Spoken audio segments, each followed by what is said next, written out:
I pledge allegiance to the flag of the United States of America and to the republic for which we stand, one nation, under God, indivisible, with liberty and justice for all. Thank you. Public comment. Public comment is limited to 3 minutes per speaker unless additional time is granted. The Vacation Home Rental Advisory Board uses timing lights to ensure that everyone has an opportunity to speak. You will see a green light when you begin, a yellow light which indicates you have 30 seconds left and should conclude your comments. Once the light turns red, please sit down. In addition to opening public comment will be taken on the administrative agenda items that are identified for possible action, and there will be closing comment. At this time, public comment will be taken on those items that are within the jurisdiction and control of the Vacation Home Rental Advisory Board. Is there any public comment in the room? Seeing none, is there going to be anything on?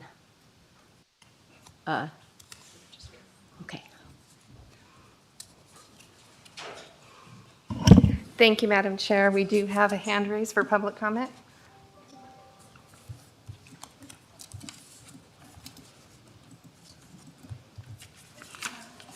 Jonathan, if you would like to make public comment, please state your name and begin speaking, and you will have 3 minutes. Hello, my name is Jonathan Hester, and I'm speaking on the VHR at 310 Paiute. So I live directly across the street from 310 Paiute with my wife and 1-year-old son. We moved here in July of 2020 and are full-time residents. We live on a street that is usually very quiet at the outer edge of Round Hill. We appreciate the committee allowing us the opportunity to provide public comment on the VHR adjacent to our house. Firstly, I'd like to call out that Kevin, the owner's son and VHR manager, is very responsive when there is an issue. We don't have problems with trash or parking, and usually do not have problems with amplified music after hours. We do find ourselves frequently disrupted by the VHR occupants. They're usually large groups constantly coming and going, often well into the night. Sporadic shouting, car door slamming, loud car music during loading or unloading, or honking after we've gone to sleep happen more weekends than not in the busy months. We have little recourse because these instances usually last just a couple minutes, but nonetheless wake us up sometimes several times a night. Don't forget that it's hot in the summer and most people don't have AC, so windows are open. There are certainly better places than others for large VHRs. Our street is as residential as it gets. The vacationers are doing what people on vacation do. They have every right to inebriate themselves, stay up late, and enjoy our town, and I don't blame them. But why does our county permit a new group of them to do it every weekend at the house across the street for me that is zoned for non-commercial single-family home in a neighborhood full of quiet residents? Thanks again for the opportunity to speak. Thank you, Mr. Hester. Is there any other public comment? Thank you, Madam Chair, and Damien, for the record, no more public comment. Okay, and this is just opening public comment. We will have public comment on the various items.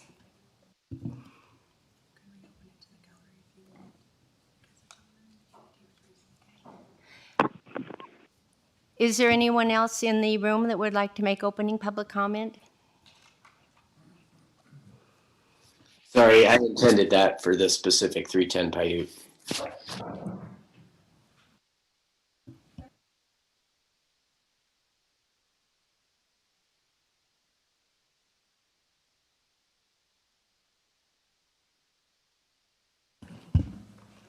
Can you hear me? Can you hear me? I totally respect this gentleman's observations and comments, but my complaint or my concern is, what's the difference between a vacation home rental person opening and closing a door, coming in and around, and leaving at 3 o'clock in the morning or doing whatever they need to do at 3 o'clock in the morning, and somebody that's a vacation rental person doing the same thing? I don't see the difference. Can we get your name for the record, please? Pardon me? Oh, your name for the record? My name is Mary Martin. Thank you. Is there any other public comment? Okay, seeing none, I'm going to close the opening. Oh, there's one more online, okay.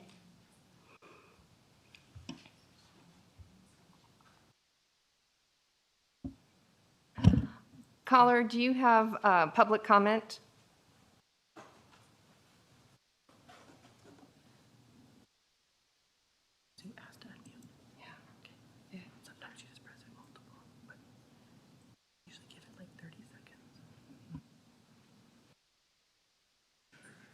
No opening. No opening comment. Thank you. Thank you. Okay, I'm going to close public comment and move on to the approval of the agenda.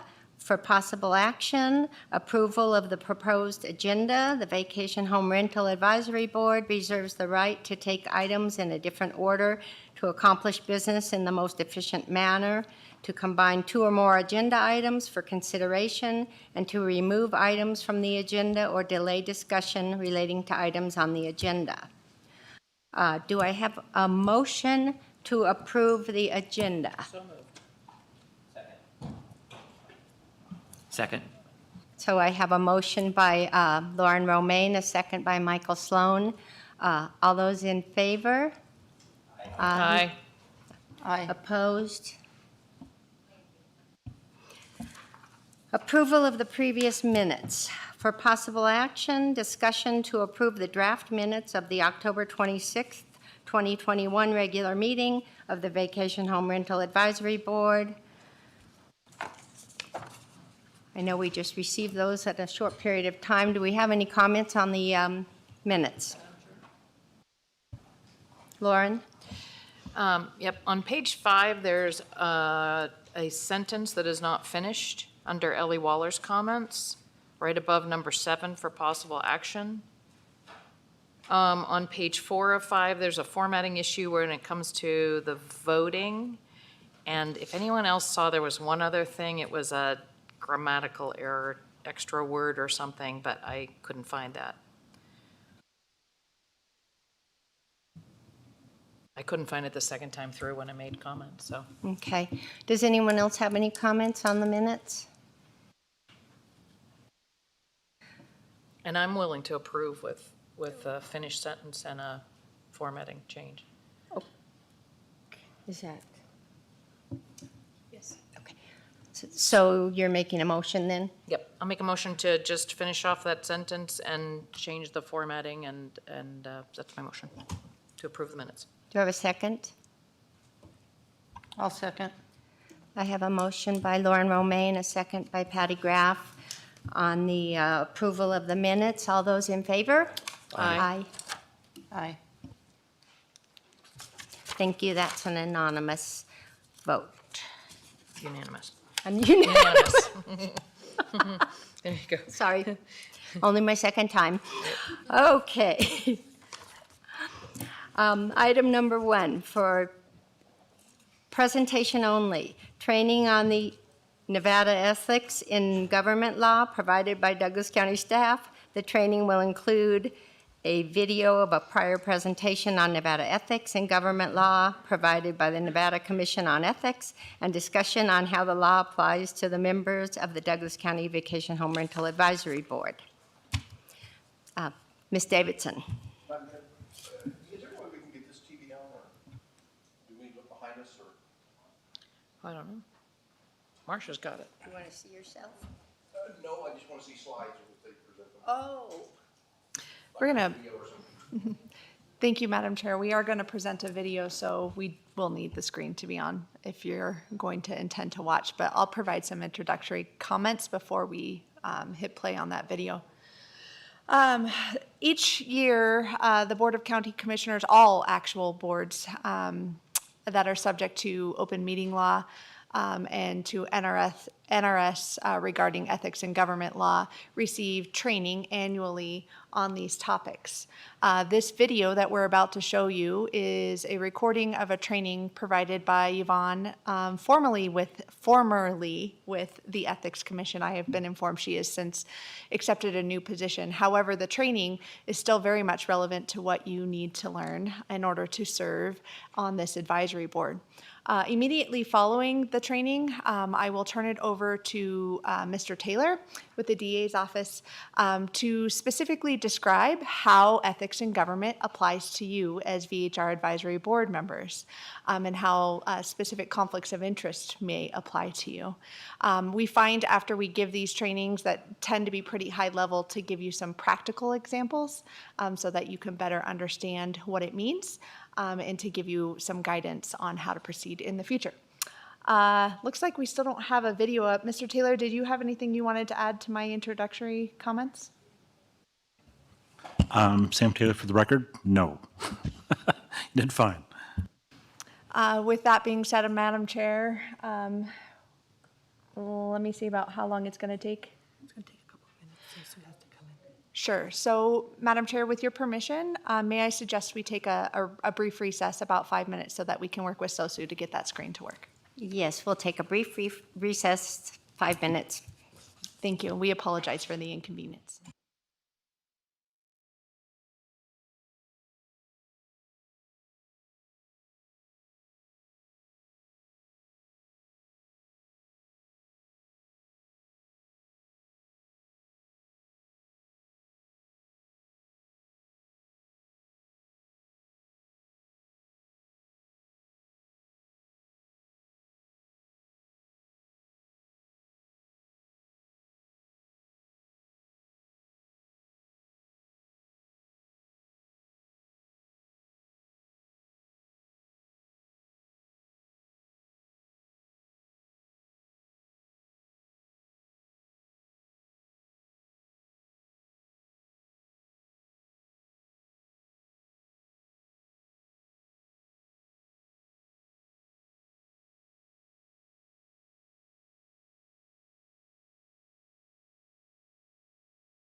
interest in ethics in government law by not only our public servants and our public officers in the state, but also members of the public who have some questions about ethics in government law and also, frankly, some misconceptions. So hopefully I can lay a little bit of that to rest today about what ethics in government law means and what it doesn't for purposes of our conduct as public officials and public employees, those that serve the county here in the state of Nevada. So with that, I do have a couple of entertaining videos, though it's a hard act to follow, your gentleman that just retired. But hopefully to keep you a little bit interested, we can play some fun videos. I got it. I took you to an internet restaurant. Then there was a chance for you. And I left to talk about it horizontally. Let's get ethical, ethical. I want to get ethical. Okay, so keep the spirit alive here. Basically, a little bit about ethics in government law. You've probably seen a lot of heightened interest in ethics on the national level. There's a big question nationally and all the way down to our state and local levels about, what is the notion of conflicts of interest, corruption in government, those types of issues. What is the public's faith and trust in our government actors acting in their best interests and essentially not in our own best interests? And so with recent issues going on at the federal level, it brings us back to what prompted ethics in government law at any state or local level. And so most people are generally familiar with the Watergate scandal that occurred back in the 1970s. And of course, out of that scandal, all of the federal government, of course, and all of the state governments followed and said we ought to have an agency that is intended to protect the public's trust and faith in government. And certainly issues of corruption are important, and we do govern issues of corruption. Some things that rise to the level of corruption are also criminal in nature, and of course those go to other law enforcement agencies. But out of the sort of lesser evil of corrupt intent and corrupt behavior within government is this notion of conflicts of interest. And so the ethics in government law in the state of Nevada that is applicable to all state and local government, public officers and public employees is really aimed at addressing how to avoid conflicts of interest. And the reason I say avoid conflicts of interest is because the law does not tell you you cannot have a conflict of interest. It would be virtually impossible for the law to say that, because the law, right, simply doesn't know what your personal interests might be, who you might be related to in your private life, what your personal financial circumstances may be. And so instead, the majority of what I'm going to talk about today is really aimed at helping you understand how to avoid conflicts of interest, and when you are confronted with a conflict, what the law requires you to do or alternatively prohibits you from doing. And so what I'll spend a lot of time on this afternoon, a lot of time in the context of this presentation, is helping you understand what those conflicts are and then touch upon the statutory provisions that address those types of prohibited relationships and interests.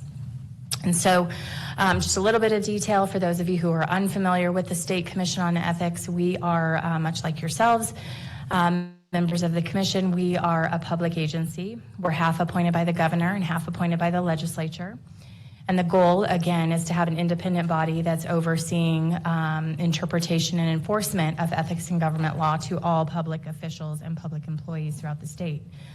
So it might surprise you to know that in the state of Nevada, our last data show that we have approximately 145,000 public officers and public employees throughout the state. So that means that we're really worried about not just those of you who serve on governing bodies, but all of the public servants who serve at any level of government are responsible under ethics in government law, and they're responsible to you all to disclose when they have conflicts of interest. And so while I'll be sharing with you your responsibilities as individuals under the ethics law, you will also want to have a better understanding of the people who you employ who may be coming to you with similar conflicts. Of course, our mission, as I stated at the outset, we are trying to ensure the public's trust and faith in government, that you're acting in the best interest of the public and not sort of self-dealing or self-aligning yourself in the positions that you hold. and have another example of the top scandals that we see in this country. What makes a question a good question? Well, I met this woman one time, and I said, when was the last is time an you ad, touched sorry. a monkey? And she said, oh. The president came out addressing reporters on Thursday, and he was wearing this tan suit.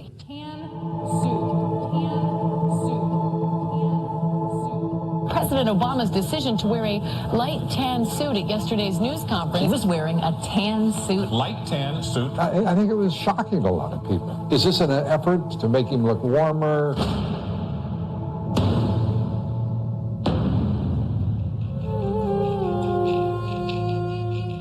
There's no way, I think, any of us can excuse what the president did yesterday. I mean, and then for him to walk out, I'm not trying to be trivial here, but in a light suit, light tan suit. Also known as Tangate.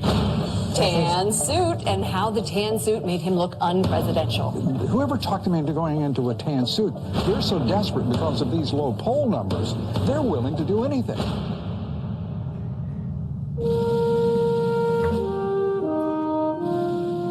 The tan suit made him look unpresidential. All right. So nobody said there's no humor in ethics, right? Which I think also is kind of going to go to my point about the misconception out there about what ethics in government law means versus what the word ethics means, right? I mean, there's certainly conduct that is deemed to be conduct becoming a public official or a public employee that would probably closely align yourself with understanding of a moral code or ethical conduct. But what we're going to talk about today is really geared towards ethics in government law, the things that you are prohibited from doing in your capacity as a government official, at least as far as objective standards of conduct that the legislature has come up with to essentially support and ensure the public's faith in what we're doing in our government positions. So again, jurisdiction of the commission is all state and local government, public officers and public employees. There are some exceptions. You probably have some advisory bodies here at the county, and members of purely advisory bodies are not going to be subject to the ethics and government laws, public officers. And judicial officers are subject to the Nevada Commission on Judicial Discipline, so they are also not included in the scope of our jurisdiction. I'll talk a little bit about the three primary functions of the Ethics Commission. The first, of course, is our advisory function. So this is the one resource I want to encourage you all to focus on, and this is the opportunity for any public official or public employee to seek the confidential advice of the Ethics Commission.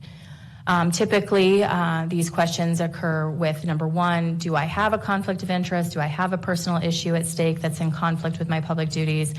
And if so, what does the law require me to do as a result of that conflict? And so this is confidential advice that is available to you all. However, I would caution you that the advice is binding, and so you can't choose not to like the advice and act contrary to that advice, or else it could potentially subject you to the enforcement arm of the commission. So secondly, on that note, is the second function of the Ethics Commission, which is the enforcement arm, which is our ability to investigate and impose potential penalties and other sanctions for violations of the ethics in government law. And so in 2017, we saw a lot of adjustment to the Commission statutes where penalties can be anything from corrective action all the way up to financial monetary sanctions, up to $5,000 for one willful violation, up to $10,000 for two, and up to $25,000 for your third. Now, there is some question about whether the commission removes public officers from office, and the reality is that the commission itself does not have the legal authority to remove a public officer from office. Instead, we have the legal obligation, the mandate, to refer matters for removal to the appropriate entity, whether it's the district courts or whether it's the Nevada legislature for impeachment proceedings. So the commission itself does not remove public officials from office. When we're talking about public employees, on the other hand, we do have obligations to refer matters over for disciplinary proceedings. So we don't get involved in the decisions about whether or not an employee would be terminated, but we certainly would inform an agency about whether there had been findings of misconduct. And then finally, our primary function is really what I'm doing here today, which is about our outreach and education. We are finding particularly over the last 5 years. And again, I thank you for bringing me out here, that the more education we can provide about the existence of our statutes and what they mean, the less violations we're finding in terms of sanctions that are being imposed and violations that are being found by the commission. So those are the goals. And then for those of you who are public officers, certainly those of you who are county commissioners, you do have your obligation to file your acknowledgement of statutory ethical standards form. So for those of you who are elected, it's January 15th of the year following the general election that you're required to get that on file. If there's a special election or something else, then it's within 30 days to get that on file with us. Okay. So I'm going to skip through some of these, essentially the requirements for filing advisory opinions and ethics complaints, and go into a little bit about the personal interests that can trigger conflicts for you. So as I said at the outset, the entire point of ethics in government law is really to prohibit the misuse of a government position to benefit a private interest. So it's a conflict between certain private interests and public duties. So the ultimate question becomes, well, what are your public duties? And it's not isolated simply in your context to the votes that you make as members of the governing body. Your public duties include any decisions or actions that you're taking because of your position as an elected official. Same reigns true for all of those public employees who serve the county. Any decisions or actions that they are taking because of the government position they hold, they are responsible for ethics and government law and ensuring that they're not making those decisions where there are conflicts of interest. So a little bit about the private interest. This is where we find the most misunderstanding or misapplication of ethics and government law, is understanding the types of private interests that can create conflicts for you under the ethics law. And so the first and most tangible and most obvious type of interest at stake is your financial interest. Most of us happen to know what our own financial bottom line is. And so if we're being asked to make a decision, vote on an agenda item, approve an application, whatever it might be, and it has the potential to affect our own private financial interests, and this is again either as a benefit or a detriment, then you do have a conflict of interest. Now, not all conflicts are disqualifying, and we'll talk a lot about that. So first and foremost, I encourage you, and I am trying to educate you about recognizing when the conflict even exists. So what I would say, and I like to give kind of a hypothetical example of this, is when we recognize when we have the conflict, first and foremost, our biggest obligation is likely that we need to disclose it. If we're a member of a governing body, we're probably disclosing that to the members of the public during our meetings. And if we're public employees, we're required to disclose those conflicts to the supervisory head of our organization. And we'll talk a little bit about that as we kind of navigate through this. The less obvious type of conflict of interest that we're confronted with, and the one that continues to be the most misapplied, is what we refer to as relationship-based conflicts. And so the legislature has said for us as public servants that we have relationships with certain persons and certain entities that are so close and personal in nature that when an issue affects their interests, it's by law imputed to us to be affecting our own interests. So that's a mouthful. And I'll break it down for you. But basically, the legislature has said we have relationships with certain family members, with people who employ us, people with whom we share substantial and continuous business relationships, and substantially similar relationships as those I've just described, that when issues are coming before us in our government job that affect the interests of those persons, they're imputed to become our personal interest to create the conflict. So, a couple of examples. I'm sorry if you've heard this before, it's my kind of go-to, but it is in fact true. So, I think I said that in the state of Nevada, there's 145,000 public officers and public employees, and it just so happens that I'm related to some of them. And as one of my jobs as the executive director of the Ethics Commission is to investigate ethics complaints that come forward and make recommendations to the commission about the legalities of those complaints and the factual findings. And so, would anybody find it offensive if a person filed an ethics complaint against my sister and I chose to investigate it? Seemingly obvious circumstance in which I, at the very least, have a bias, right? Am I going to fairly and objectively investigate an ethics complaint against my own sister, or am I going to strategically hide that ethics complaint in the pile of paperwork never to see the light of day? Or am I going to improperly influence how that complaint becomes investigated or dealt with by the commission? And so for obvious reasons, this is prime example of a relationship that I have that the law says, even if I were to say, I don't get along with my sister, or I'm so good at my job that I can be completely independent, the legislature has said, nope, we've decided it for you. The relationship itself with your sister is creating the conflict. So the minute you have an issue that comes before you in your government job that affects the interests of a person to whom you're related, or a person who employs you, or a person with whom you share business relationships, then you're deemed by law to have a conflict of interest. And so there's a lot of nuance here, right? Not all relationships are covered under the statute. And so if instead I were to say to you, okay, now it's not my sister's ethics complaint that's coming before me, but now it's an ethics complaint that involves the uncle of a friend of mine. Does that cause you the same level of concern as it might if it's my sister?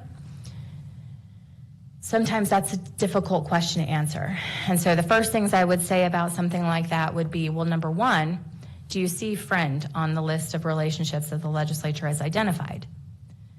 If we were required to consider ourselves to be conflicted on any issue that came before the county commission, for example, that affected a friend of ours, we wouldn't be able to get much work done, right, in any community, and particularly some of our smaller communities. And so what is your responsibility as a public official or any public employee is to evaluate the nature and extent of that friendship and that relationship. Is it the type of friendship that is so close and personal that it could be deemed to be substantially similar, for example, to a family relationship or a business relationship? And that's a separate analysis, separate and distinct from, can I be independent in my judgment? Can I be unbiased if this is a friend who may not qualify under the statutory language, but is there going to be an appearance of impropriety here? Is there going to be a bias involved with me voting on or addressing an issue that involves this particular person? So what I always say, it always depends on the facts. If I tell you that this friend of mine is a person who I grew up with, we've been friends since we were children, we're part of each other's lives as adults and our family events and all of those things, that's getting me substantially closer to a relationship I might share with a sibling, right? This is so close and personal, I care about the interests of her family and what's happening before my agency. And it always boils back to, if I'm making those acting in the best interest of the public has a right to make sure that complaints are being properly investigated before the Ethics Commission that don't affect me personally, right? They have a right to that as a government function. And so that's what I offer, in terms of the sense of understanding relationships. Are these people or the interests of people that I know, that I'm related to, that I'm affiliated with in some capacity, are they before me in my decision-making authority and this power? And then we need to evaluate, what do you do if you recognize that one of these relationships exists and that those interests are being affected before you? And the reason I spend so much time on financial interests versus relationship-based conflicts is because all of the statutes that apply to you under the ethics and government law always come back to one of those two issues. That's the private interest that has to be at stake. So that public officer X does his job poorly. We don't agree with the decisions he makes, and go get him, Ethics Commission. Well, that's not our job, right? We're not in a position to second guess the decisions that you are elected and asked to make in your capacity as county commissioners. So we're not going to come in and say, hey, listen, that was a really poor vote you made on, this particular agenda item. That's not our role and that's not our place. We always require the element of, but did you vote on that because it had the potential to affect your own personal financial interests or the interests of a person to whom you're related? So every complaint we review and every complaint that we accept for investigation has to have an element of that personal interest at stake to trigger ethics law. Otherwise, the simple reality is that we send that back to the voters. Listen, if they're voting on issues you disagree with, that's up to you as a voter. These are your representatives. These are the decisions they're making. That's up to you as a member of the public. Now, of course, when we're talking about public employees and they're making poor decisions about how they're carrying out their public duties, again, we're not in there to come in as your HR folks or your disciplinary supervisors and say, hey, listen, this person, doesn't know how to do their job very well. You ought to terminate this person. We're not in the business of doing any of that. And that seems to be a lot of misconception from members of the public about the role of the Ethics Commission. So we have to tie it again back to one of these personal interests. And all of the statutory provisions that I'll briefly run through always come back to that element. What is the personal issue at stake in how you're carrying out your public duties? Okay. So first and foremost, I'll be pretty quick running through some of these statutory provisions. The first is prohibited gifts. Now, I know, of course, you guys also have county policies on these types of prohibitions, but at the state level, what the law says is that you are prohibited from accepting any gift of any value at any time from any person if it's the type of gift that's intended to improperly influence a reasonable person in your situation and how you carry out your public duties. What we refer to as our catch-all statute. And this is a statute that really applies to a lot of misconduct, but it really is aimed at the misuse of a government position to secure or grant an unwarranted benefit, again, for ourselves or for one of these persons to whom we have these legal commitments that we talked about.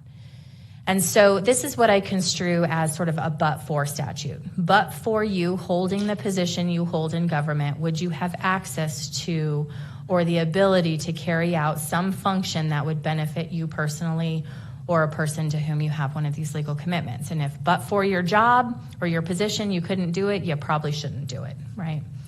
And so we look at a lot of issues with regard to these two statutes. And so the two videos that I'll skip just in the interest of time, you're probably familiar with historically. The first one has to do with former governor of the state of Illinois, Rod Blagojevich. Anybody remember that case? That was an issue in which Governor Blagojevich was the governor at the time in which then Senator Obama was elected as president. And so what happened is it vacated a Senate seat and that needed to be filled, and the governor had the authority to fill that Senate seat when Obama took office as president. And so he used that as an opportunity to effectively sell the seat for his own benefit. What was he going to get in return for the appointment he was going to make for some person as a senator? And so secret tape recordings that the FBI uncovered of him essentially trying to navigate this deal were uncovered, and then subsequently uncovered a lot of other nefarious conduct in terms of selling contracts, state contracts, and things like that for his own benefit. And so Mr. Blagojevich, despite his denials, is now spending 13 years in prison. And of course, there were ethical implications on top of the criminal ones. But we would consider that improper gifts or using your position to secure unwarranted benefits. And then the reason I bring up the Bridgegate scandal, which I think most people are also familiar with, is that it has a renewed light right now. It's back before the United States Supreme Court on some of these issues. But in the Bridgegate case, if you're not terribly familiar with the details, it was then Governor Christie of the state of New Jersey was running for re-election. And one of the mayors of one of the towns was not supporting his bid for re-election. It was the mayor of Fort Lee. And it just so happens that the city or the town of Fort Lee has one of the major on-ramps to one of the busiest bridges in the country between New York and New Jersey. And Mr. Christie's administration concocted this deal where they would create a huge construction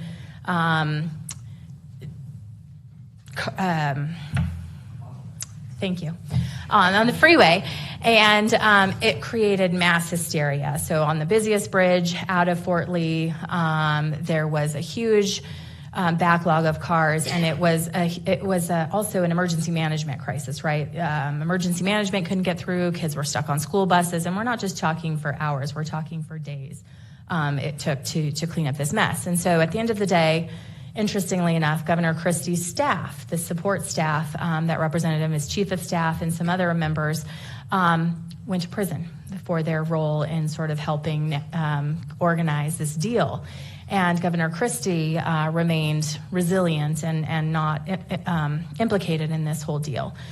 But what was interesting is that the support staff maintained from day one, listen, he knew about this, he helped us organize it, he's lying to you all about whether or not he was involved in this.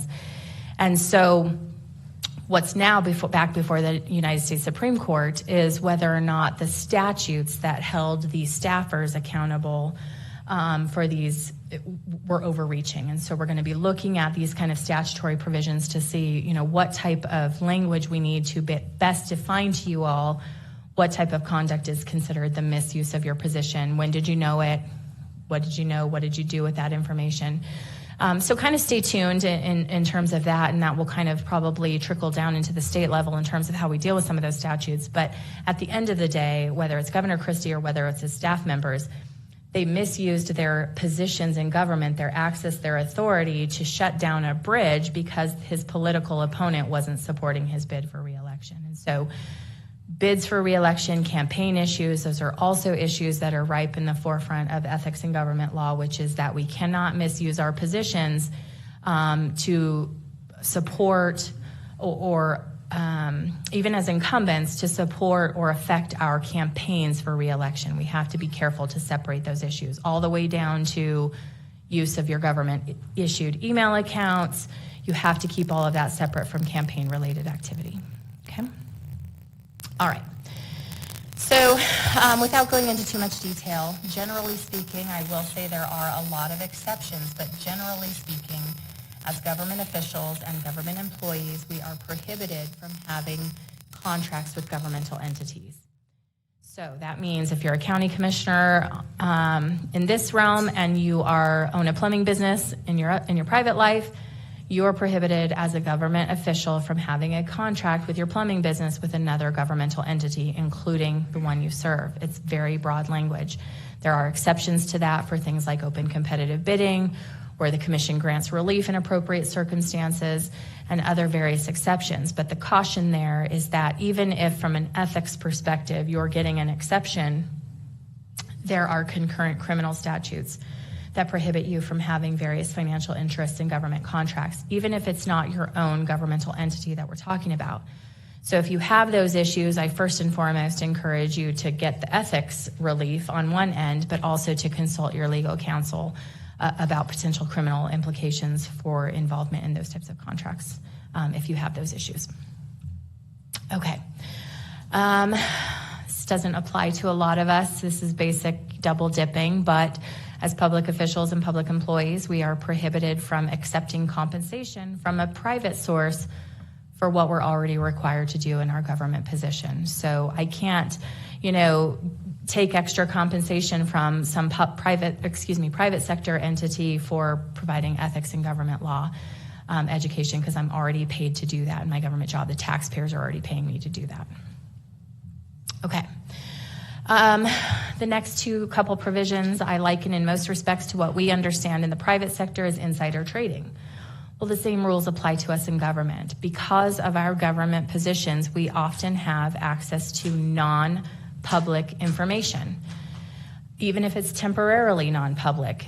For example, before an agenda and supplemental materials are issued, you may have access to something that's coming up on an agenda, and it would be inappropriate for you to utilize that information or suppress that information in a way that's intended to benefit you personally or a person to whom you have one of these relationships that we've talked about. So again, a lot of these provisions are common sense. This is really all aimed at misuse of one's position, and so most of us kind of generally understand that, but sometimes these get lost in the subtleties, and so that's why I offer those examples.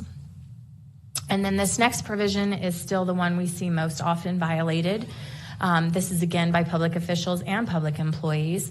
And this is a prohibition against the use of government resources for a private purpose. So again, a private purpose for those of you who are incumbent elected officials could include campaign-related issues.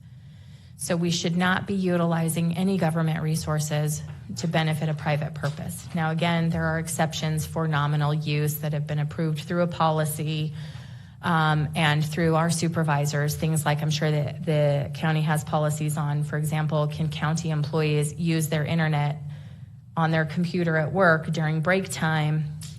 It's not costing the government any more money. It's usually a flat rate for internet if they're doing it on their break time and not during their work hours, right? Those are nominal uses. Supervisors generally approve that. Cautionary tale, for the exception to apply, it also can't create an appearance of impropriety, right? So we shouldn't be inappropriately searching on the internet, on our work computers, those kinds of obvious concepts.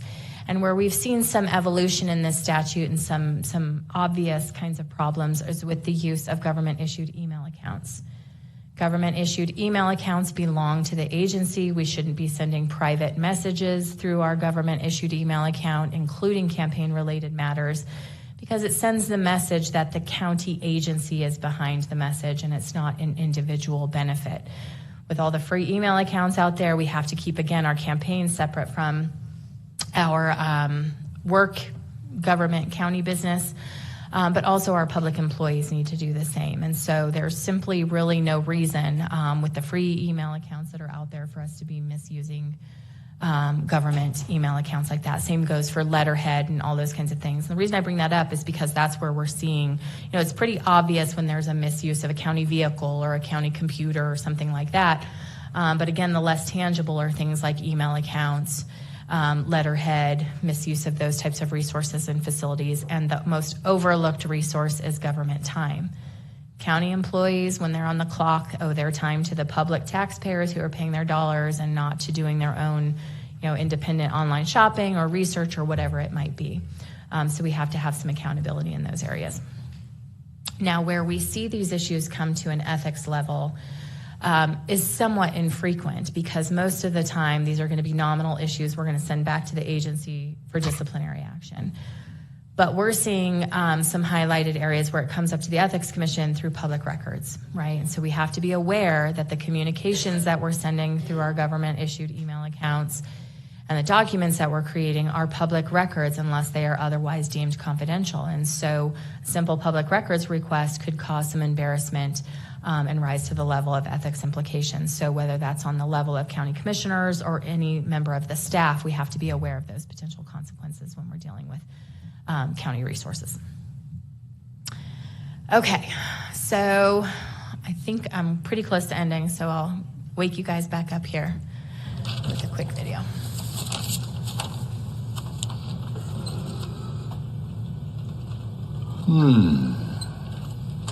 Yawn. 4 seconds. What are you doing? Oh, you had said that you don't do anything personal during work time, so I'm just making sure. Oh, wait a minute, so you're gonna time me every time I yawn? That's absurd. Really? Oh, hey, look, Monkey knows how to use a stopwatch, everybody. He's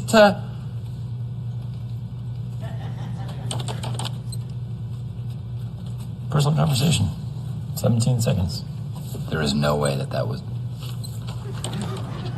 1 second. Hey, Andy. You. By any chance, did you see Battlestar Galactica last night? No, I did not. Is that any good? Actually not. It was really so-so. Okay. I mean, like all the crazy monsters and stuff, like Klingons and Wookiees and all that, but... Sorry, was there something you wanted to add, Dwight? Is that anything like the original Battlestar Galactica? You know what's weird? It's practically a shot-for-shot remake. Really? Huh, that's cool. Story's kind of bland. It's about this guy named Dumbledore Calrissian who needs to return the ring back to Mordor. Really? That doesn't sound right.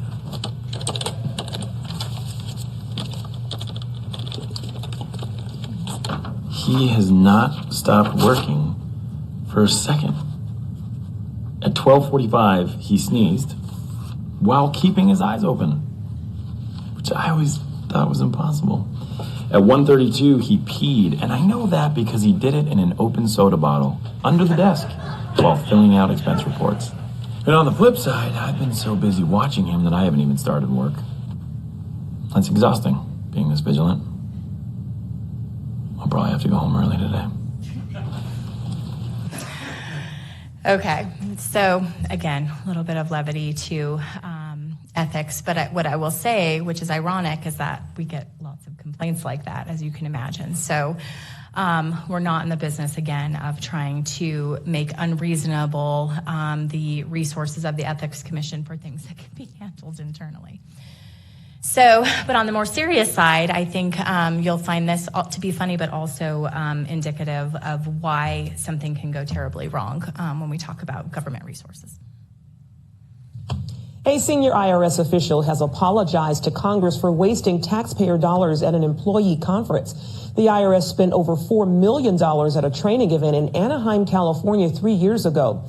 The perks included tickets to Los Angeles baseball games and $64,000 worth of gifts for attendees. They also spent $50,000 to produce a Star Trek video and another video of IRS agents dancing. The House Oversight Committee Chairman Darrell Issa called the spending maliciously self-indulgent. The IRS official who played Spock in the Star Trek video faced the wrath of Congress Thursday.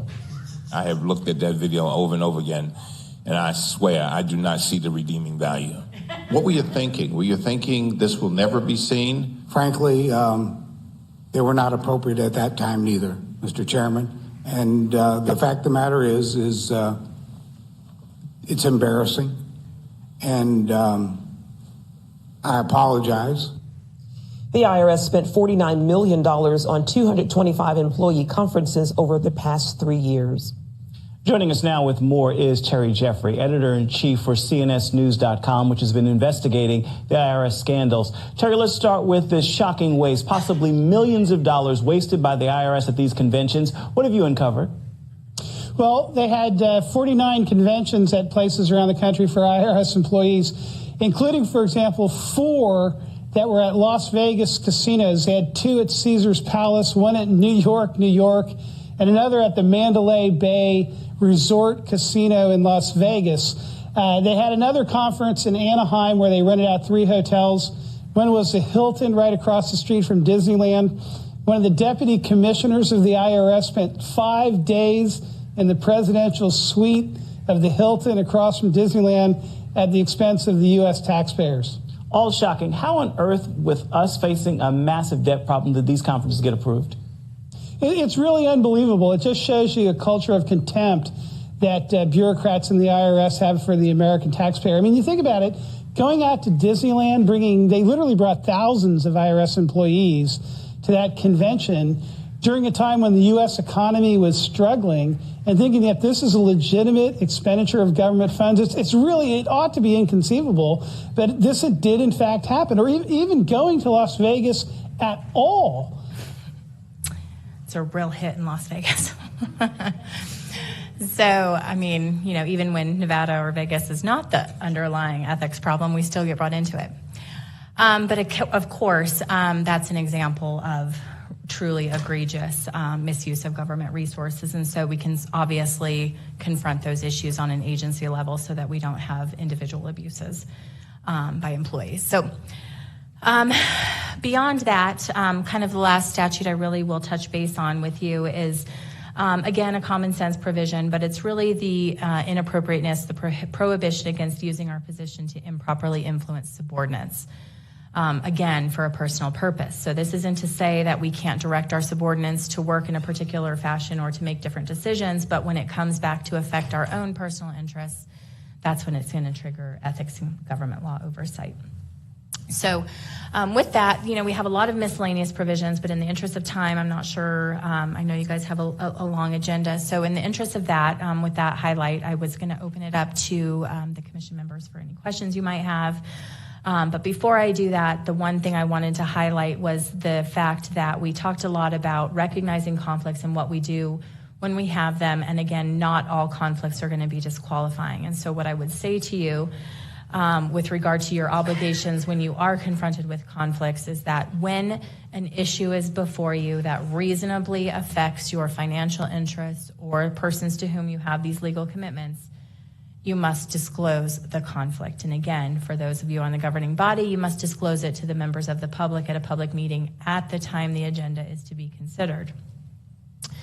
For public employees, including those that are appointed directly by the county commission, county manager, I think, you may be hearing disclosures. They may have conflicts themselves in their ability to carry out their duties, and they may be reporting various conflicts to you.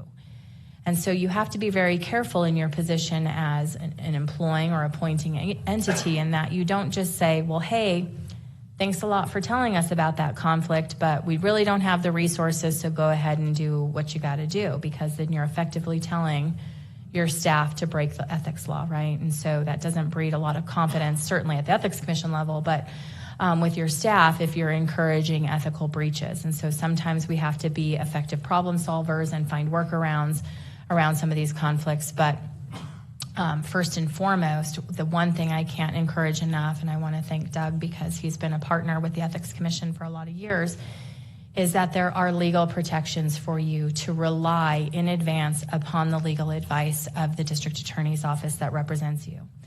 So when you think you might be confronted with a conflict of interest, your first line of defense is to consult the district attorney's office, because the ethics law says, hey, if you act in good faith and rely upon the legal advice of the district attorney's office before you act, then it's going to protect you from a willful violation of the ethics and government law. The reason that we do that in the state of Nevada, we have 6 staffers at the Ethics Commission for 145,000 people, and so we have to partner with the lawyers who are representing you. They're the ones that understand the laws, how to read our opinions. They can reach out to us individually to help navigate some of these issues that you're confronted with.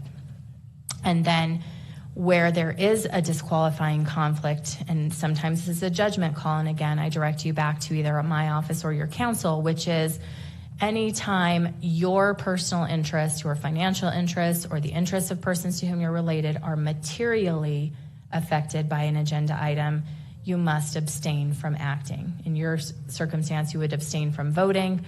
Your staffers may have to have their assignment delegated to another staff member, because it's disqualifying at that point if it's a material conflict.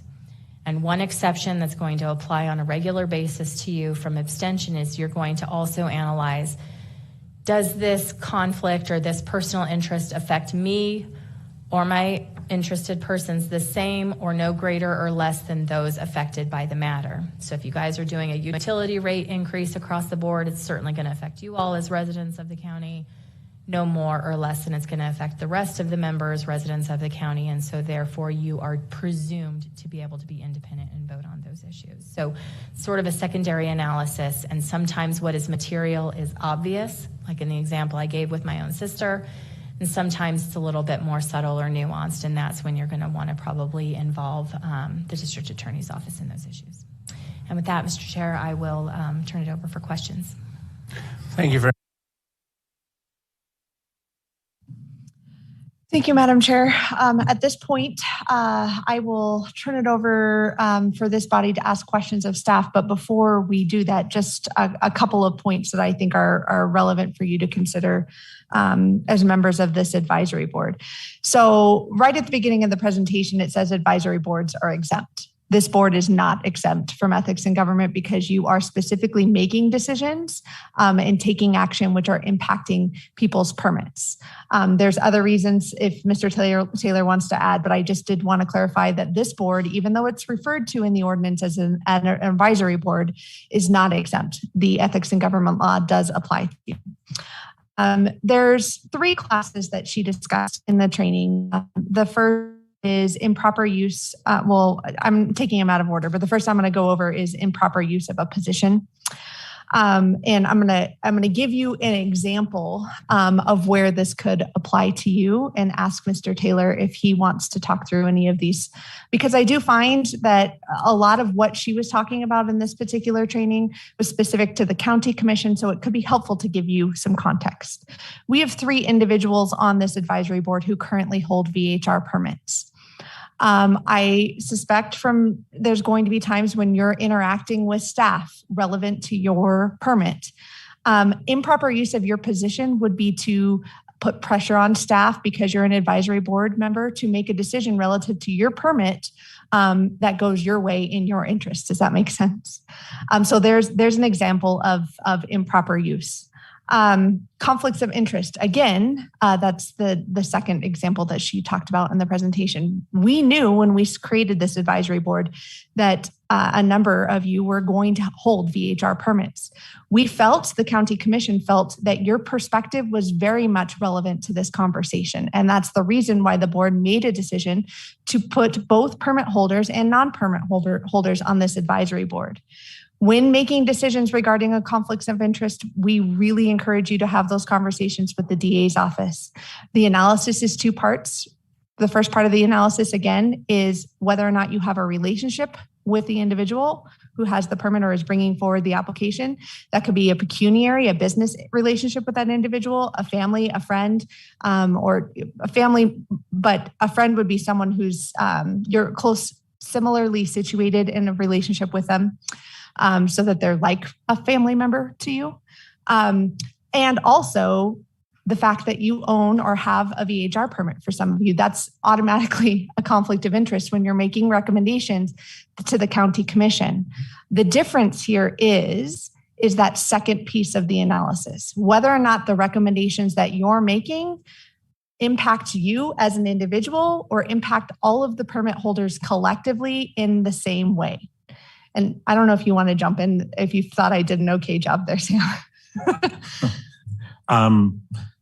I did a big, long presentation while that thing was going on. And basically you hit 90% of what I have down. Great. So thank you, Jen. You reduced my workload considerably. Right. A couple things that I would add is it's important to note that abstention is only required in clear cases where the independence of judgment of a reasonable person in the public officer's situation would be materially affected.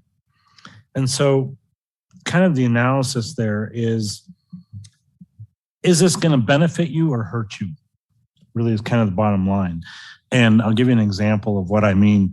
Say, for example, I mean, this is just hypothetical, okay? We're not doing this, so nobody in the audience, please go crazy. That isn't the intention here. But say, for example, one of the recommendations might be, oh, we're going to eliminate VHRs altogether.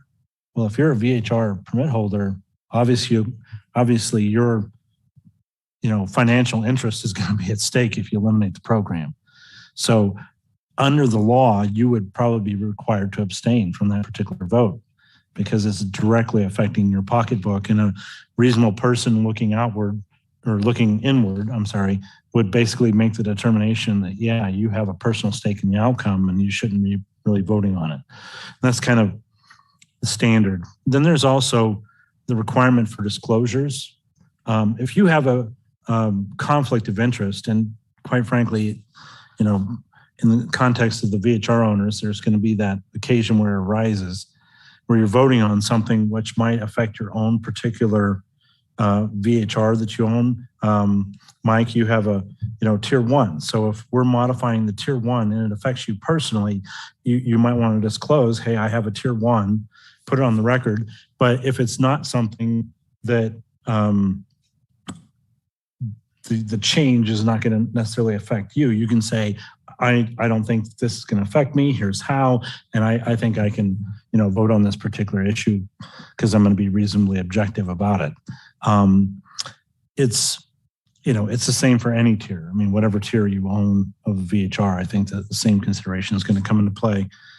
And I just wanted to also note that if you have, questions or concerns that, maybe you don't think the DA's office can answer for you, or maybe that go a little bit beyond the norm, you can always ask the Ethics Commission for an advisory opinion. And so you can reach out to them, and it takes a while, I understand, for them to get back to you on advisory opinions, but I'm not sure what the length of time is, but it's going to be a little while. So it's just always important to keep those in the back of your head, that imagine if you're a member of the public sitting there, would you want the board that they're basically sitting in front of to disclose these issues? And if so, you should probably disclose them. And then you should also indicate whether or not your decision making is going to be affected. And if it is a direct financial sort of interest, the decision is going to affect you financially, then you might want to consider abstaining. And that's about all I have to say. Madam Chair, if I can just add one more thing. The third category that I think is relevant to this board is the misuse of government resources. And the jokes that were made in the presentation were intended to be lighthearted. Ethics can be a very, very heavy conversation. We spent 45 minutes. I've done trainings where I've spent 4 hours with staff on ethics in government. we have an obligation to conduct meetings, as efficiently as possible in the best interest, looking out for the best interest of public at all times. And I know as members of boards, sometimes that can be frustrating from your standpoint, why staff say no. Well, why can't we issue a county email address to advisory board members? I think the presentation went over that one, but why can't we provide lunch before every meeting when we know we're going to be here 8 hours a day? Those types of questions. I think why I'm just bringing up those examples, because I think it's important to note that we're very, very aware of our impact and the role we play as government employees. And so sometimes we say no. And if you ever need to know why, we'd be happy to be able to give you a copy of the policy or to talk through some of those issues. And sometimes it's going to be, I'll use this word a lot in our dealings over the years, the potential to create an appearance of impropriety. Would the average citizen, if I saw this on the cover of the newspaper that I was serving lunch every meeting, I'm not saying that you guys are asking for lunch, but we had pizza today because we had work to do. We had a working session. That's just an example that I would use. And so frequently you'll hear staff use words like appearance of impropriety as a basis for a decision.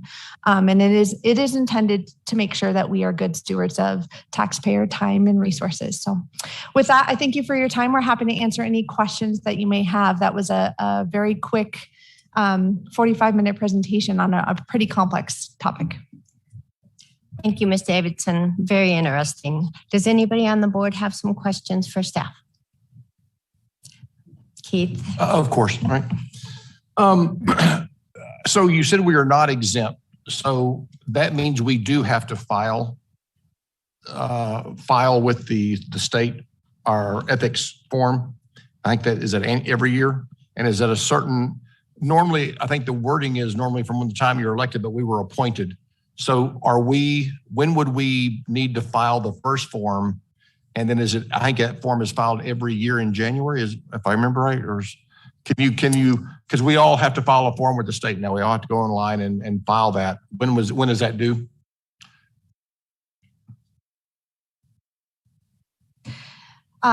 We are going to seek some clarification on whether or not that applies to elected officials. I know it applies to elected and I believe appointed government employees. So I know the county manager specifically has to do one, but we will seek some clarification and get you timelines on that.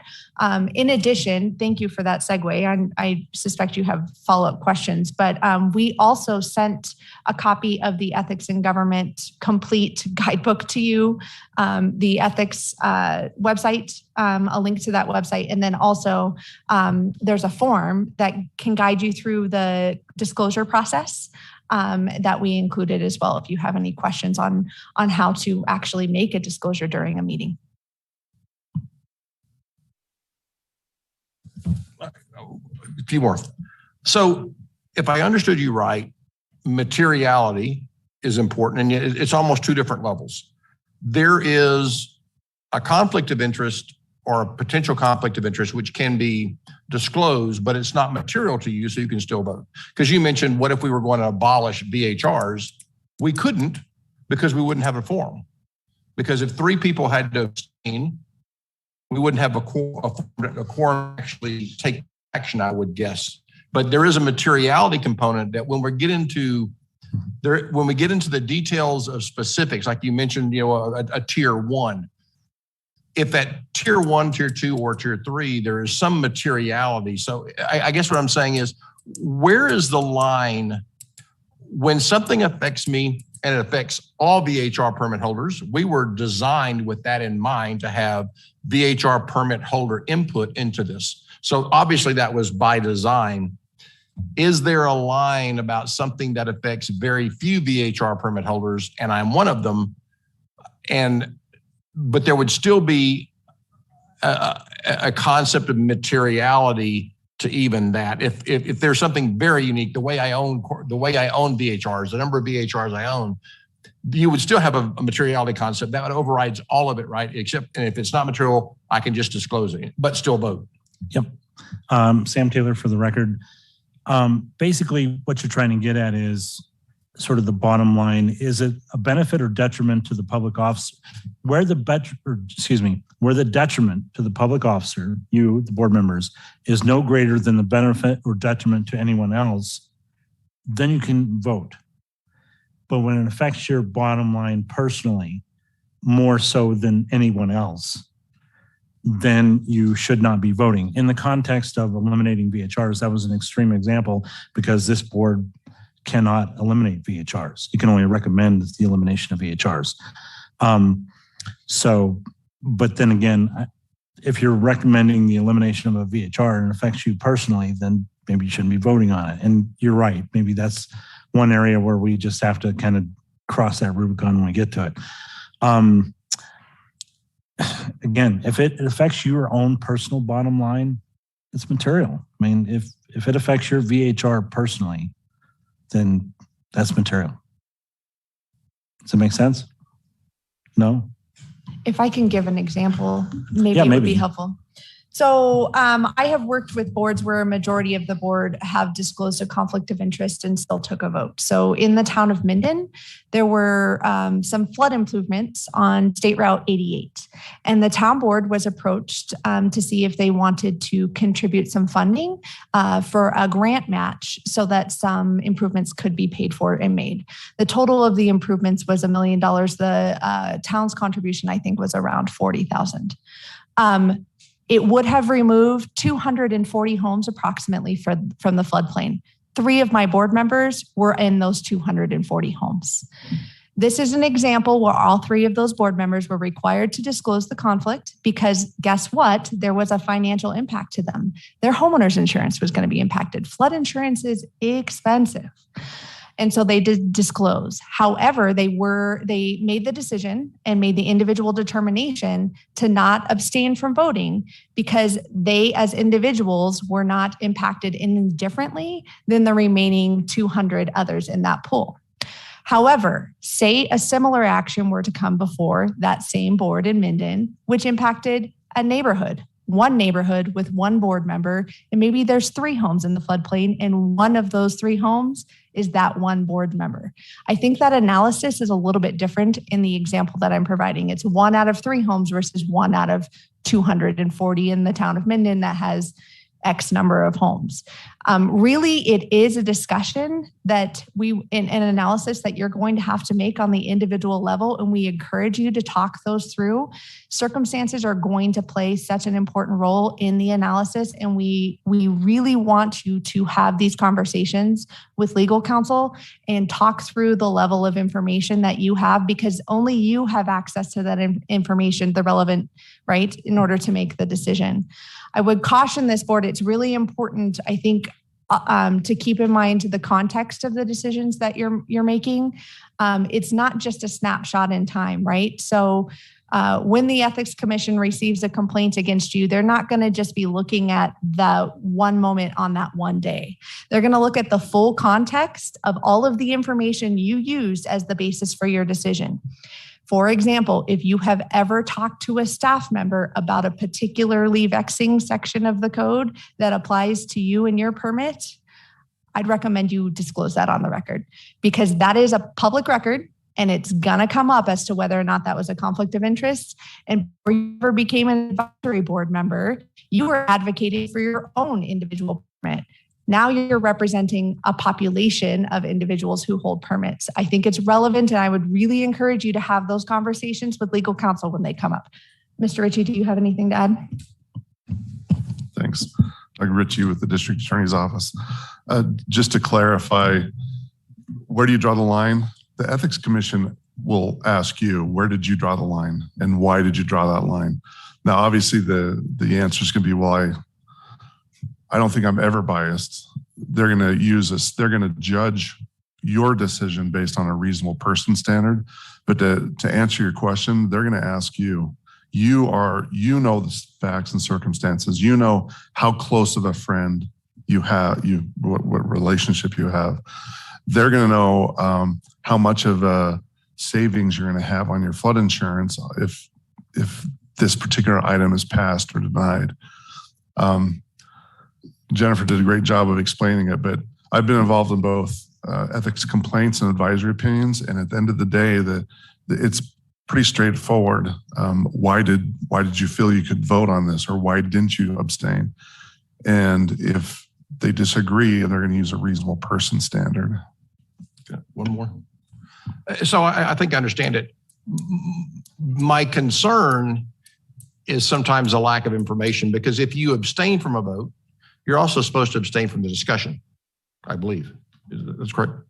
And so you take the valuable insight a tier 1 permit holder has.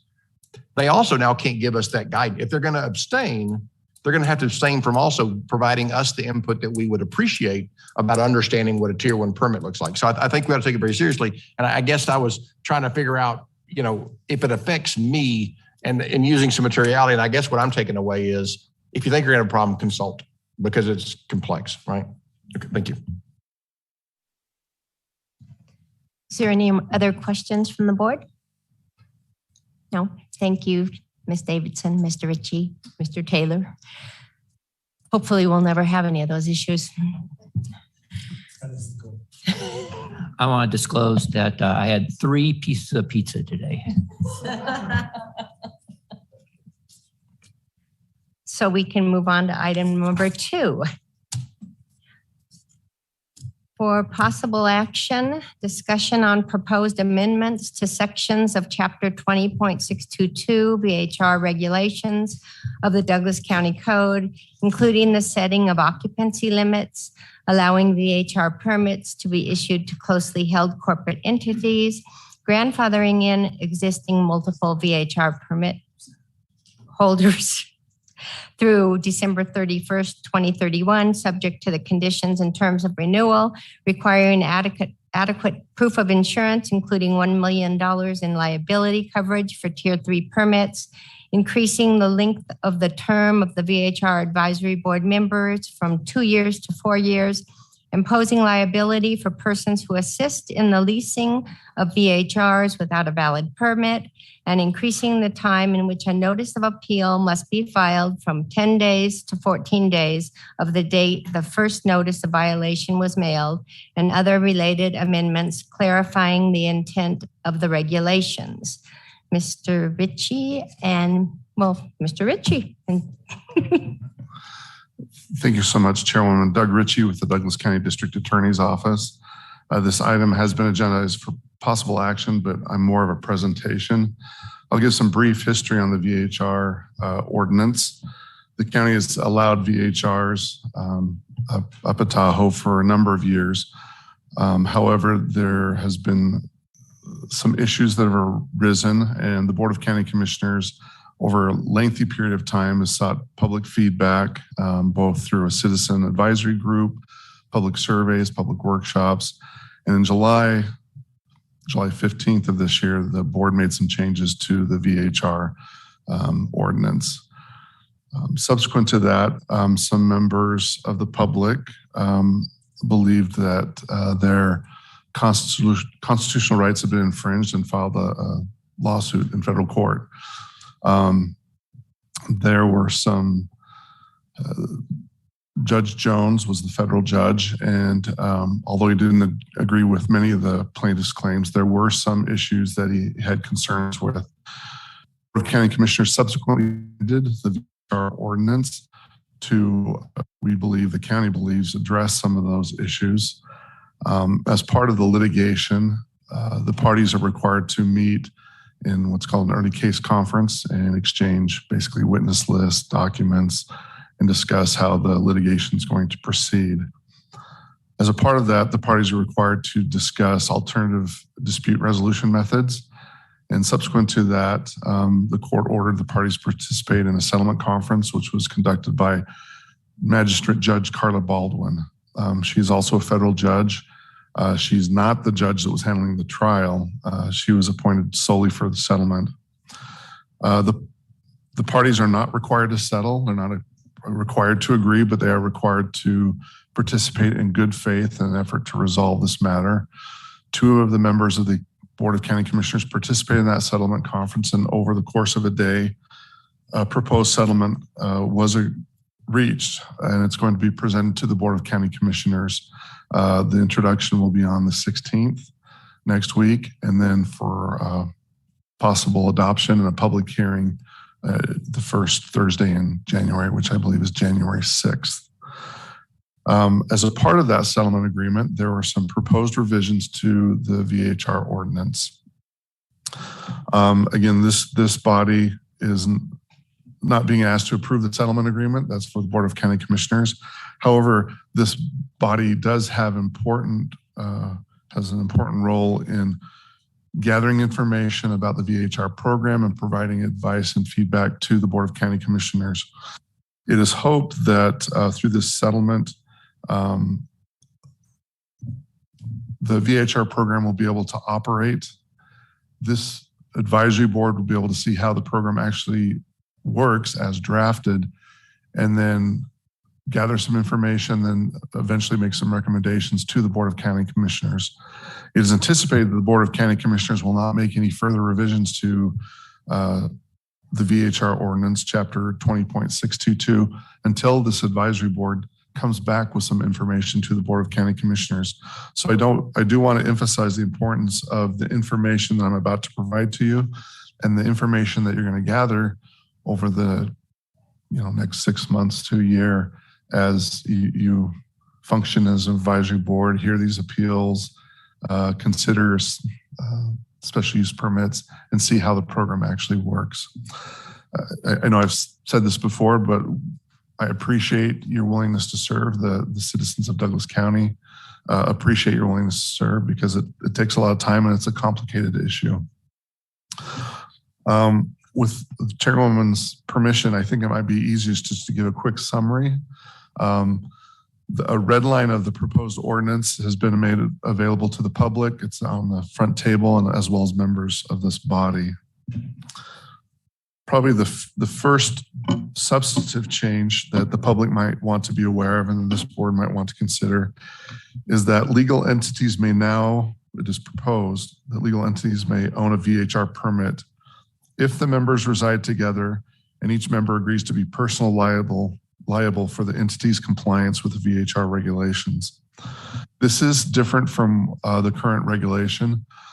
Before July 15th, a corporate entity could hold a VHR permit like a corporation, subchapter S, limited liability company.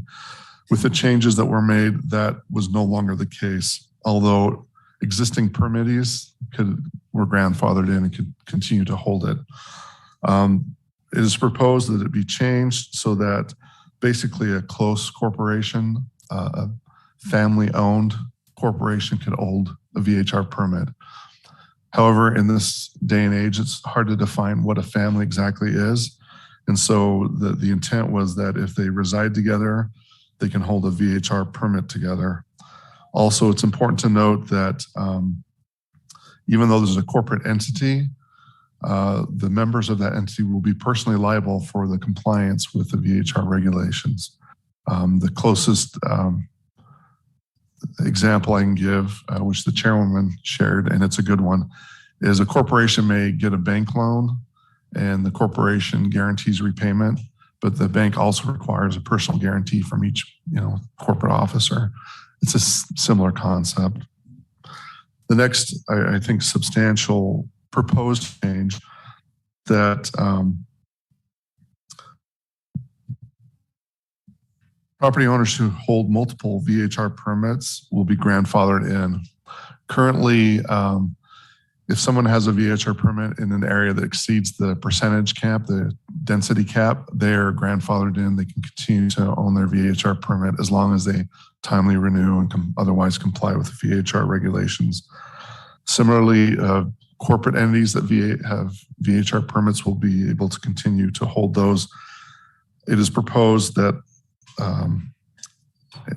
persons with multiple VHR permits will be grandfathered in as well through December 31st, 2031.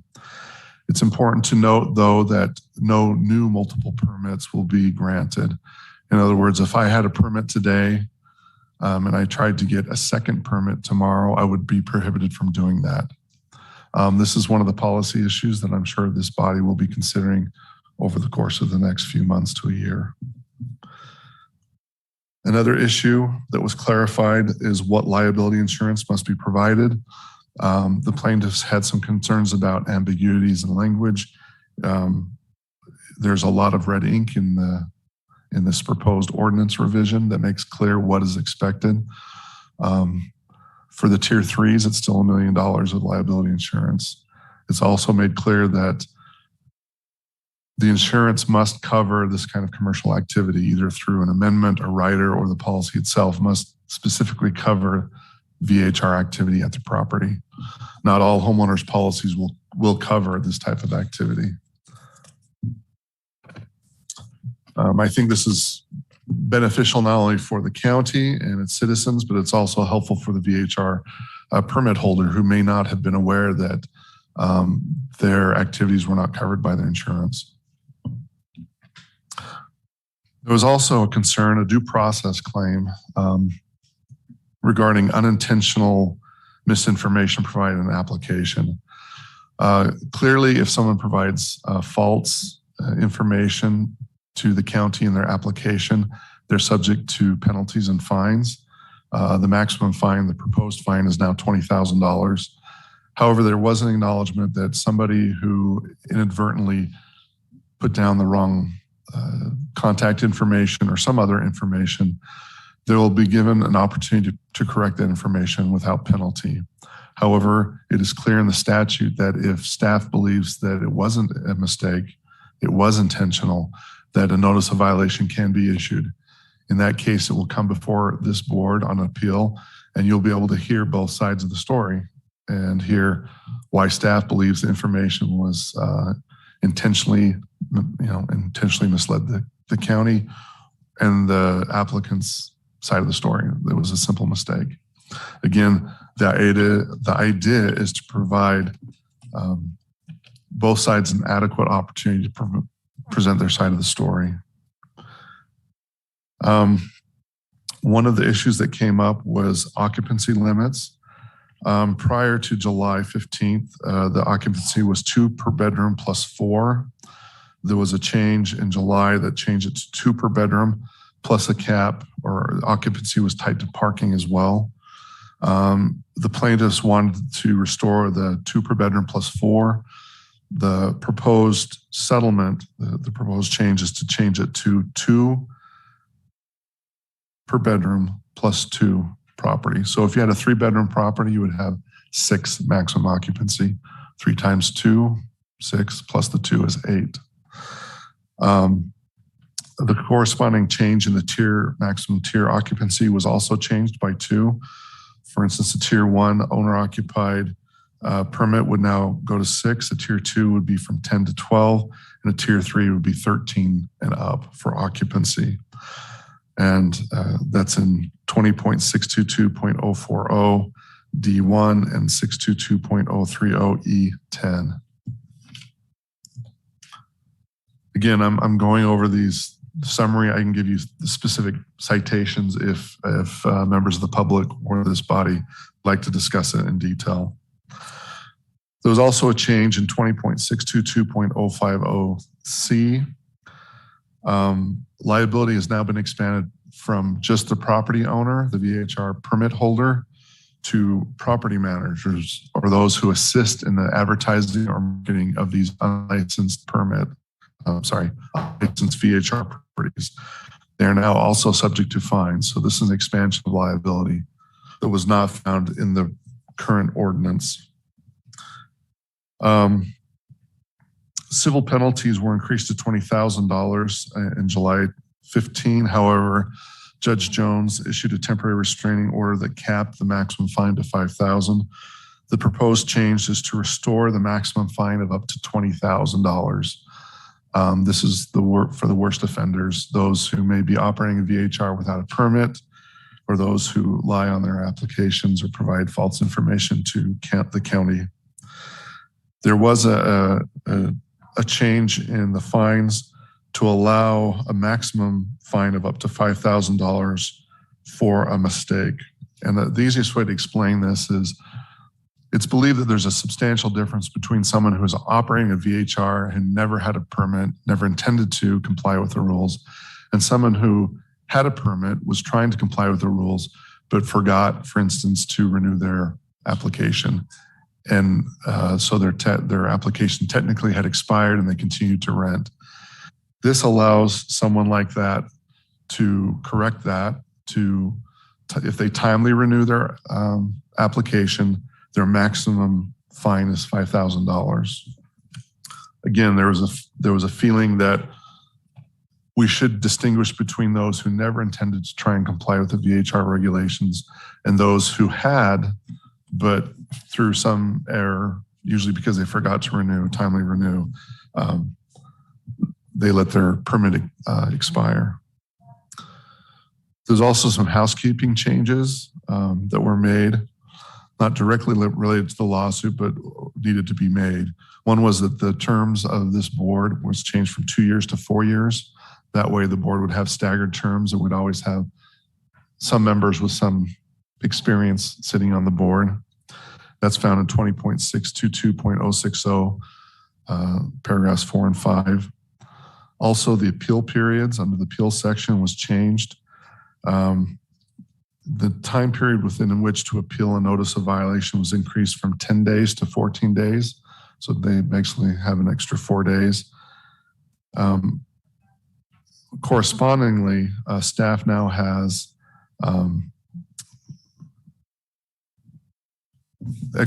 extra time to send notice of the decision of the board to the applicant. It went from 3 business days to 10 business days. So staff now has an additional 7 days to let the appellant know what the decision of this board is on any appeal. There's also finally a clarification that if someone receives a notice of violation or is otherwise adversely impacted by the VHR regulations, they have the ability to appeal that decision to this board. If they feel that this board was biased or was somehow unfair, you abused your discretion, they can appeal to the Board of County Commissioners any decision of this board. And it also, if they're still dissatisfied and they want to appeal the decision of the Board of County Commissioners, they can appeal that through a petition for judicial review to the local 9th Judicial District Court. So there's several layers of appellate review of any proposed fine or penalty. There are some small typographical changes from some formatting changes, but that's the substance of the proposed changes that is going to be considered by the Board of County Commissioners. Again, this board is not going to approve or reject the proposed settlement agreement, but the proposed revisions, it's very important that you know about them, that you kind of understand them, you ask questions about them, because eventually you will be making recommendations to the Board of County Commissioners that may change these. I'm available for any questions, and again, I can drill into any specific provision of the code that you would like to. Thank you, Mr. Ritchie. I would like to open this up to the board if they have questions for Mr. Ritchie. Yeah. First of all, just a question. We've now, and again, I'm not saying it's a bad change whatsoever, but where you now have expanded your ability to find operators. Wondering how you thought through how that will work in practice. Someone continues to rent after their permit has expired. They use a well-known property rental company. Are we going to find that property rental company and the VHR permit holder, or are you going to try to make a decision whether whose fault it was? And because they use someone who has 20 properties in their portfolio, we're only going to penalize the property management company, not the homeowner. Have you thought through how you would make those determinations, how to enforce that portion of the code? You'd penalize both, or you'd penalize one or the other? If it's both, I guess it's easier to understand one or the other. How do you decide who's at fault? Chairwoman, if I may. Mr. Ritchie. Doug Ritchie with the District Attorney's Office. Again, under the code, there's discretion on whether a notice of violation would be issued and who would be issued to. It's dependent on the facts and circumstances of each case. To answer your question, a notice of violation could be sent to both the property owner who operated without a VHR, as well as the property manager who assisted them in showing it, listing it, advertising it. And I have one more question, and then we can. I also have comments, but I'll wait on those. Have we thought through? I mean, some of these things taken in combination, to me, border on unfairness. We have grandfathered people who own their VHR properties through a corporate structure. And we have now grandfathered that structure in. And it doesn't have to be closely held, right? If you had a corporation before, they're still a permit holder. That's correct. You've now made a valuable, transferable asset, because if I held a permit, I can now sell my corporation, which owned that property and the permit.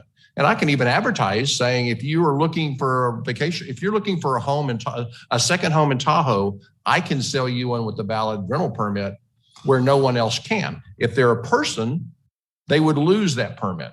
But because they're a corporate structure, I'm going to sell the shares behind that corporate structure, and that permit will still be valid. Isn't that correct? I mean, historically, you could have a corporation, any kind of corporation, own the property with the permit, and we've grandfathered those people. Isn't that the case? Doug Ritchie with the District Attorney's Office. That is correct. Corporations are legal entities. They're legal fictions. They are a person that continue to hold an asset, and because they don't ever die, they can continue to hold it. However, just to be clear, the proposed changes, that wasn't changed. That was changed by the Board of County Commissioners in July 15. I guess it's how they're related, because also we're grandfathering multiple permits in.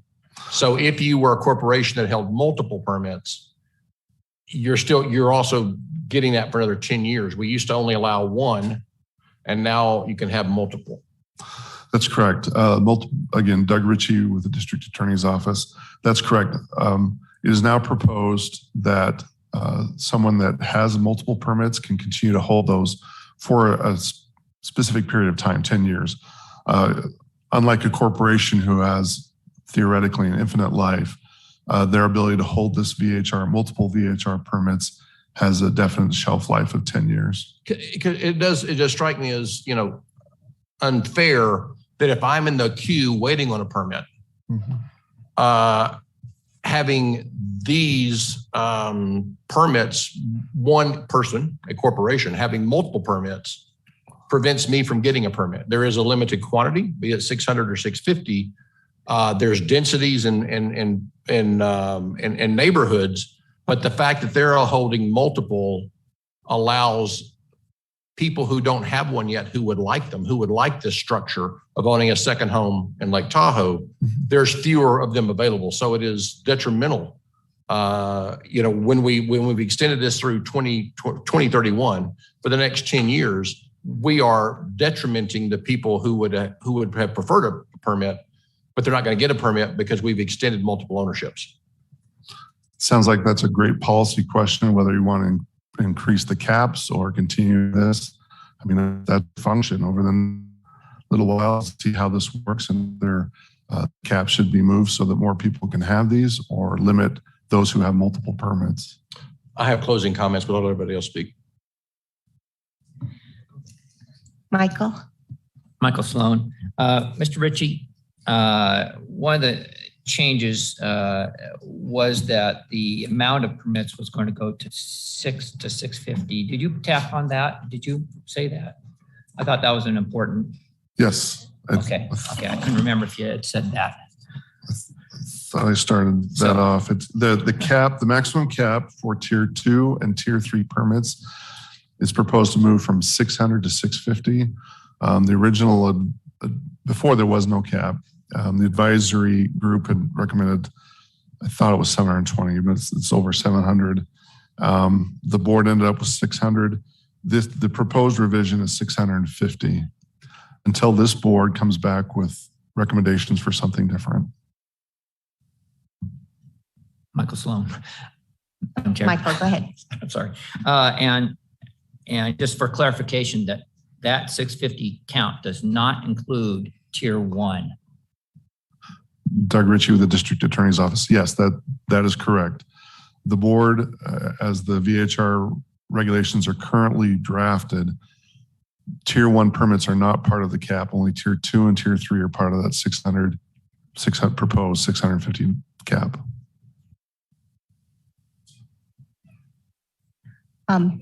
Does anyone else, Patty, do you have any comments or questions? I wanted to just clarify something you said, Keith. You were talking about a corporation and they change officers and they still maintain the house. Now, I know there's a provision where when a house changes ownership, the permit goes away. And that's an interesting perspective. And I don't feel like I got the real answer. So if I have ABC Corporation and I sell my corporation to Lauren, does she get to keep the house with the permit if the house is owned by the corporation? Doug Ritchie, yes. To clarify, if someone has a permit, and it applies to corporations as well, if the corporation tries to, if any permit holder tries to assign their permit, they have to apply it themselves.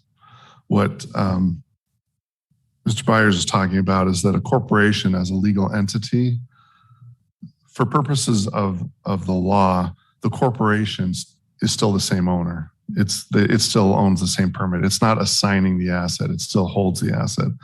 But what he's referring to is that the corporate ownership can change. So the corporation, legal fiction, continues to exist, continues to hold the VHR permit, but the owners of that corporation may change. I will point out, though, that under the changes that are being proposed, any change in membership, they have to be basically family members, and they also have to be willing to personally be liable for any violations of the VHR permit. Thank you for that. That's what I was looking for. Okay. I have some more comments, but I'll see if Lauren or do you have anything? Sorry, that's different than what I understand. So if you are coming today for a brand new permit, as a corporate structure, you have to be closely held, right? But historically, if you were Amazon and you own, Amazon created a special purpose corporation to own a house that was issued, let's say it's Corporation A. It was not closely held. It was never closely held. Right. Okay. It owns a house and it received a permit in that corporation's name. They're grandfathered. They're not required under the closely held corporation or an LLC or a family trust or anything else. They were a corporate legal entity. You can sell the shares of that corporate legal entity, which is not closely held. It's not family related. You can sell that corporation, which owns a house with the permit, and you've created a transferable asset of that permit. So there are people who are grandfathered who are not closely held corporations. They're just corporations, correct? Because that was a little bit, when you added that comment about we could have to be closely held or family held, that's not necessarily true. If you were a corporate legal entity which was not closely held, you don't have to become closely held. If I may, Chairwoman. Mr. Ritchie. Thank you. Doug Ritchie with the District Attorney's Office. Just to clarify, I'm trying to explain the changes that are being proposed. What you're talking about is the ordinance as it existed before. Corporations could own VHR permits and there were no restrictions or regulations. As long as they met the requirements as like anyone else, they could get a VHR permit. That was the rule. In July 15th, the Board of County Commissioners changed that so corporations cannot, but they grandfathered in existing corporations. The changes that I'm explaining today do not change any of that structure.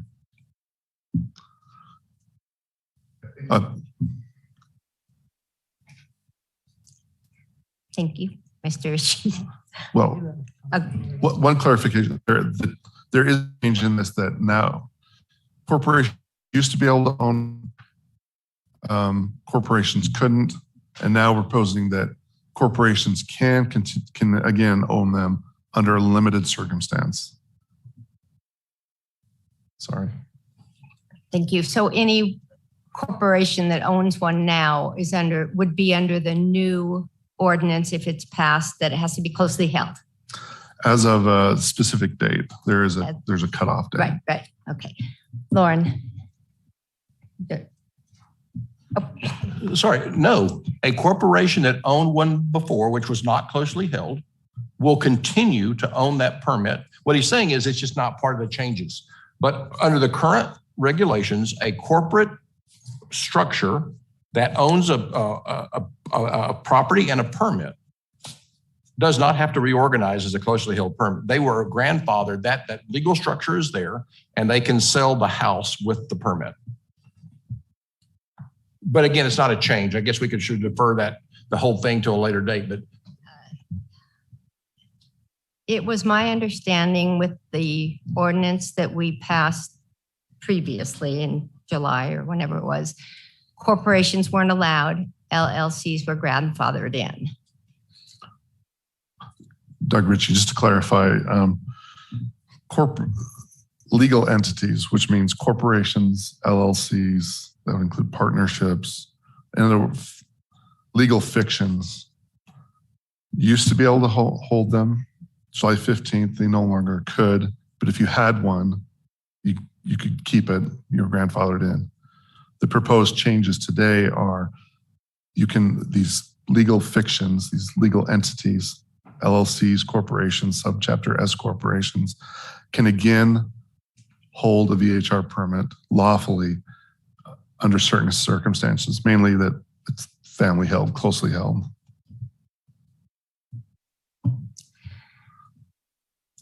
Thank you, Mr. Ritchie. Does anyone want to talk about this anymore?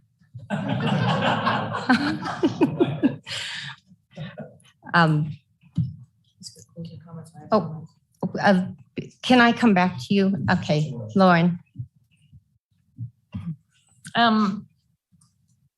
I have, and I wrote some comments down because to me this one is very difficult. We have a lot of very dedicated people who have worked really hard to try to put some science and some basis to the thing. No, you know, making these ordinances is like making sausage and you don't want to see the process, but there is a process.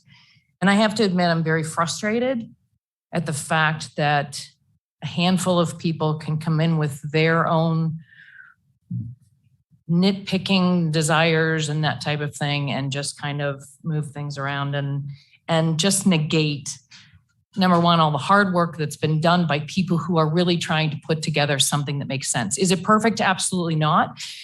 We knew it's not. We knew we needed to get an advisory board together. We knew we needed to study the issue. We know we need to make a lot of changes. But this whole lawsuit has caused issues with staff, how much time you guys have put into it. I don't know that there's really any sound judgment behind any of the changes, the decisions. It's just the whim of somebody here or there. And then it makes uncertainty for all of us VHR owners. It has been very difficult to try to figure out what we're supposed to do, especially the ones of us who care to follow the rules and the ordinances. So I'm not happy at all. And I hope that there is some way to tell this judge that we have all bent over backwards for these people and that we would really appreciate being allowed to do what it is that we're supposed to do, get our jobs done so that we can finally make a program that actually works for people. So I'm, as you can tell, I'm frustrated. I do have concerns over this. I like some things, I don't like other things, but that's this whole process, and that's what we have to. That's where this lawsuit doesn't, because they just come in with whatever it is that they've got. So I think I've said my piece on it. Please, we do need consistency. We need to move forward, and if you can, by any chance, tell the judge that there is a group of people, a lot of people that want to work really hard to make this a workable solution, and we need to be allowed to move forward. I would greatly appreciate it. Thank you, Lauren. Just for the record, when I said, do we still want to talk about this? I was talking about the corporations, not about this. I just wanted to say a couple things, and there are a few things that bother me in this settlement. I'm happy that there's an oops clause in there for people that make mistakes. I think that's really important. I agree with Lauren in that this has to be a nightmare right now for permit holders because they don't know what the rules are. It's a nightmare for us because we don't know what the rules are from one day to the next. And we're all trying to muddle through it, which is why I would like to see us go forward with this ordinance change so that we can get back to doing what our job is, which is to modify things as we see along the way. It's going to take a long time to go through all of these, and we need some historical data, and we need to see what kind of complaints are coming in with adding a +2 and having a tier 1 at 6 people and that kind of thing. But for myself, I'd like to see us go forward with this and, as my colleague calls it, get the train back on the track. Who else would like to make some comments?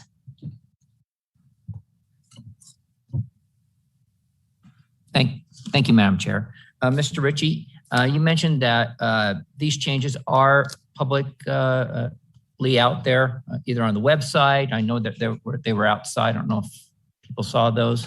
But one point that I would just like to draw their attention to, I'm not saying if it's good or bad, is the change of the types of insurance rating that a company needs to have for your VHRs, and it has to be A+ on best company rating or A1 on Moody's. And so, so for all of you, that will be a change coming up in your next permit cycle.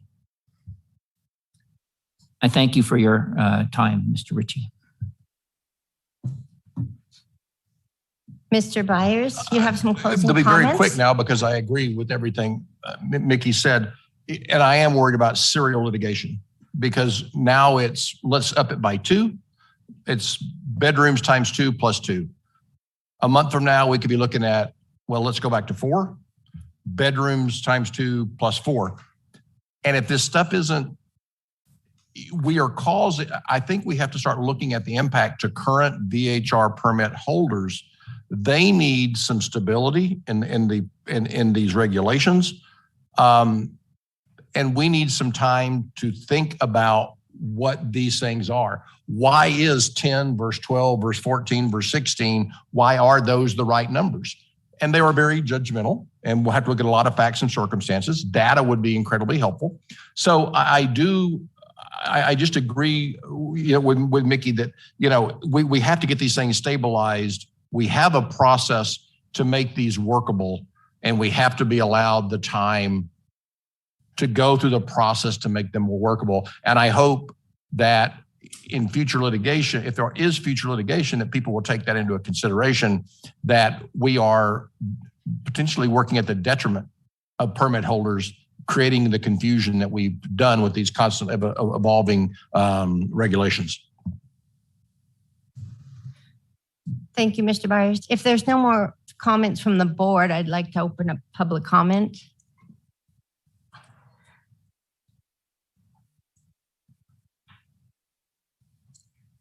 State your name for the record, please. Maybe push the button too.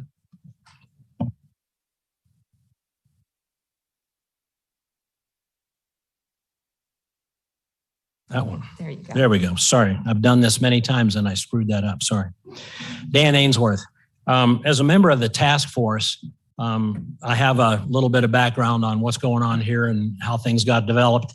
And have to say I'm really happy to see most of the changes that are in the document that's in front of you right now. I advocated for some of those myself along the way with the Planning Commission and the Board of County Commissioners. My only comment today, actually, is for Mr. Ritchie, if you would please, to amplify a little bit on how you've come up with a recommendation for 650 cap now. The cap was probably the most controversial topic in the ordinance itself. Jennifer will confirm that it is the most time-consuming topic that the task force spent its time on. We recommended 725 for the Tahoe Township. The county commissioners glommed onto 600, which was Patrick Cates's just draft budget number. It had no science behind it. So that's my personal opinion. So there was really no science at all, no real discussion, no public discussion on the 600. And I'm just dying to know how you came up with 650 this time to recommend along the way. So that's my request for today. Thank you very much. Thank you, Mr. Ainsworth. Any other public comment? Do you have any public comment in the cloud?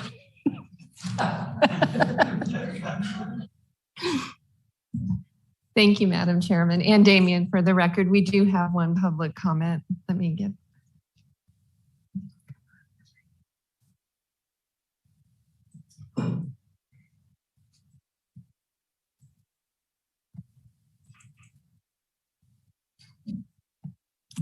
Matthew, if you can hear me, please, if you'd like to make public comment, please state your name at this time, and once you begin talking, you'll have 3 minutes.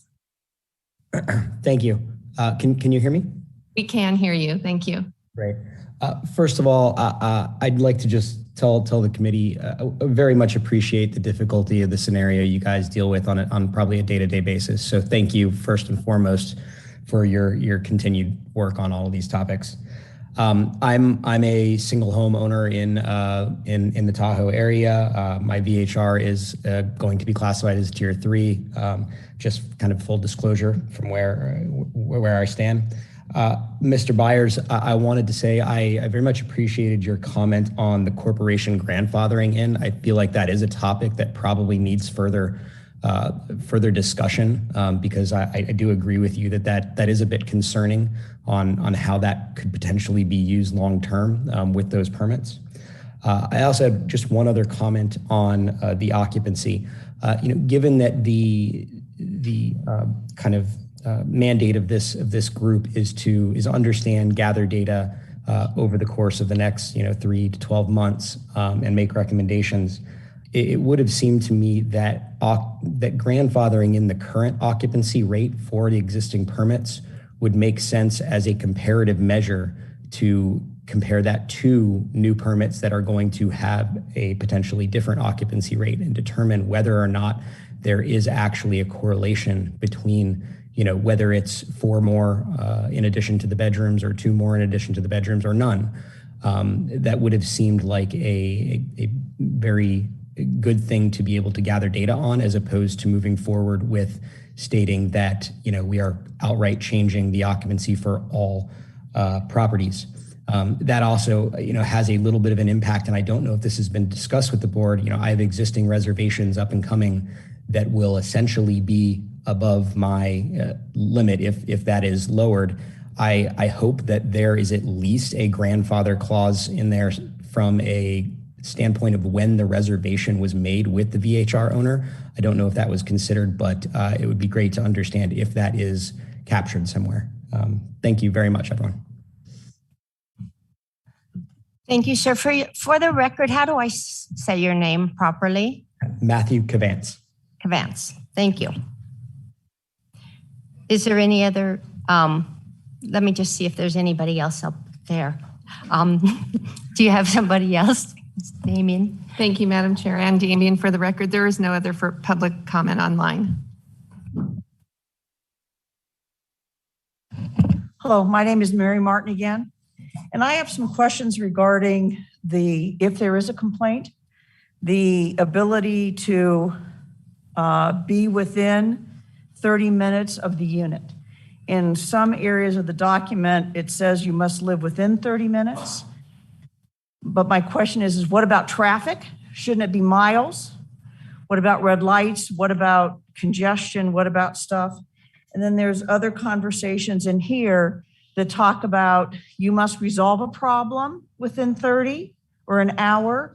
And then there's another thing here that says you must kind of, in essence, have an action plan to fix the problem. Maybe I don't understand examples of why somebody would be on the property. Would it be noise? Would it be a dog loose? Would it be drunk people? I don't know what it is, but leaving it in minutes seems to be a little cumbersome. I apologize for interrupting you, but this public comment is about the changes that are being made to the ordinance, and those are already in the ordinance, the items you're discussing. Fair enough, but I think it's a problem that maybe somebody should address in the future. And you can send in public comment on those kind of things anytime you'd like, or at the beginning or the end. Very good. This is about the settlement. Very good. Thank you.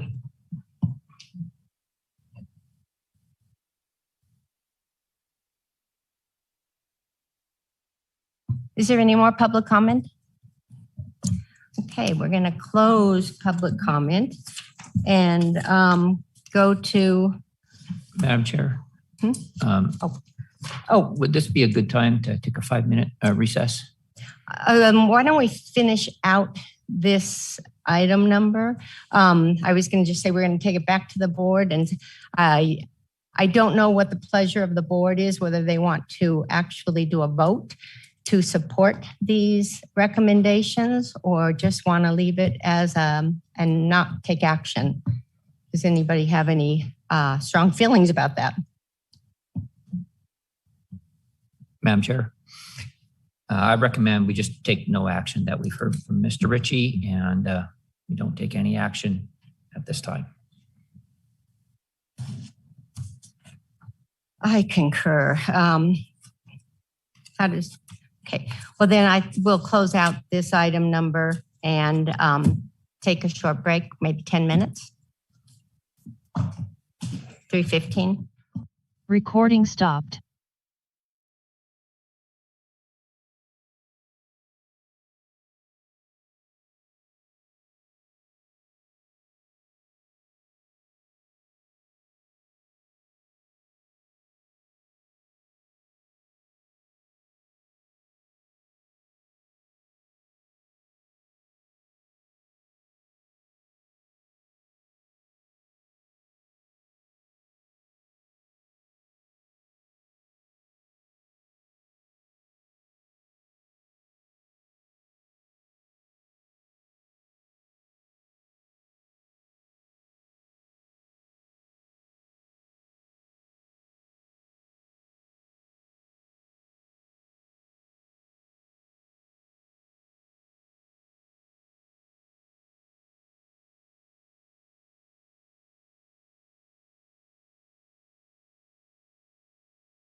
Yeah.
Okay, I'll call the session back to order. The next item is Recording in progress. item number 3 for presentation only. Brief presentation by county staff regarding the processes related to conducting a public hearing of the Douglas County Vacation Home Rental Advisory Board to consider Tier 3 vacation home rental applications. Mr. Dallaire. Thank you, Madam Chair. Tom Dallaire, Douglas County Community Development. For the record, let me share my screen here. Just a quick presentation on this. Share and make it big and go. Maybe not. There we go. All right. So now we have a full screen. I want to just go over this permitting process. It is kind of convoluted, and just bear with me. This is our first process for Tier 3 application reviews that you guys are going to do, that we've prepared as far as staff reports. So of course, we welcome any and all comments on staff report to give you guys the information that you need to make an informed decision. But I just want to start off start this off by going through kind of the permit process. It's outlined in our 622030, item E, and there's 16 items that applicants have to provide to the county in order to get a Tier 1, Tier 2, or Tier 3. Tier 3, there's additional items which we'll go through here in a second, but I want to kind of explain to you how and where members of the public have to go to get the permit. We have hired HDL back in August of 2020.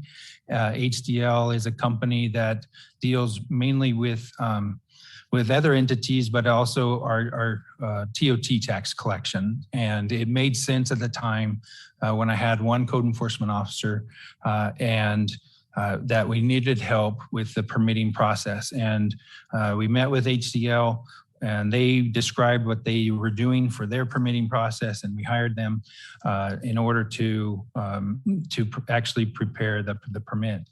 And they also assist the county using host compliance and Deckard in finding non-compliant properties. We had a host compliance subscription. We canceled our county subscription because we have access to that program through our contract with HDL. HDL then gathers the application digitally. And then in the background of that program, our staff logs into their system and then approves it when we get notice. So we go in and review the documentation, and then our staff actually does the approval, and then HDL turns around and then issues the permit. The system that HDL has, we just learned recently, they have a limit. When July 15th came around and we were asking them to make some modifications to the permit application, they are limited to only 5 attachments. And that has complicated things greatly in that we're expecting our residents to combine files and submit them. And basically we broke it down, and you'll see these, we have it in every item on here, but it's also the submittal matrix, and you'll see where those items are broken out and how we've combined them together. And that has complicated things greatly. And we are still working with HDL on a fix for that. And anyway, we are having a bunch of issues from the public on submitting those documentations. Acela is what the Douglas County uses for our permit software. We have a permit available, that digital permit. We could do this in-house. It's going to take more staff. I can tell you HDL is spending a lot of time with our constituents and our residents here and our property owners trying to navigate that system that they are operating, and we will have the same issue on our end, and we'll be up in front and center with it with Acela, using Acela. But it is available today based on the application and information that was approved on October 6th. You just heard from Mr. Ritchie on modifications to that. We now get to modify our paper application, the submittal matrix, the exam materials, the VHR fax, and of course the county website on top of all of that once these modifications are approved. And it is time consuming for staff. I have provided, this is a little bit different image than what you have on the other on the applications or the other items coming up, but this is our submittal matrix for 2022. HDL, as I mentioned, started in August of 2020. 2020. We'll have a full year with them. And all of our permittees will be then have gone through the HDL process at least once. And what we're hoping to do is reduce the amount of information that comes in for staff to review when we're actually doing a renewal permit. So we'll have the information already provided on file in the system. So unless there's some major modifications to the home during that 1 year period that they've had the permit, then we would require additional information, as we'll be able to track that through our building permit system. So if they get a building permit on a modification to a home, we should know that there's modifications made and we'll need an updated plan and updated information. We are still going to request the insurance information, of course, because that's an annual document, and then the TOT reporting, which HDL provides anyway. And then the fire department's going to still do their annual safety inspection, and any changes of ownership or in letters of authorizations, those kinds of things will need that information. And then of course they'll have to fill out the application and verify that they haven't made any changes to the document. This is the process for the tier 3. These are the additional items that are needed. As you can see on the left, there's document number 5. That is right here. This is the document. So we were hoping that all the documents could be contained under one file in this particular order. We're finding that that's not what's happening today. I do have another manual that we've generated. I just haven't released it due to the changes in all the code and the temporary restraining order that was issued. I didn't want to have multiple versions of that out on the internet, so I haven't released that yet, and we'll start making some modifications to it and hopefully get it out. That will hopefully help the public navigate our permitting software and process and really what we're looking for. I do need to add the noticing requirements, which you'll see later on in this document. They're using a special use permit for a tier 3. GIS does have a program where the public can call in and get a noticing map and a radius map and provide labels. And I'm going to throw that back on the applicant and not to county staff to to obtain that information. For these first 14 or 15 of them, I can't remember exactly the total number, but for the first 5 anyway that are in front of you today, or 6, we did that. County staff reached out to GIS. GIS provided the labels, and we sent letters to all the neighboring departments. What I wanted to highlight and share with you on this, just in case you didn't see it, this is in a different section of code. It's under 2020 030 and the personal notice. So when you look at the noticing map, you can see A here. If the parcel is 1 acre or less, there's a 300-foot radius to be noticed. If the parcel is more than 1 acre and less than 40 acres, it's 600 feet.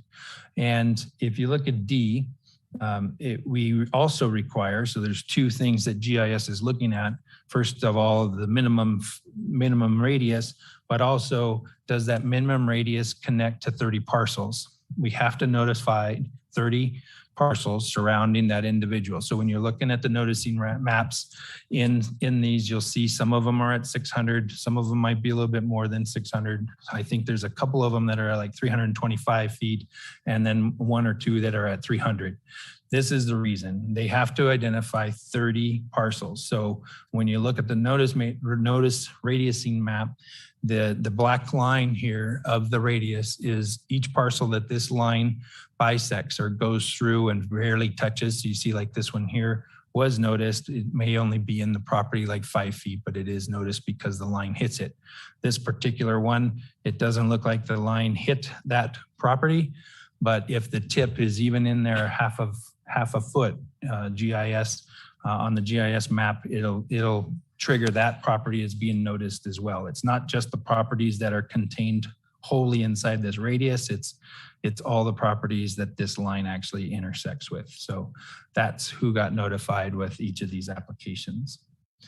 And then code enforcement staff does do a bunch of research and investigation, and we've got a lot of these, as Chris can testify to, and we try and keep up. There's a lot of information that we are trying to search out, and we actually have our code enforcement staff are on 410 schedules. They do still have a weekend, but they are rotating today for each one is on standby over the weekend. So they do go up there once. They drive up to Tahoe on the weekend and look. That's when we're getting a lot of our complaints, and having that enforcement, I think, physically in Tahoe is important. And so we have, they have been doing that and making sure that the folks that are complaining about it, maybe it's a Friday night, Saturday morning, they would go up and take a look at that property and see if the problems have been resolved. If it's an emergency or it's really loud, then our code enforcement officers will call the emergency contact that's on file and notify them. And I think we had a question about that earlier today, that if it's something that is disrupting neighbors to the point where they're calling code enforcement on the hotline, then that the emergency contact needs to be called, and they need to go investigate first. If they can't resolve it, then our code enforcement or the sheriff's offices will be called. Our code enforcement officers will call the sheriff and let them know. They have 2 officers also dedicated to code enforcement up at Tahoe as well. One of them might be on call, but it's specifically for code enforcement. So we do have the sheriff's support in this. Also, the fines that we've been issuing, as Doug also reminded everybody today, we have been limiting those to 5,000 until this code revision gets done. And then Doug alluded to it kind of a little bit today, but we are going to need to figure out some sort of fine schedule in the future moving forward, and what that looks like. So the applicant does work with HDL, get the permit requirements submitted. HDL then in the back end, I think we reviewed this already, but our staff then approves it and it goes back to HDL to send out the permit. Or if it gets denied, staff provides in the comment section. You'll see some of those comments back and forth with them in these applications. that then HDL reaches out to the applicant, gets the information, and then processes it again. We have a good, that the system that's being used today tracks that very well, and all the comments are recorded on the file. And then the county staff reviews the assessor site. You'll see those deeds, Acela for the building permit information, Secretary of State for the LLC and incorporations. We do look at member lists and who's on the corporation, and we're trying to track that information as well. And then the current list of VHR permittees, trying to capture this duplicate owners that own multiple permits. And it's tedious work, and it's extremely complicated, and there's a lot to look at. Citizen Serve is the program that our code enforcement officers use and have used for a number of years now. We have quite a record in that. So every time we do get a complaint, the complaint is logged into Citizen Serve, and then as the code enforcement officer investigates that, they put notes in that system. So we have another system that they use for specifically code enforcement.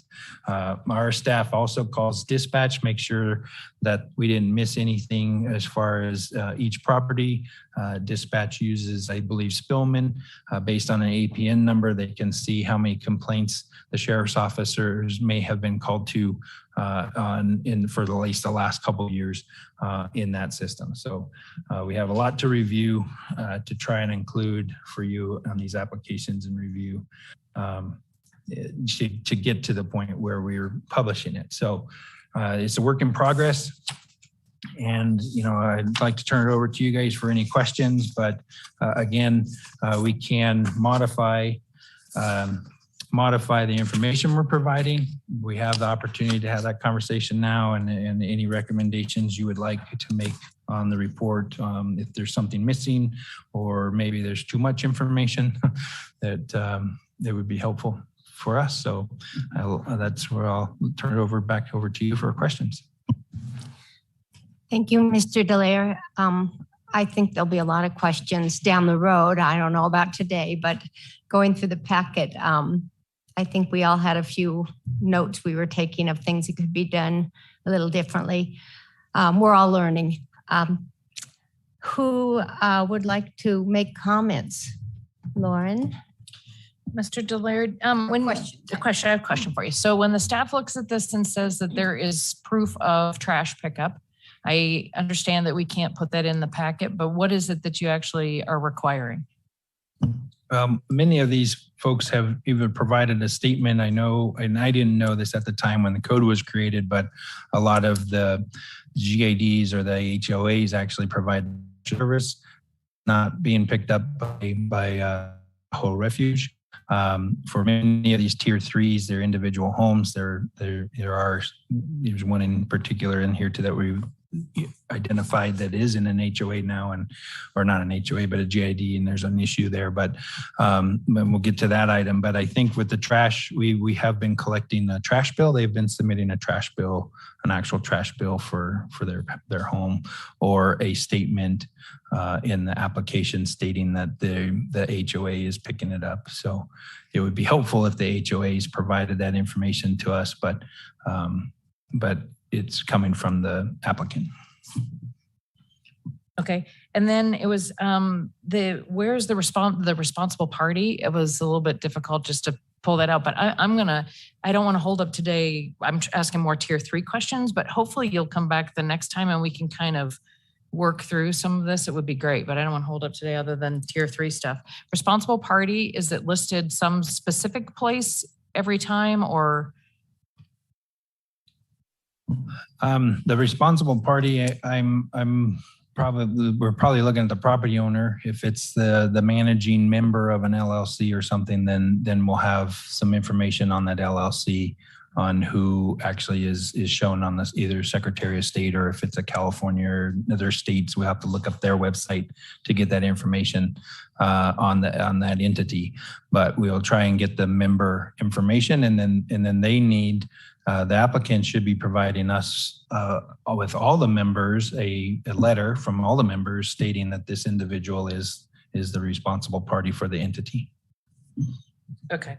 And then the other is the monitors. I kind of saw some random stuff about monitors. Are you requiring monitors to be in a specific place, or is it basically if they just have service, it's okay? Yeah, the monitor locations, we haven't quite got to that part of the process. I mean, we are stating that they have to have them. There are a number of them that do, and we haven't had any complaints. There are a number of them that don't have the monitors and they need to install them. I would assume that you would want to put a noise monitor on your fence outside. And not all of these noise monitors are the same, and you can't just put a lot of these are internal or inside indoor type monitors. Depends on your system. There are a few that are outdoor ones, and if you have it connected to Wi-Fi, it's close enough. It's on the fence. I would think that would be the best place at the property line to have that. But if the owners have them at the back doors, usually that's what we've seen in most of these at the back doors inside the house. So they're monitoring it that way. But we have asked that all the applicants get them in and installed by January 1st. And that's been something that we've been pushing off, and mainly because of the fire, scrambling for that and the bear boxes. I think everybody in here had some sort of bear box on their property. So.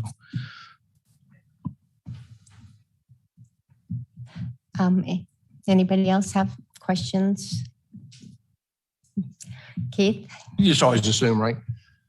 Back to monitors. None of this is criticism. We're all walking down this road together. But is there a definition of a monitor versus a noise event? I noticed one of them, and I can't remember which one it was. I think was using their Ring doorbell. And I wasn't sure what that was. And is that something that they're defining what an event was? Or so I saw one, and again, I was just flipping through. It was kind of like I was really, really relying on you to have assessed the monitoring, right? So I wasn't paying too much attention, but one person has a graph, like this is my noise level. Someone else said I've had no noise events. So are we gonna start, you mentioned location, but also is a noise event from Ring doorbell the same as having this monitor which says this is the amount of decibels I had for the past 3 months? So is that evolving, or have you assessed, again, you said where, but the type and what reporting we expect out of, has that started to gel? Yeah, I can tell you the ones that we have responded to that have had a noise monitor can pull back the event at the specific time that we were notified. To say it's 2 a.m. on a Friday or Saturday morning, 2 o'clock, we get a call from a neighbor, says these guys in pool or whatever making a bunch of noise, and they have a noise monitor. It'll actually show how loud that got. That was obtained at the monitor device. That's why I'm recommending these guys put them on their fence lines, property lines, but at that location rather than inside the home next to where the noise is really going to occur. So just to clarify that, if someone said there was noise at 2 a.m., all of them so far have been able to say, this is what 2 a.m. looked like. Not that I don't have a noise event from 2 a.m. It's always been a proactive statement. This is my monitoring, and the monitoring has shown that there was no noise event, or there was a noise event, or whatever. Right. Okay. Second, you mentioned subsequent meetings, and how many are we looking at? Do we have any idea how many permit holders, like what do we have, 6 today? How many more, if you look at the 600 permits that we have out there, how many would potentially, because you don't know, they may voluntarily go down to look at, I'm sorry, Justice. Yeah.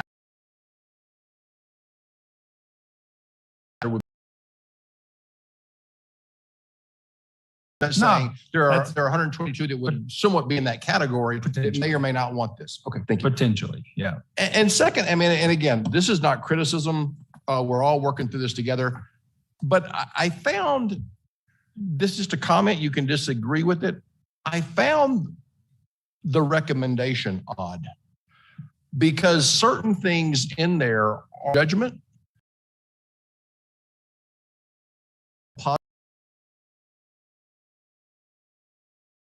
I recommend this, everything is okay. And there's another statement that says, I've looked at everything I've looked at. I don't see a reason you wouldn't. You see what I'm saying? But because we have these judgmental things in there, we may want to think about the recommendation you make to this committee and just say, based on my review, I don't have any problems with this, but not actually on our, I don't know if you rely on our judgment, if that's the right term, but that require judgment that I don't think you're wanting to make. So we may think about the actual format of the recommendation. And also if there, I would just point you to exceptions, if we could just make sure it gets in the motion. And I think we've tried to do that, and I'll go through and I'll talk about a few of those there. But, if there's some, like you mentioned, some people didn't have noise monitors. I think, let's just make sure that all of our motions have said, subject to noise monitoring or approval or something. I think you've done that, but if there's any other conditions precedent before you want that permit to come there, let's just make sure it's in the motion so that when we make it, it's actionable. Not that we've approved something, but something else should be done beforehand and we don't actually make the motion, because we will need to almost read that motion verbatim in some of the situations. Okay, thank you. Thank you, Keith. Are they called decibel meters that we're looking for in these noise monitors? Well, it's the decibels.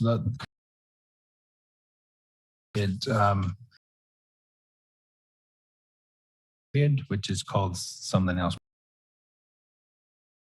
At that level 60 is what we're really looking for. So, the cracking of pool balls or somebody yelling or laughing in a group, it's not for 24 hours, which makes it difficult, but it's still interrupting the neighborhood, especially at Tahoe with some tree covered areas where that, in the summertime, everybody's got their windows open and it just travels. So it is difficult to enforce what's in the code. What we need to do is have these noise monitoring device for backup, really for the homeowner, the landowner for this, and say this is where it was at. And that I understand they can download the information from the cloud and provide that to our code enforcement officers, which has been done a couple of times, and it is helpful. Work in progress. Yeah. I don't have anything more for Mr. Delaire, but I would like to know if anybody else does. I know you've got. It's a lengthy process. We have, one today that this is going to be coming up and is an issue.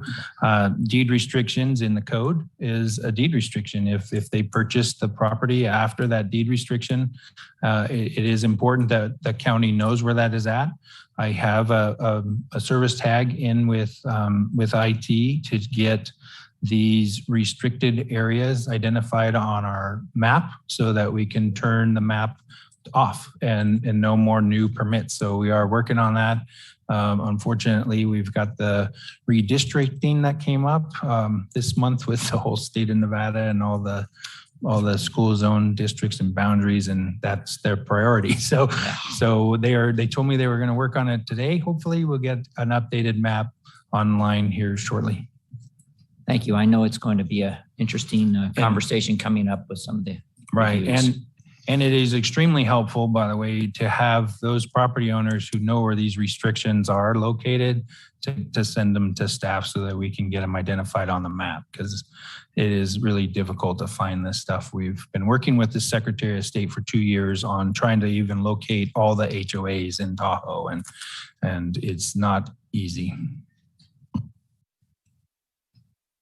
Thank you. Any other questions? Want to try and keep us on topic here, which is about the process. No more questions? Thank you, Mr. Delaire.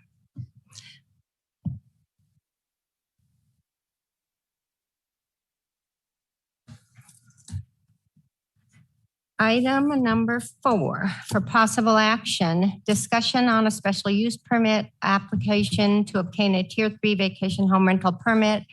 The subject application is for a 7-bedroom home, 14-person maximum occupancy, located at 466 Kent Way, Zephyr Cove. The owner is Christopher McNamara, who has a Douglas County issued VHR permit number 084000394.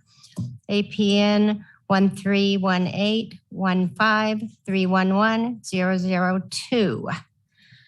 Tom Delaire. Okay, thank you.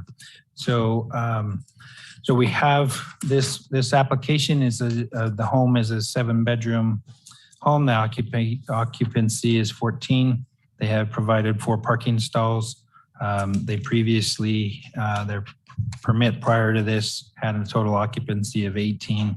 And this is located within the Round Hill Village, which currently has the capacity to have VHRs in it. And the count that you see on the staff report does have, it includes this particular unit. So it's not, we're not adding to that. The findings, so each of these we're calling findings. This are all the requirements. As you look in the staff report on page 132, you see the unit complies with all the applicable permit conditions, including those required by, that's the section E we just went over. All of those applications, staff has determined that this has complied with that. The unit is this is what you guys need to do.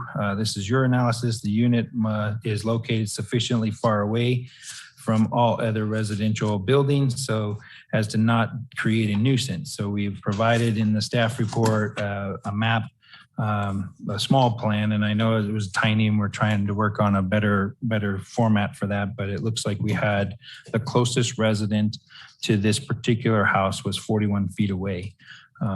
And so that's a determination that you guys will need to make. And then also is 4 parking stalls enough for that occupancy of 14. And we've gathered and have deemed it acceptable to issue a permit and have.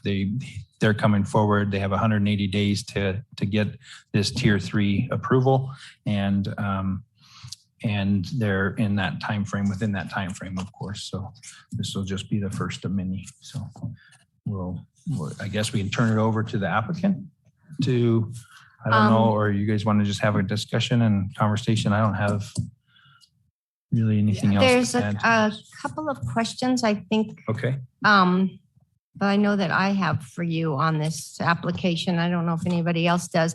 And if the applicant's here, we do want to hear from them, but I wanted to ask these questions of you first, Mr. Delaire. Sure. The diagram shows a mother-in-law unit, what looks like a separate entrance, but it's also included in the 7 bedrooms. The diagram also shows 1 set of bunk beds, and there's 2 sets in photos. I don't know if that's a big deal. That was a little confusing to me. Maybe there's 2 sets of bunk beds in 1 room. And I know it sounds kind of nitpicky, but I think these are so important because neighbors in residential areas need to feel like we really dug deep into these tier 3s and made sure that these applications are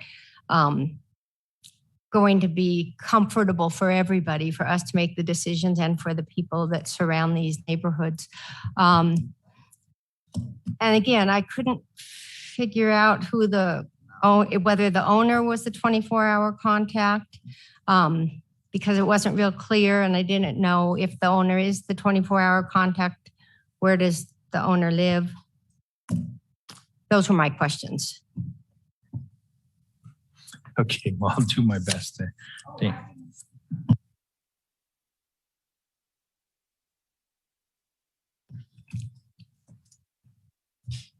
Get the page number. Okay. So the owner on this particular one, I think, let me see, I thought we had, I'm looking for the application. Yeah. Okay, never mind. Right, but I meant, on the application. So page 145 is a screenshot of what HDL sends our staff for the applicant. So it shows on here that they are, who the owner is, and I'm looking for the emergency contact information. It doesn't look like we have it on this information. I'll have to find, I think we get that information is in our, well, we get it as a report from HDL in Excel. And I know we've got that emergency contact in there, listed in there. So I'll have to, if you want me to include those in the future, I can do that. It's unfortunately, it's not on. I think it would be there. helpful. Okay. Madam Chairman, can I add something just about that? I would prefer not to have that information. I would prefer people not to necessarily have a bunch of people's names and addresses. But I think an affirmative statement that they exist, whether the owner is the 24-hour contact or it's someone else. And I'm not saying no, but I would like some consideration of just personal information out there.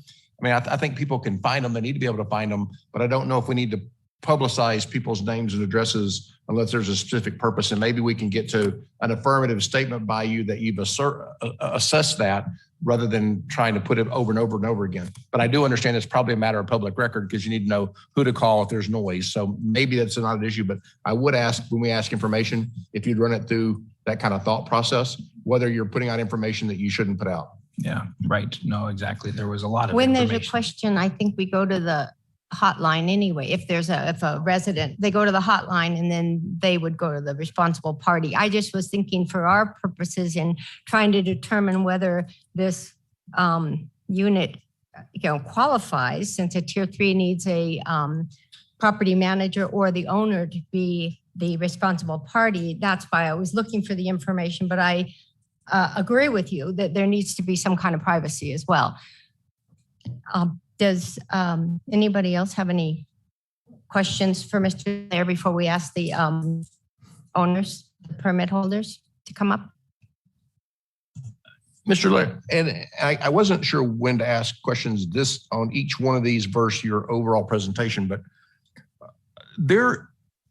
in the totality, there are two level 3s, tier 3s across the street from each other. Because I drove all these on Friday. I mean, I didn't want to interrupt anybody. I didn't want to intrude on anybody. So I just drove around looking. There's one at 466 and one at 465. And so I'm looking at how you assessed. Were you completely, let me go back. In the original spirit of tier 3, if you go back and listen to the Board of County Commissioner comments, they basically said no tier 3s. And someone said, I have a property and I couldn't disturb a neighbor if I tried. I have a massive property. I have family reunions and I create a lot of noise, but no one's ever complained because they're so far away.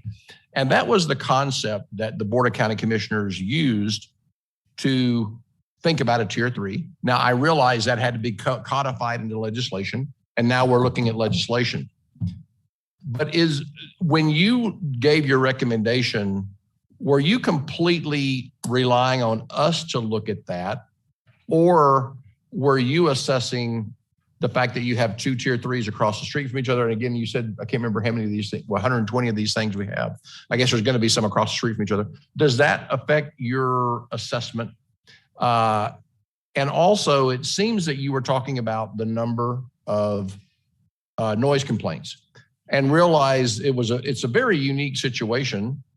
When we were talking about VHRs, there was this assumption that we were going to have great enforcement. Well, now we have better enforcement, but we had fires. So we did not have a normal summer. There was not a heavy usage. I think 4th of July was probably pretty heavy, but not to the extent it has been, but we didn't have that. So how much weight, I guess I don't want to ask you how much weight. So did you assume that the absence of noise complaints was meaning that there were no noise complaints? So how did you take that in? Are you completely relying on us or did you make an assessment? And if you did, how did you assess this? Well, and thank you, Madam Chair. This is Tom Delaire, for the record, Community Development Director. It's a very good question, Mr. Byer. I think what we tried to do was to say, okay, here's where all the permits were actually distributed, and applied for, and they've been on operation. How many of them have had complaints? We did state that. We called, our code enforcement officers called the dispatch line to try and get their records as well. I think we only had one where the sheriff's office responded, I think, over the weekend, but we didn't get the complaint until Monday. And when our officers went up and investigated, the noise, it's obviously everybody was gone. So it's those kinds of things. It is important that we have the hotline so that we can react to these things right away. I think moving forward, we're going to have a better record of that on each of these individuals. But the location of this, it is difficult. This is something, but it's something that I, in code even, can't make that determination. That's up to you guys. And we took a shot at this, and we prepared a report that we thought would be useful for you guys to make a determination today. But if you don't feel like you have enough information on this and we need to go and do a site visit, I would welcome that. I'm not sure we've got a lot of that kind of time to burn up on this, but I would love to be able to go up there and actually analyze it, walk it, and look at these things. Unfortunately, with the way things have been moving, we haven't, staff went up and looked at that. I had code enforcement officers go up and take some pictures where we didn't have a full, complete submittal. We added to those submittals so we can actually make this determination. And we're looking for some guidance from this board and this body on how we analyze that in the future. And these ones were existing. They were across from each other in this particular case and the next one. And that's kind of how we analyzed it in this particular instance. Thank you, Mr. DeLayer. I think we'll do this a little differently. I think after your staff report, I'll have the applicant come up and then everyone can ask questions. I thought there might be more questions that were about the detail of the report versus this kind. So let's have the applicant, Mr. McNamara.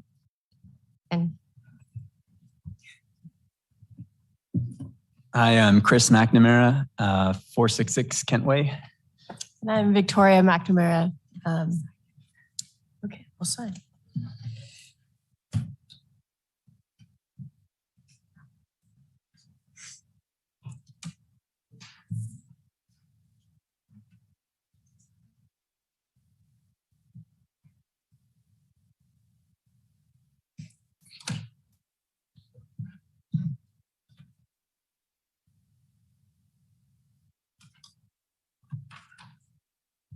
Okay, please, if you have some comments you wanted to make to us or something. Did you want me to answer some of those questions that you raised? That would be great.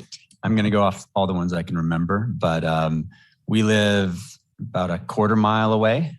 I'm the local contact, but we manage this together. We have the certificate of achievement.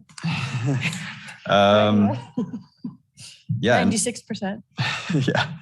And I guess the only other comment I have is we've had it for 5 years and no noise complaints to my knowledge. I've always, since we live in the neighborhood, have been very respectful of trying to work with the neighbors and help out on the defensible space stuff and all that. And so, yeah, what do you have there? We used to live actually in the unit and we're good friends with neighbors, so they know that they can approach us at any time if they have any issues. So we try to make ourselves available if ever needed.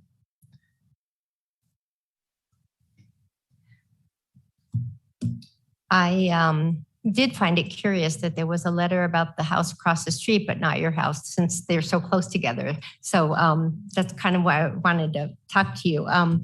Does anyone else? Well, my question was about this mother-in-law unit that looks to be separate, but that's part of the whole rental unit. It's not done separately. It's never been done separately, and it you technically could, I guess, go through the side door in the garage and then up 2 stairs and then open the door to the unit.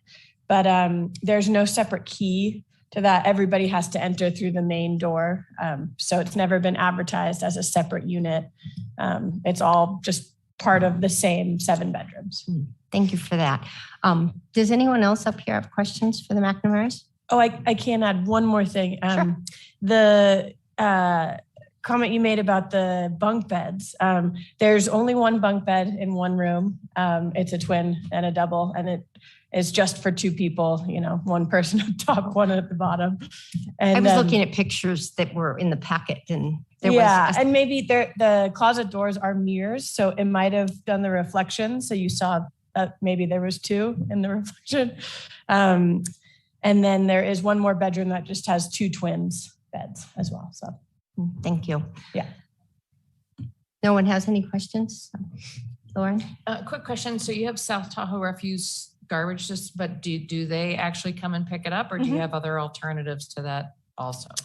Well, my office is right in Round Hill, kind of in the main area. So we have an extra commercial dumpster that we can use for the overflow. Your office is the place they take it? Yeah. Okay. Well, oh no, well, South Refuse just picks it up, takes it to the mothership. But we also, since every once in a while there is excess garbage, we have our solution that involves a legal way, a convenient way to get rid of the extra trash. That's what I was looking at, the legal way to, okay. And so your office is located close to?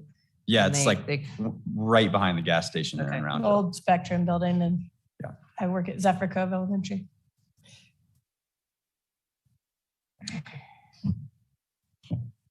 Mr. Sloan? Thank you, Michael Sloan. Have a beautiful house, by the way. My question first, though, is to Mr. DeLay. They currently have a tier 2 permit, correct? They've applied for the occupancy of was it 14. So we've issued them that permit. If you guys deny then it rolls back. Then it rolls back to an occupancy. The maximum occupancy that they would be advertised would be 10 at that time. But with the change in ordinances, class 2 go to 12 in case. And class 3 with the change in ordinances, they're requesting 14 will go to 16. I'm just making sure everybody knows what it is. I do find it difficult, to distinguish between how far away there would be, sounds. I mean, there is a house 41 feet away. I did go out to the property. I took pictures of every single property. So when y'all come up, I've been there. And there was one letter that didn't want to have a VHR, because just with the noise, potential noise, but they didn't specifically say that there was a problem.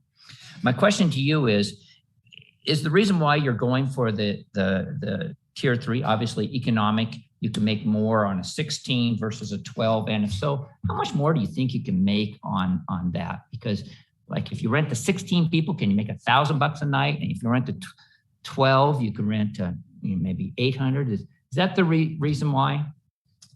Well, I mean, it's always been 18. And so I've been doing vacation rental since 2005, started in California, just kind of as a side deal. And for sure, it's always been the biggest differentiator is having more bedrooms and having the bigger capacity. Because when you go into search, there's just way less homes with that capacity. So I guess the honest answer is I don't know what would happen. We don't know what would happen if it went down to 12. But it would make it so that it no longer is that distinct relative to all the other, vacation rentals in the county. Right. So it'd be an experiment. Okay. Well, it was an ambiguous question. I was just, again, the board here is trying to balance, the neighborhood versus the ownership and the permittee. I happened to talk to some of your neighbors on Kent Court. I won't say their names, but they didn't seem to have a noise issue with your place. But they said in parking, occasionally, if you look at if the board members can look at the pictures, and the ones I provided, the steepness of the driveway, the neighbors indicated that people ended up parking their back wheels at the bottom of the driveway, slightly sticking out into the street. So I don't know if that's what that is. You have any comment to that? Well, so for we have our new cool parking permits that we're handing out, and our diagram. Yeah. And so everyone, if you do 4 cars, can be up on a flat zone. It's only, I guess, if you have the 2-wheel drive car and you're like, I don't want to go up the driveway. I don't know. But you can actually fit like 6 or 7 cars. There's also space in the garage as well. Yeah. So I was going to ask you, are you counting the garage space? Do you give them 2 spots? No or yes? It's Do 4. 4 on the driveway. Well, it depends on how they want to park their cars and if they want to pull in, but they get 4 spots. 4 parking spots is what I've designated because not everybody knows to go inside and open the garage door, and sometimes they want to use the inside of the garage as storage space. Got it. So. Okay. Thank you. Did you have something else? No. Okay. Lauren, do you have anything? I'm going to apologize to the McNamara's because we're making the sausage and it's not pretty. And you're standing there and I'm trying to figure out when this conversation becomes the right time to have this conversation. And I don't know when it is. And so I'm going to throw it out there. And it's no reflection on yours. It's a reflection on the tier 3 that we're looking at here. So I apologize ahead of time. Being on the task force, when we talked about tier 3s, and you brought up an interesting point when the Board of County Commissioners mentioned tier 3s also. It was the belief that over a certain amount of people, the places were going to require more space, more privacy, more whatever, so that it did not negatively impact the neighborhood. And I do know when I look at this and I say, what did we write? Appropriate amount of space, that kind of thing. It kind of left you guys without that intent that what we discussed in the task force and how kind of special these tiers are supposed to be. How there's a sense of, there's this balance we're trying to gain between private property rights, enjoyment of your property. What is blending in with the neighborhood and what is inundating the neighborhood? And I think the task force did an amazing job in talking about how tier 3s, if you went over, and I don't want to say a number because it's moved around so many times, I can't remember what it is anymore. But when you go over a certain number, that those places are supposed to be special, have plenty of space, and not negatively impact the neighborhood. And it's interesting to me, what I read from the neighbors is not shut down the VHR, but could we not have a bunch of strangers walking through our neighborhood because could you lower the numbers? And one of the things the task force talked about a lot was there's 3 problems: parking, noise, and garbage. And the 3 things that run those same 3 things are people. How many people do you have? And I have to admit, when I was called out to take a look at what was proposed to be a tier 3, I was like, wow, we really lost the whole concept of tier 3 and what tier 3 should be.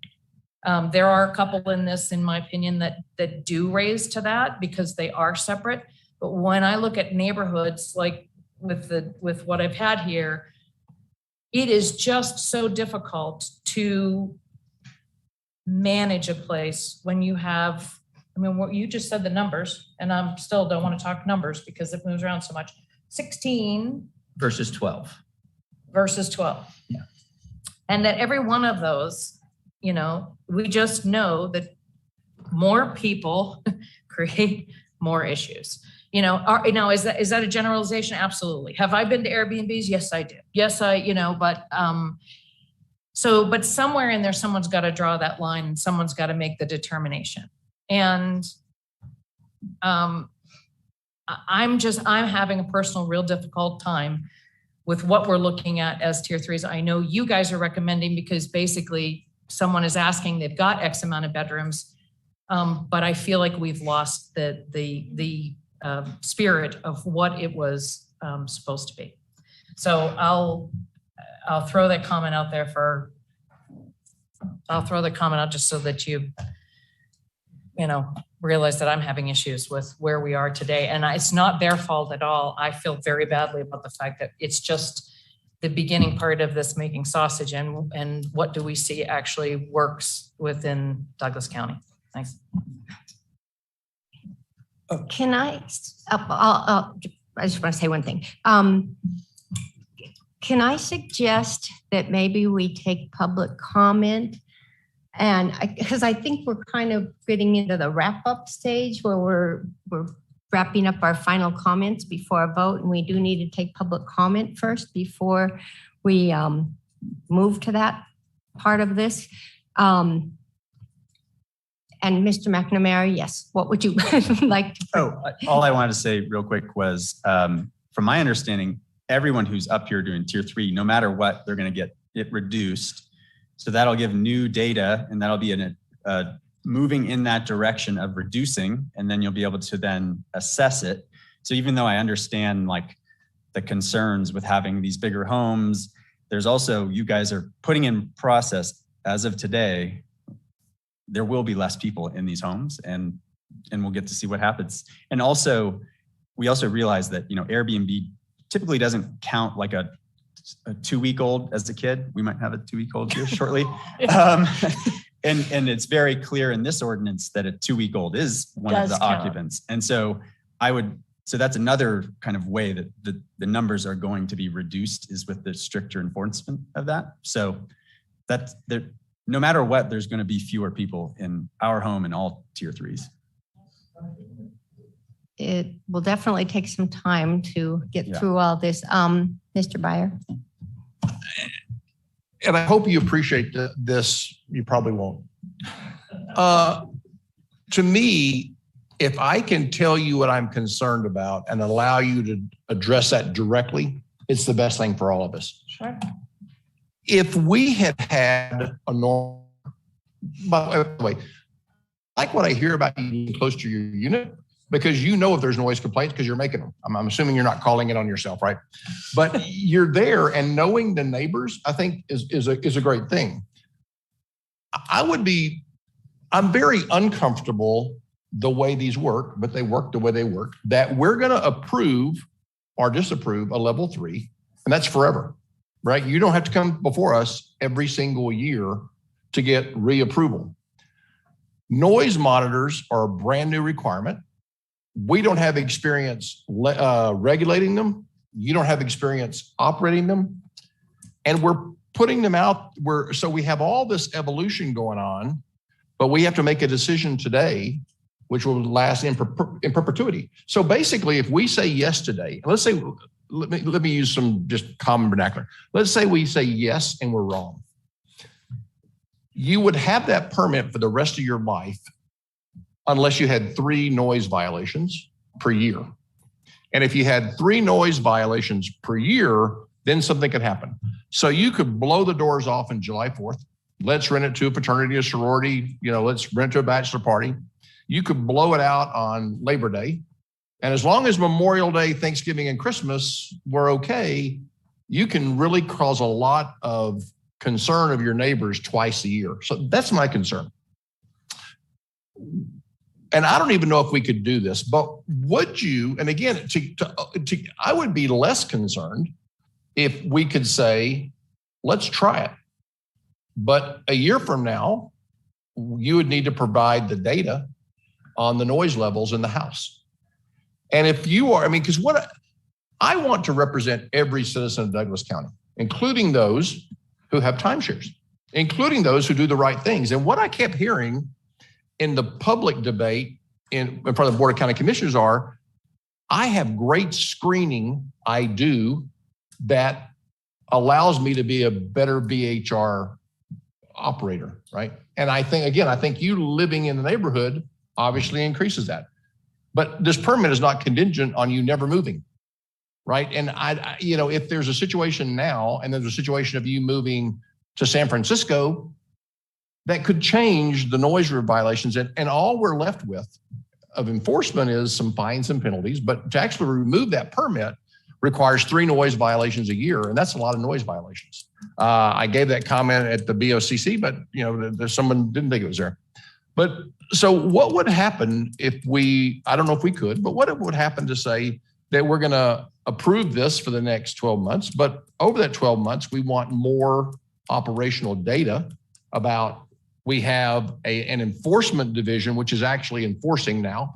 People have lost faith prior. You heard the same comments I did. People have lost faith in the, in the enforcement area. We have a year of enforcement officers who are there, and we have a year of noise monitoring data. Would you be frightened to put a condition that it's subsequent? And again, I would never say this, by the way, it's going to be every year. I think that's crazy, right? But what would you think about that kind of condition on your permit? I think we'd be fine with it because we have, the 5 years of no complaints. So unless we really mess up, that's the way it should be.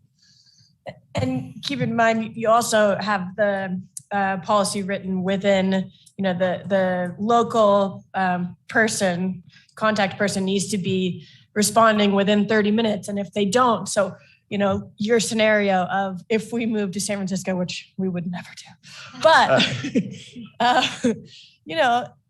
then we would have to have a different contact person and we would have to deal with that. And so there is, policy in place that you guys have done and written to help mitigate these concerns. But, I do think it's valid concerns and figure out what is the best way forward that works for everybody. We're definitely open to it. Thank you for those comments. That's Patty. Thank you, Patty Graff. I have a question for you. The old permit lets you have occupants up to 18. Have you had 18 in the rental prior? And approximately what percentage of the year do you think that you had 18, or what is your average that you had in the past? 18 we've probably had just maybe on more of the holiday weekends, but it's not like, I would say that's maybe 15% of the time if I had to throw out a number. It's very rare. Otherwise, I would say we're more commonly have 16, but there is a difference in what Airbnb prior, before these regulations are going into effect with the new permit process and everything.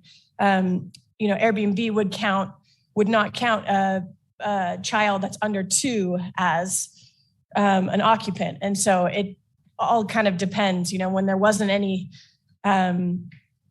written policy on how you're counting the guests, then, maybe there was more kids. But, usually we have 16 guests or so, but now we've had to change. So I've changed all of our listings to reflect that. And so now we're down to 14.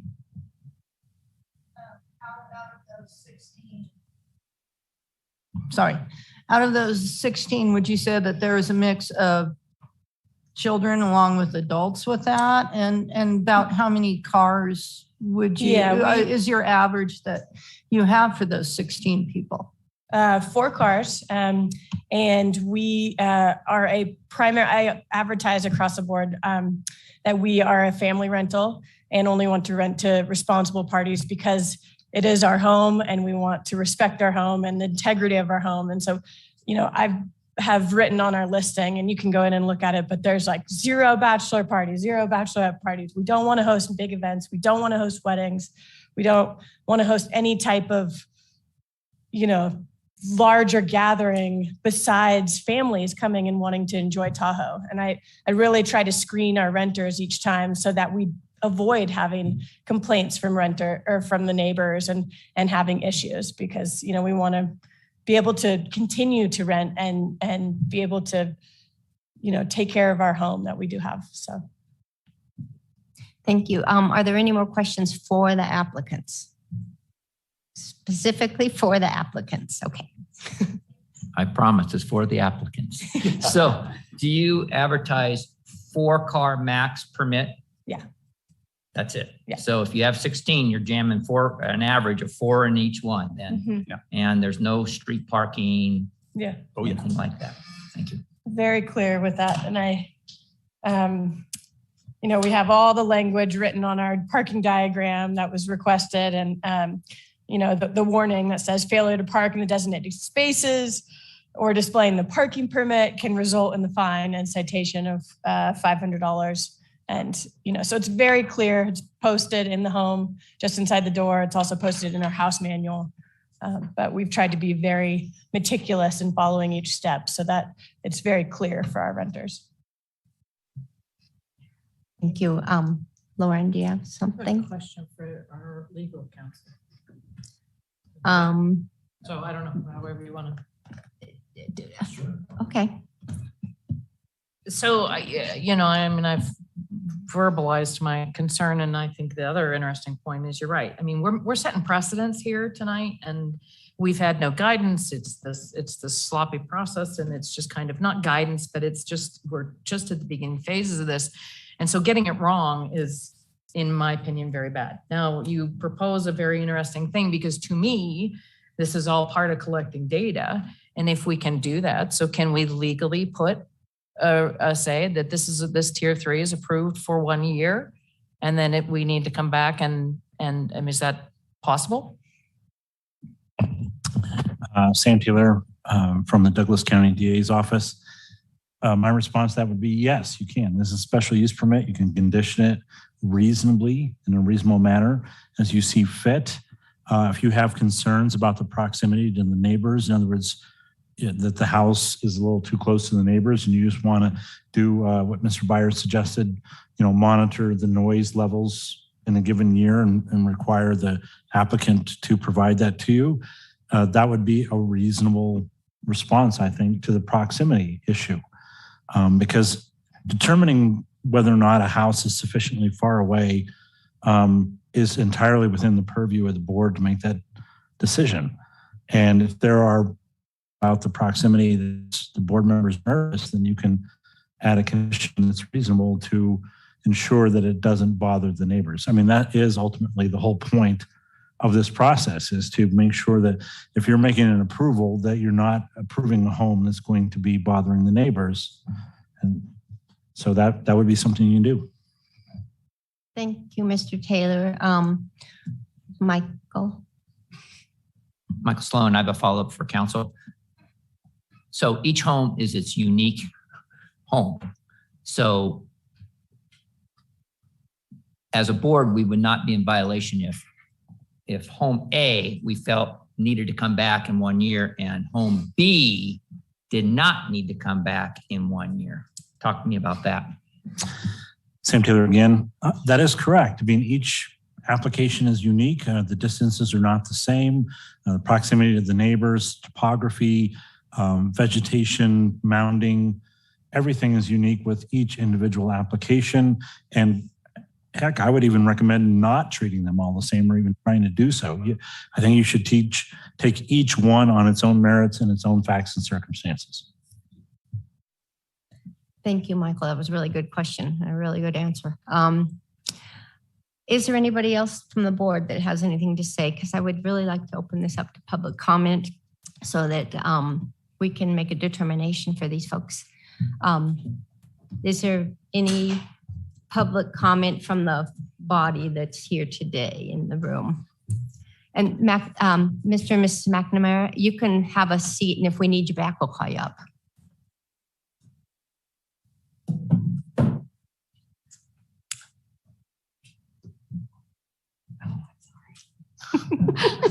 I got anxious. Andy Huckbody. I think you're going to face this with all the tier 3, that you need the county to define, or you're going to need to define significantly far away and what's a nuisance. Now, nuisance is more than noise. And I think if you look at the ordinance, number 2 on page 2 kind of outlines all the complaints of VHRs. So it's more than noise. It's more than a noise monitor. It has to do with safety of a neighborhood. So I think each of these are different because some of them are probably 300 feet away. Some are, in my case, 19 feet away. I wouldn't call that significant because it isn't enough. Significant to me means enough that you can't have a nuisance. That may be in the mountains 600 feet because it echoes. So I think you're going to face that with all these. And maybe what you're suggesting is because it is a special permit, because the other thing you need to recognize with a special permit, you can have up to 50 people there during the daytime. So where are they going to park? So, you know, I maybe Mr. Dallaire could explain what his staff used for significantly far away and what a nuisance is. But that's the key. So, and I think you need to be fair to each one of these. Thank you. Mr. Hakwati, did you state your name for the record? You did? Okay, I missed that part. Thank you. And is there anybody else in the room here that would like to speak? Otherwise, we're going back to the computer and Good old cloud. Thank you, Madam Chairman. We do have 2 online that would like to speak. Let me get going.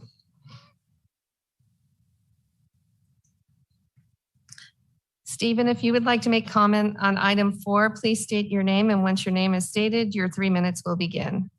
Yeah, this is Stephen Shiner, and I thought that the Board of Commissioners spent a whole lot of time on this, and we have had no ability to get history and test what's happening. And by opening up tier 3s, which were kind of closed out unless there was a really specific, you know, in the woods, lots of property, there's no question that the McNamara's seem to be legit.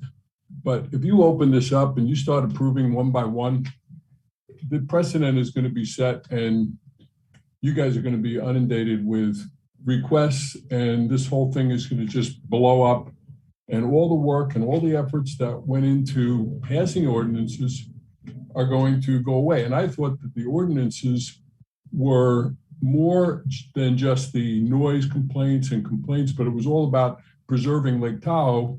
And there's no inventory for people to move up with families. The schools don't have children in them. So this is bigger. And by opening up more and more and all this stuff that's coming down from the lawsuit, I just want to be clear that what you guys said before, you said no action. Does that mean there is no action going to be taken to approve any of the lawsuit claims?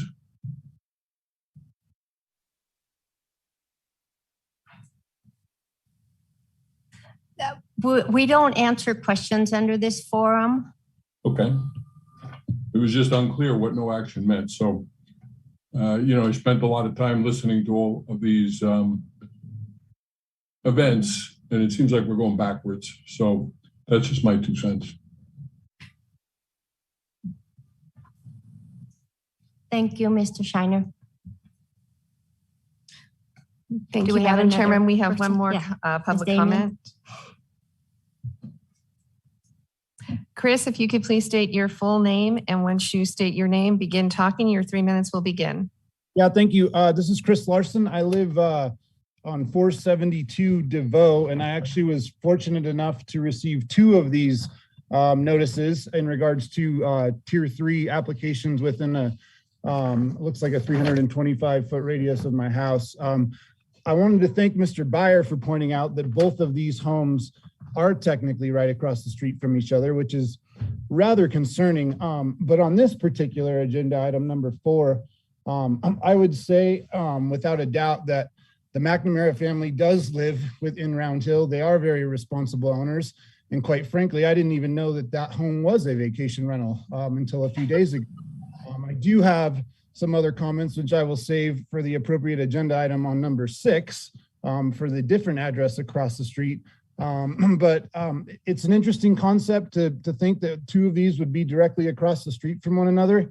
But I could definitely say that if I had to pick one over the other, the McNamara family, having or living right here in the neighborhood, they are certainly very responsible when it comes to their vacation rental. And I would give them my vote of approval if we had to pick one over the other. So thank you. Thank you, Mr. Larson. Madam Chairman, there are no more further comments.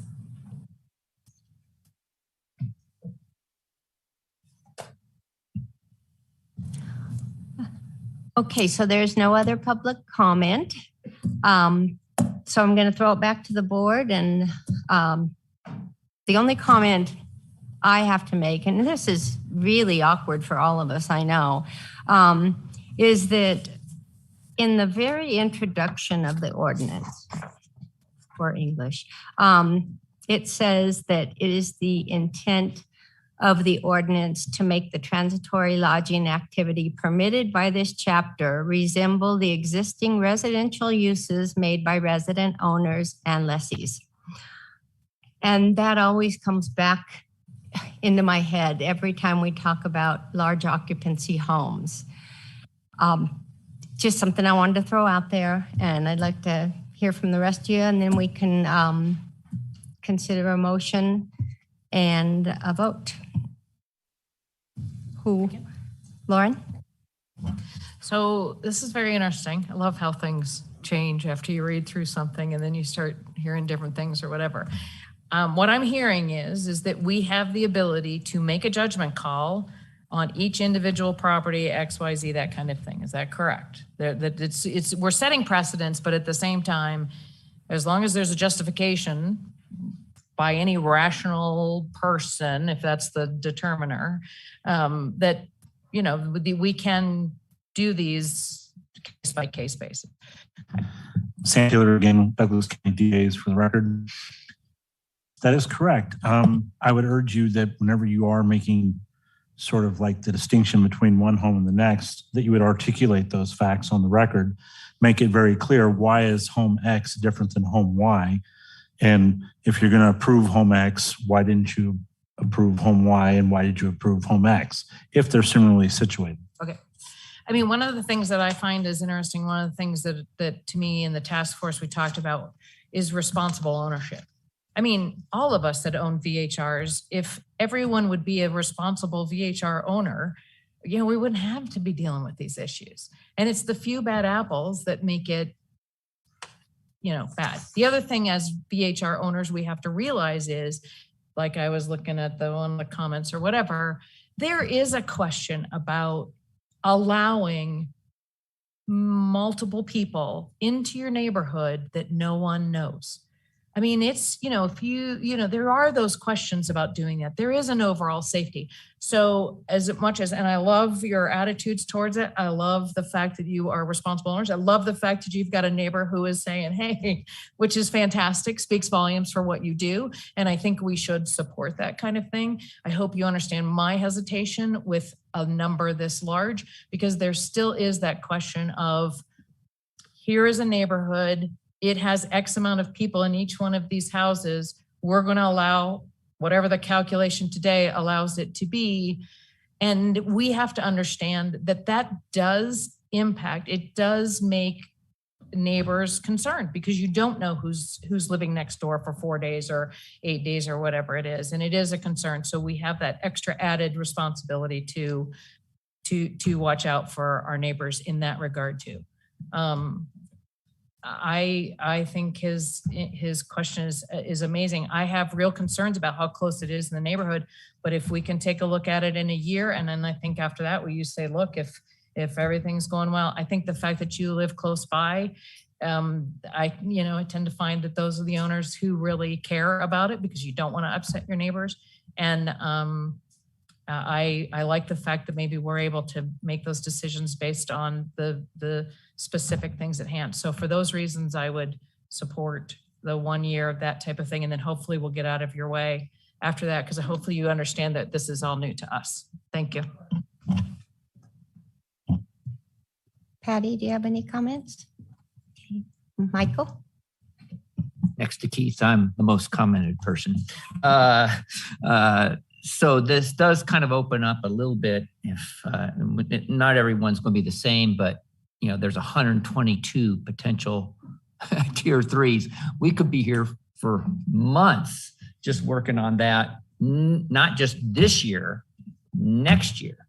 And I'm in for it for at least 2 years. So, that's just something to think about with this. I think the applicant is really a solid applicant. And based upon, just the outlay, the vegetation up on a hill seemed to be somewhat separated, although noise, like you say, is a problem and it does transmit, but it seemed to be somewhat separated. Anyhow, I guess I would go for the 1 year as well. I'm ready for you, Keith. I know I don't know if I'm ready because, to me, I like to talk about ideas.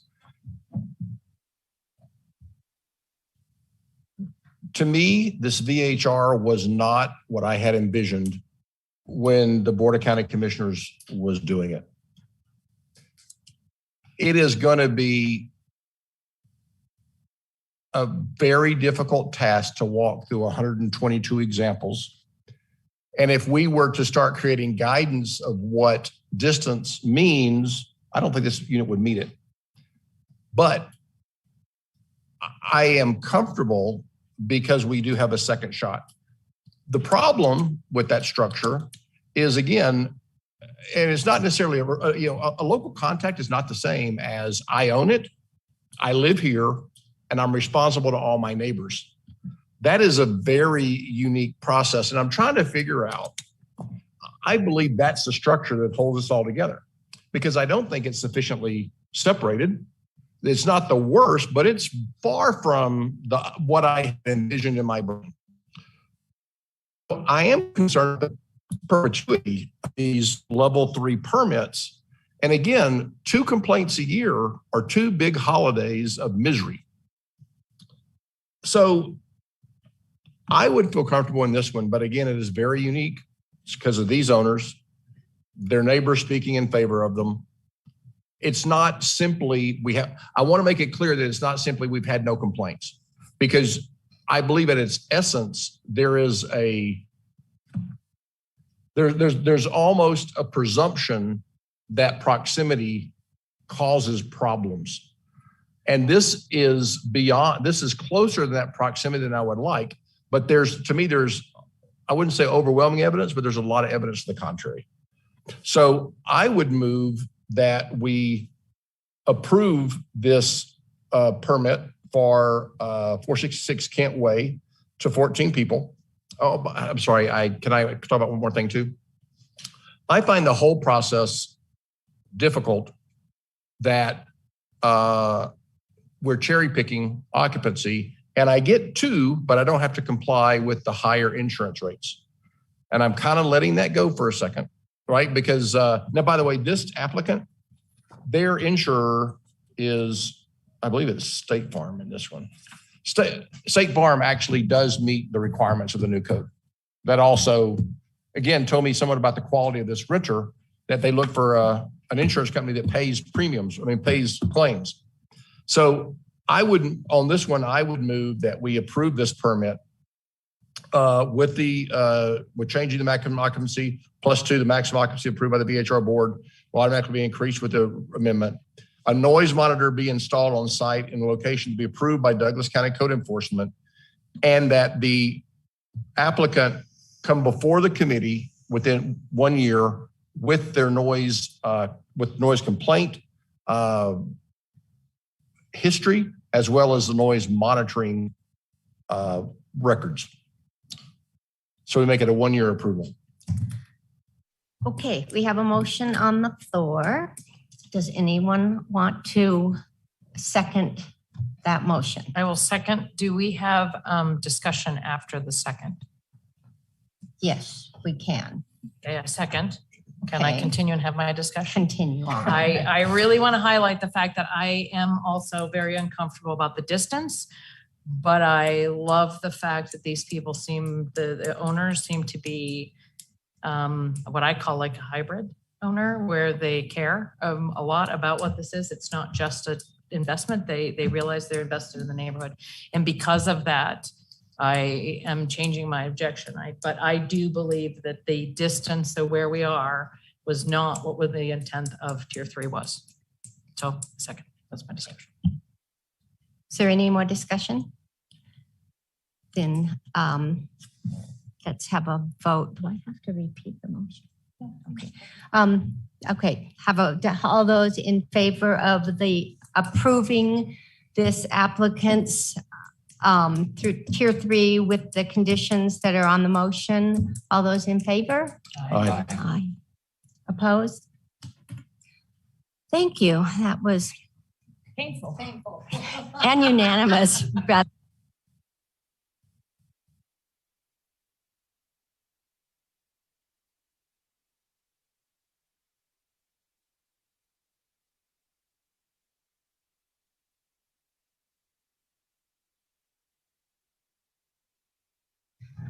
That hasn't been approved by the Board of County Commissioners yet.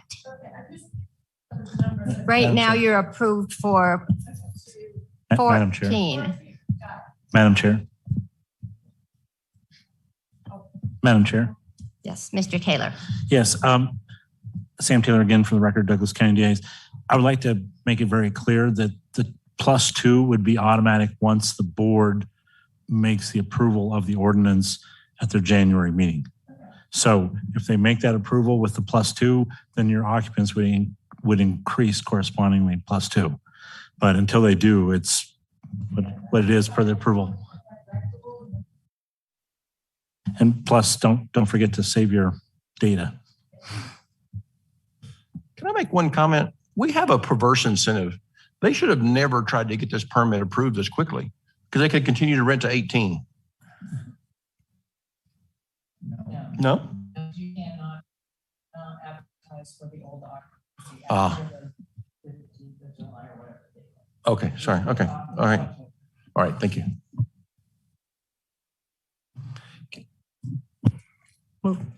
Item number 5. I'm hoping to get through item number 5 before we have to take a break. For possible action, discussion on a special use permit application to obtain a tier 3 vacation home rental permit.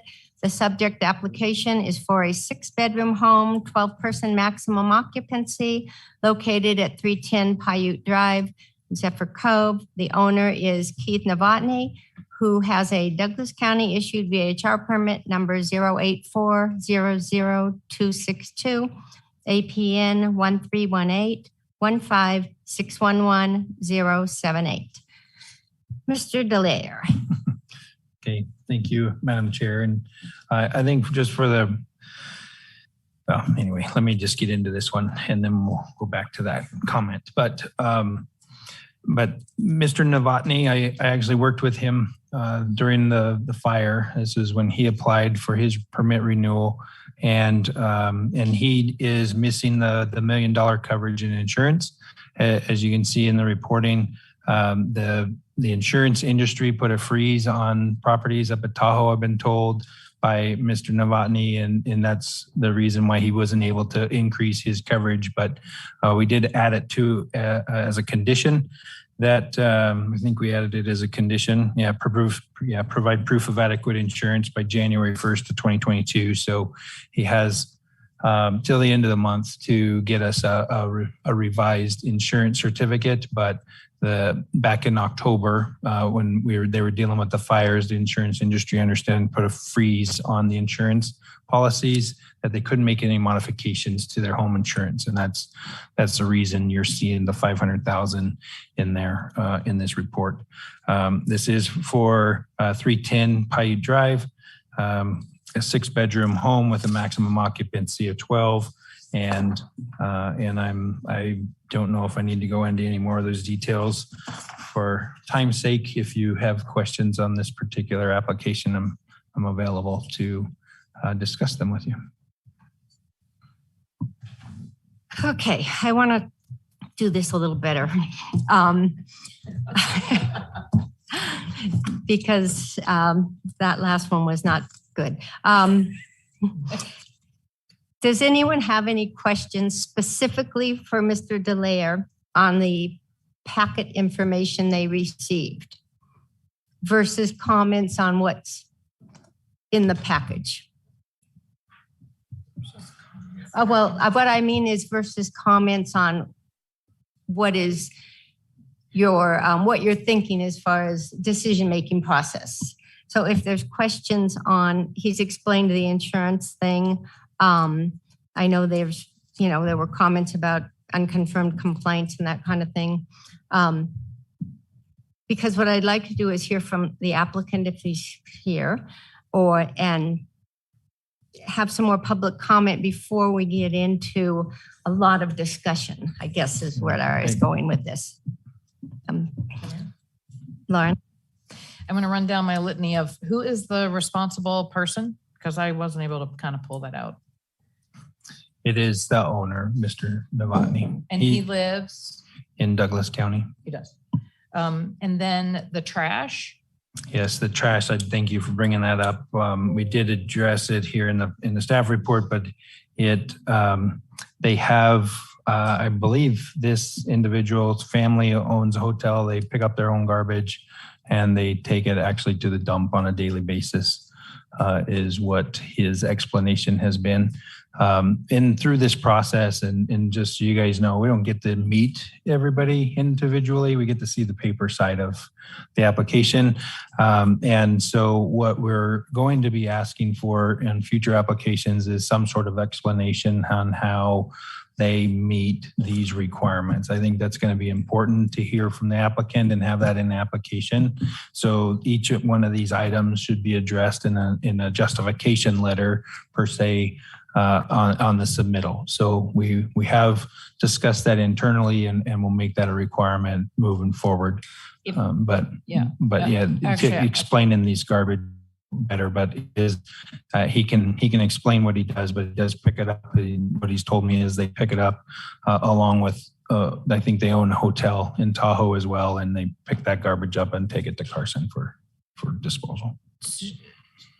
So at some point, and this has to do with trying to finish the sausage. I mean, the whole thing of asking about garbage is because with VHRs, South Tahoe Refuge doesn't normally work because they only pick up on certain days. And so usually a VHR, especially larger ones, have other avenues. And the reason it was all came up in the task force was because we have huge problems with the illegal dumping in Tahoe. So maybe I can get with you later or something, or work out how, to me, what I need to see is some kind of affidavit where they sign where this garbage is going to go, and that they understand that there is no illegal dumping into any other one's dumpsters, no HOA dumpsters, no someone else's, whatever it is, because it really is an important point on these. And I won't go through the personal experiences of my neighborhood and the issues we've dealt with. So if we can focus in on, but I'll talk to you later about it. Thank you, Lauren. Patty? Patty Graf for the record. I'm concerned about the parking because when I drove by, there's parking spaces, but it's gravel and it's not recognized. We're at 310. Oh, I'm sorry. 310. Wrong person. Yeah. Disregard that. I'm sorry. It's okay, Patty. We are having the same problem at staff level as well. Does anybody else have questions? Michael? Tom, each applicant has to certify this no more than 50 cars, or I don't know how the county commissioners got this, but is that for tier 1 and 2 as well, or is it just 3? It is just a tier 3 requirement that they sign the affidavit. It's on page 213 for this particular. And to have 50 cars, you would almost have to have like some sort of special event. It's like an occupancy of 50 50 occupants. people. Yeah. I'm sorry, 50 So people. I'm sorry. I think it was intended to reduce the number of folks at a wedding party or a bachelor party during the day. They still have to leave at 9 o'clock and the occupancy should at 9 p.m. or at 8 p.m. It should be reduced down to what the occupancy of the home and what the permit is at that time. Okay.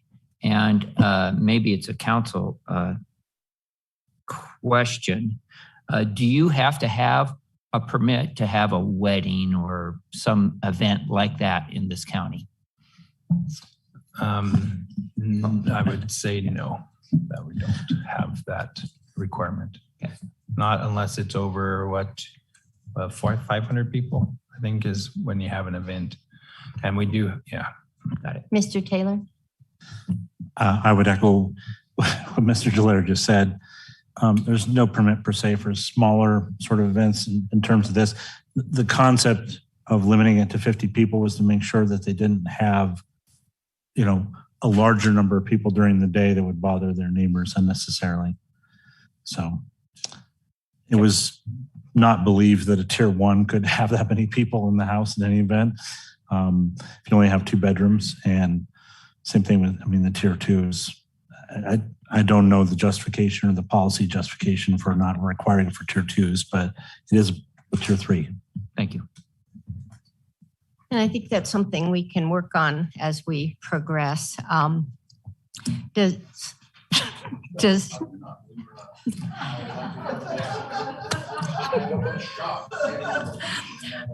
is the owner present today?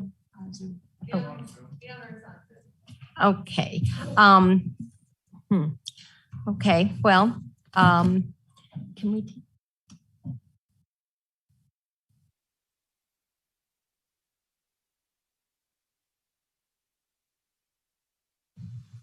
Okay. Then, if there's no more questions for Mr. Dallaire, let's hear from the owner.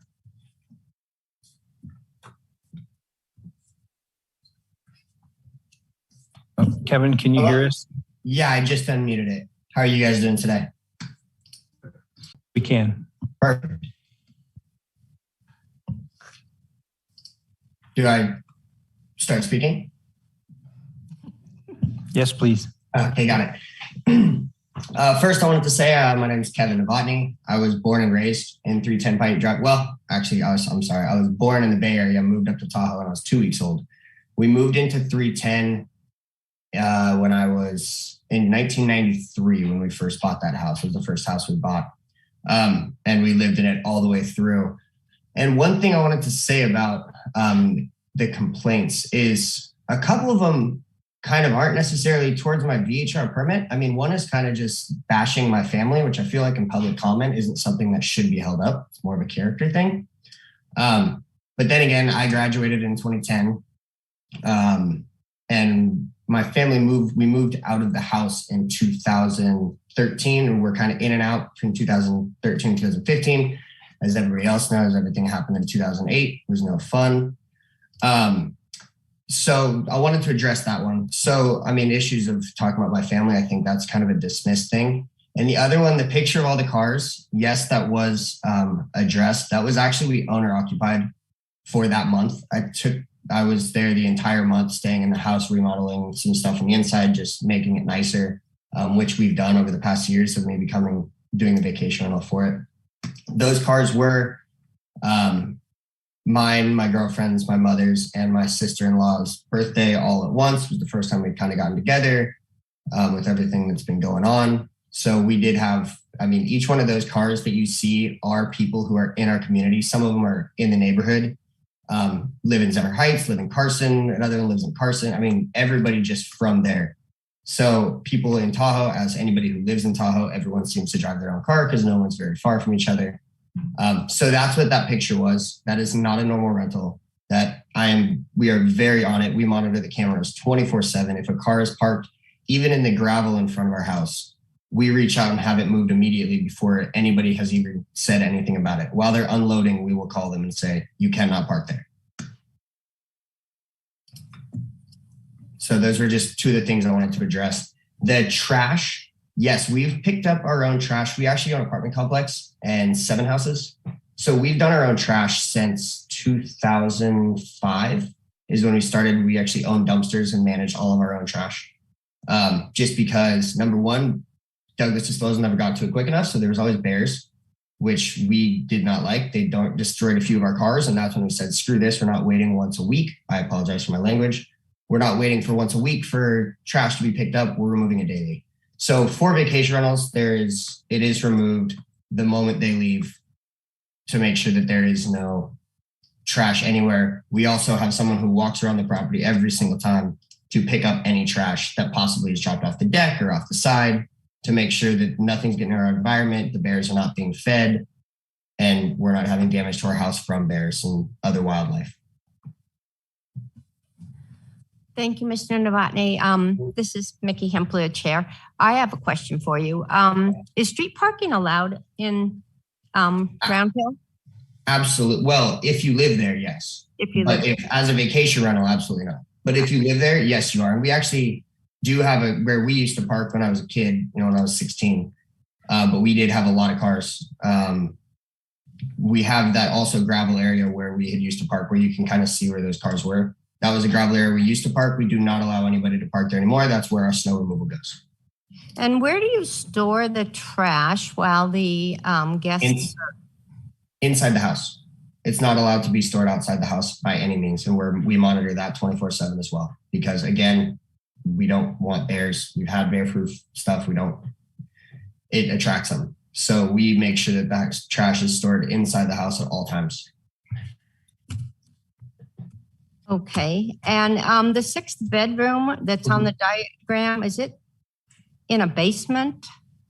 It is on the bottom floor of the house. There's a basement next to it, yes. But no, that is the bottom floor of the house. It wasn't clearly marked on the diagram, so I wasn't sure. So the way we did the diagram is it says to do it by floor. So we have the top floor, and then you can see how it goes down to the bottom, the 2nd floor. And then there's the 3rd floor is just one. It's like a hotel suite.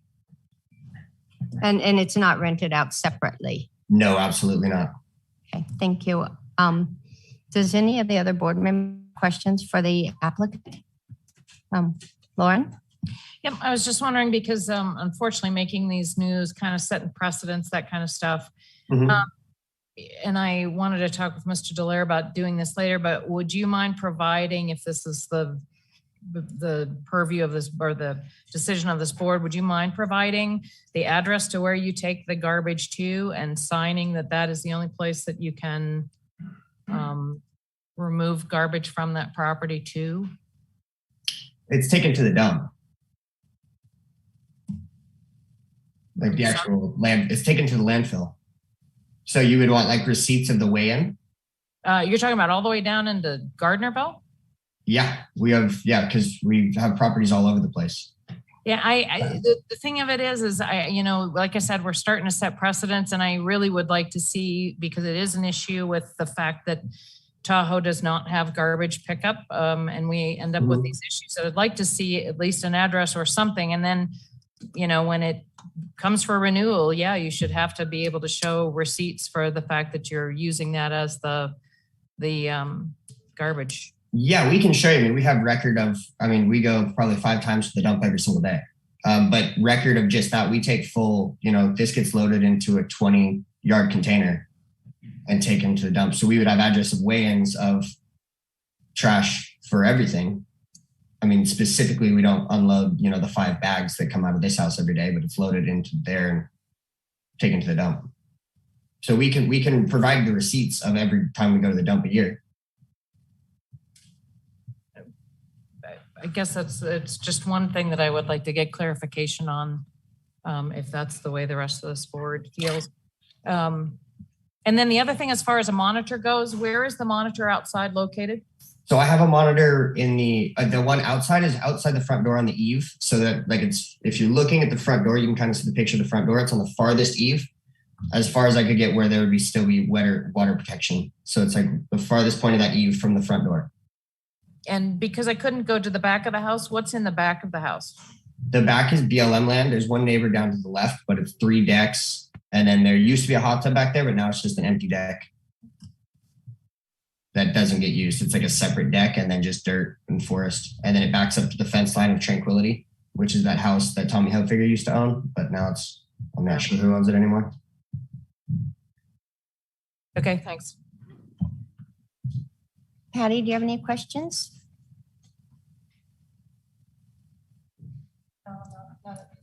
Okay. Michael? Thank you, Michael Sloan. Yes, Mr. Novotny. So I'm going to ask the same question I asked the previous applicants. If your tier 3 gets approved, currently at 12, it's going to go to 14 with the new county ordinances, providing that they get passed in January. And if you don't get approved, it goes from a tier 2 right now is 10 and will go to 12. So we're talking about a difference of 2 people here. What's the difference in your value of your rental between 12 people and 14 people? So again, exactly what they said, it's the draw. I mean, for right now, for all of the people who have their permit renewal isn't for, a while or however they're doing, if they're keeping the permit what it was, we're competing against a house that's 4 bedrooms. So what it used to be, it's more of the appeal of people coming to the house. And now the infants, I mean, a lot of times what our house is used for is family reunions. So it's usually like an older, they would be grandparents as well. But, mom and dad have their, say 2 or 3 kids, and then their kids have infants or, 5-year-olds, 10-year-olds. So if it's cutting down anybody under 2, a lot of times they do have, a couple infants within the family. All the kids have kids around the same time. So it would cut down on a lot of that. And people do, I mean, you'd be amazed. People constantly ask, can we bring more? It's like, we're very, very strict. I mean, we've had where people have showed up, at night and they're checking in and we tell them either get off the property or go rent a hotel room for any extra guests, because we count every guest that walks through our front door and we make sure that that's the only point of access. So it really does cut down on the amount of people, the draw to a property.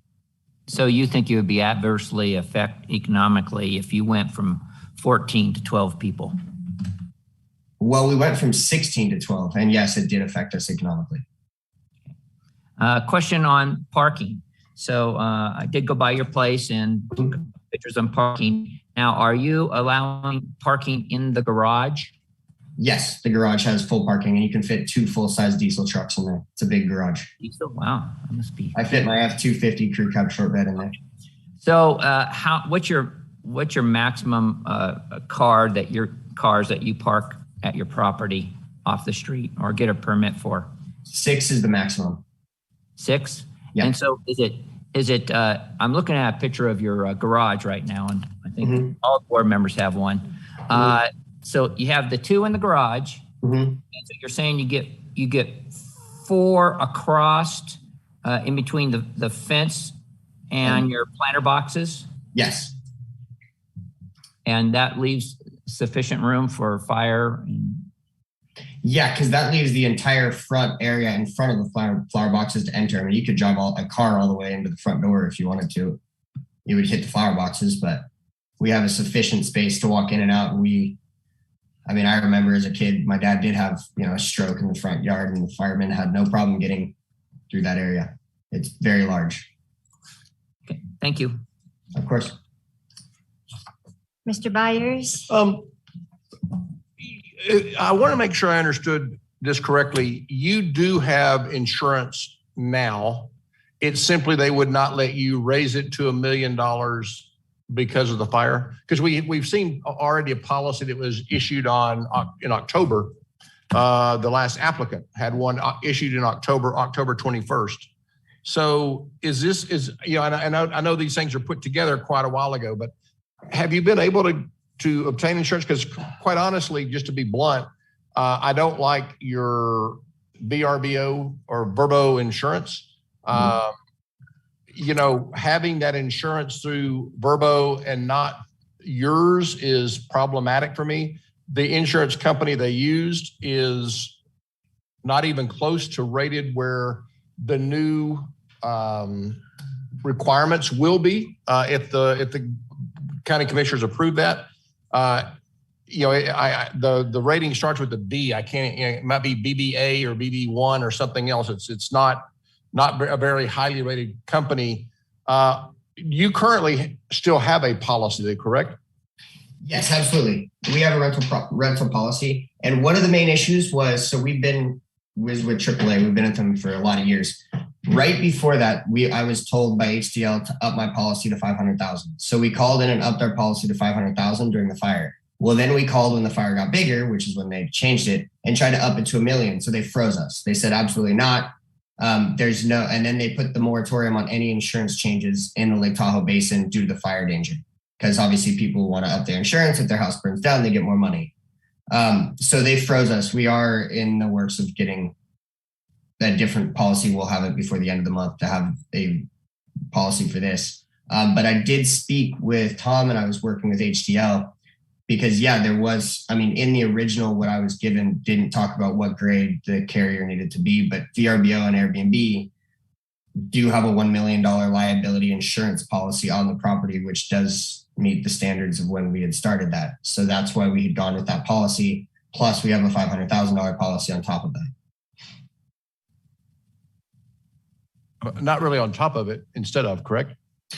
Well, it's both. So the policy for Airbnb and VRBO is only during any rental. It's between the hours of a check-in and a checkout. Once they leave the property, it is now a homeowner's insurance policy. So if they leave the property and 10 minutes later, our house burns down, obviously there would be some investigation and, insurances could litigate, but that would be under the homeowner's insurance policy would be covering that. You can't just have an uninsured home past that point.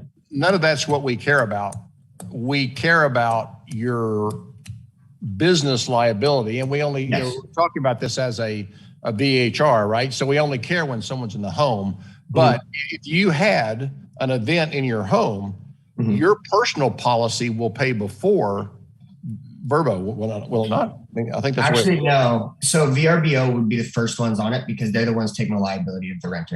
So it would actually be VRBO would be the one that a policy would be submitted to. And then if they wanted to litigate against it from it was say negligence on our behalf as an owner, if we had a faulty leaking gas stove or something like that, then all of a sudden they're going to turn around and litigate with our homeowner's insurance or with us personally if it was negligence.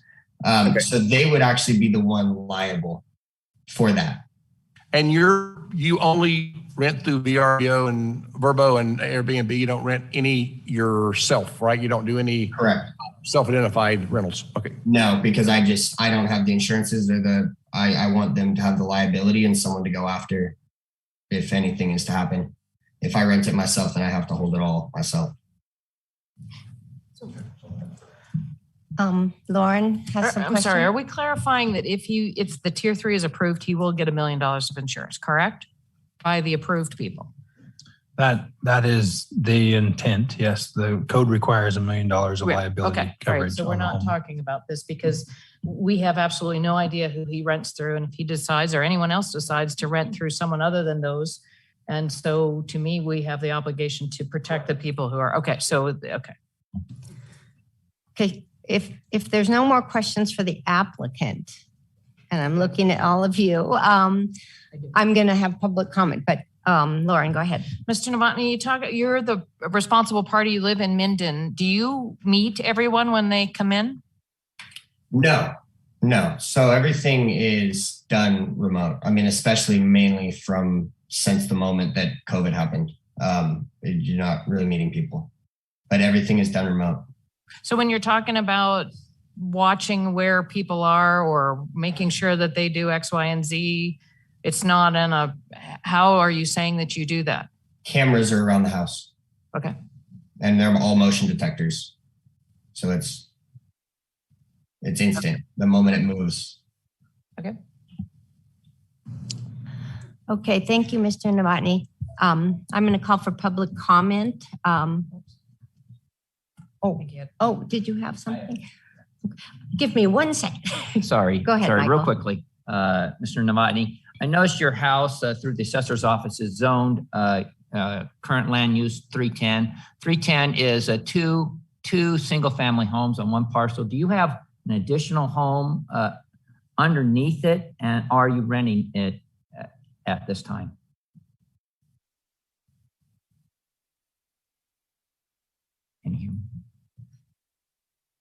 Oh, maybe he left.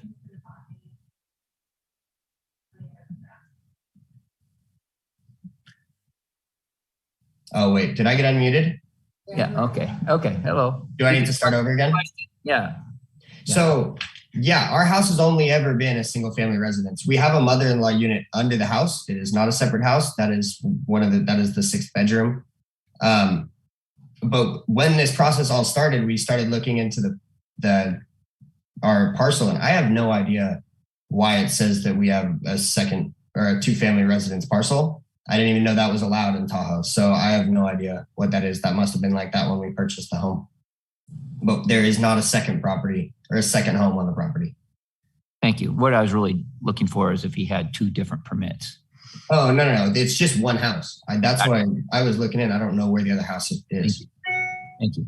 Of course. Thank you. Public comment. Please state your name and we will start the clock.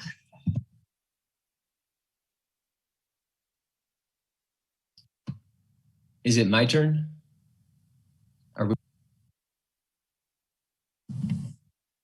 Hi, my name is Jaron Gunter, and I've known the Novotny family for about 13 years. I worked with his mom at a real estate company. They have both Chris, Kevin, and Corinne were born and raised in Tahoe.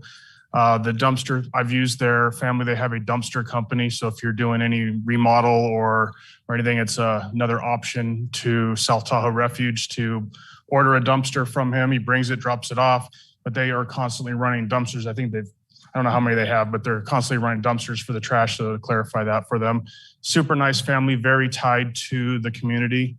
And I think I read all the public comment that were sent in also, and it seems like there are more attacks on his family than they were about the vacation rental renters that were there. So hopefully you guys take that into consideration. Thank you. Thank you. Is there any other public comment from the room? Seeing none, Ms. Damien, do you have any for me? Thank you, Madam Chair. Yes, I do have one public comment. Jonathan, Hello. if you can state your name, please, in full, and once you begin talking, your 3 minutes will start. My name is Jonathan Hester. I live at 309 Paiute, which is directly across the street. So the width of the street is the difference between our 2 driveways. I live with my wife and son, and I won't say anything bad about the family. Kevin's a great guy. He does a good job. He's super responsive whenever I text him about issues. There are no issues with parking, trash, all that's been fine. Even amplified music after hours, whenever that happens, it can be taken care of quickly. However, this VHR is very disruptive to us. There's people constantly coming and going late at night often. You have people getting in and out of cars, shouting. They're inebriated, right? They're vacationers. They're here to do what vacationers do. And this is normally a very quiet street. So for the last few months, no one's been there. They haven't, I guess, basically since the fires. And it's amazing, right? It's quiet. It's kind of like a cul-de-sac. We're at the end of a street. It's just a bunch of residents here. And during the busy times, this place is booked every weekend. And you have 4 or 5 cars, and they're just here, on Friday, they leave on Sunday. They're just constantly coming and going to the casinos, coming late at night. We'll get woken up like multiple times after we go to sleep from like shouting, honking, cars coming and going. So basically the problem is it's not trash. It's not parking. They follow the rules. The problem is you just have people constantly coming and going, right? It's like a commercial thing going on over there. So it's very disruptive. Yeah. Thank you, Mr. Hester. You're welcome. Is there any other public comment? Ms. Damien? Madam Chair, there is no other public comment. Thank you. Okay, then we will close public comment. And move on to some discussion with the board. And I guess I'll start since my light's on. I have some very strong hesitations about this particular property. The lack of trash service bothers me. I understand that he is in a unique position to take trash on a regular basis, but it's my understanding that code requires trash service and bear-proof container. So that is something that's very troublesome to me. And the couple of letters that we got in public comment where there's some complaints about noise and people, and it gets back to, quiet enjoyment of your home. And I feel like we won't be really impacting this applicant that much if we were to deny it, because we're only talking about 2 people. So those are my concerns about his unit. Who would like to go next? Keith.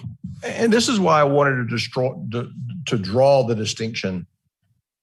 When I'm looking at a tier 3, I start from the position of the county commissioner's conversation. This property is so remote, it's unlikely to cause noise issues or any issues. And to overcome that, I look for evidence. Have there been complaints? What is some of the history? This one, we do have complaints. And so to me, there is a pretty high burden just from the geographic location and the proximity to the neighborhoods. I start with the issue that it could be a problem. I look and there have been complaints, 2 in 2 months. So I would consider rejecting this one. I'm not making a motion yet. I want to hear from everybody else. But to me, that's why I spent so much time on the last one. I start with the presumption that if your geographical proximity, your berms and all that don't prevent the noise, that it's going to be an issue. And then let's look, is there sufficient evidence to the contrary? And I don't see any evidence to the contrary here that would say this would not be a problem with the number of a tier 3. Thank you, Keith. Michael? Well, I think I've stated that, with the new ordinances coming through, it's going to be a 12. And with the new ordinances, with a tier 3, it'd only be a 14. And based upon the other issues with the neighborhood, and the one gentleman across the street, this is exactly the situation that this board has to struggle with. Is we have great people, and actually, you didn't have a problem with the owner. It's just the cars and going back and forth. This one is directly across the street, so I'd like to keep it a 2, and eventually it's going to go to 12 people. Thank you, Michael. Patty? Thank you, Madam Chair. I am concerned about the trash, and if he says that he picks it up every day, that's a dumpster or another vehicle coming out there. And I think there's such close proximity that I don't think I would want to have that much traffic going up there. So I think I would recommend it too. Thank you, Patty. Lauren, nothing? Does anyone want to make a motion on this? Madam Chair, I move that we reject the special use permit application for a tier 3 vacation home permit at 310 Paiute Drive, Zephyr Cove, owned by Keith Novotny. Thank you, Keith. Do I have a second? I'll second it. Okay. Any discussion? Okay, I'll take this vote. All those in favor of rejecting tier 3 application, say aye. Aye. Any nays? No.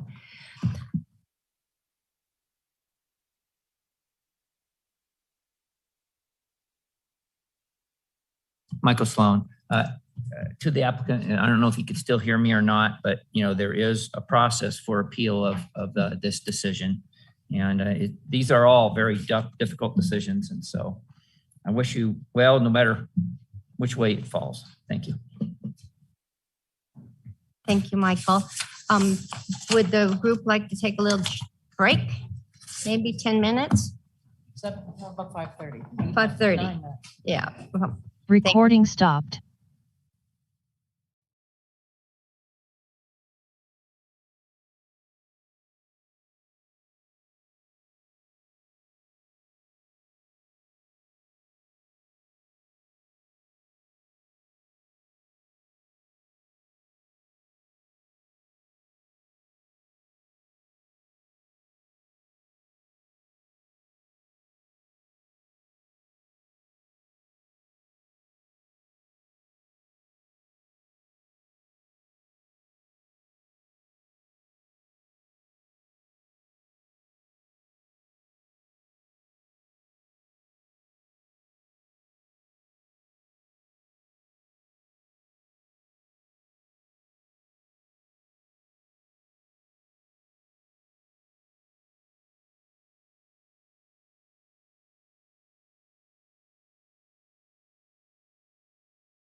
Tom, can we come back to order yet?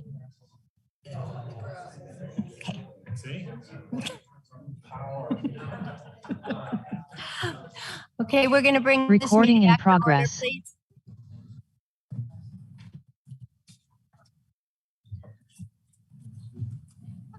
We are on item number 6 for possible action, discussion on a special use permit application to obtain a Tier 3 vacation home rental permit.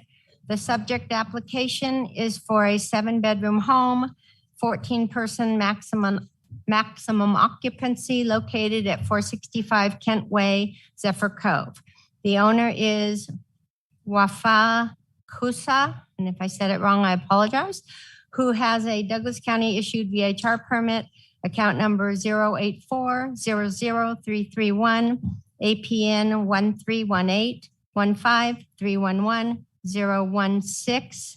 I'm going to turn this over to Tom in just 1 second. I just want to make one comment. One of our board members has to leave at 6 o'clock. So if you see her get up and leave, don't take it personally. Mr. Dallaire. Thank you. Tom Dallaire for the record, Community Development Director. Yes, the owners they live in in Central California, I believe, and they have turnkey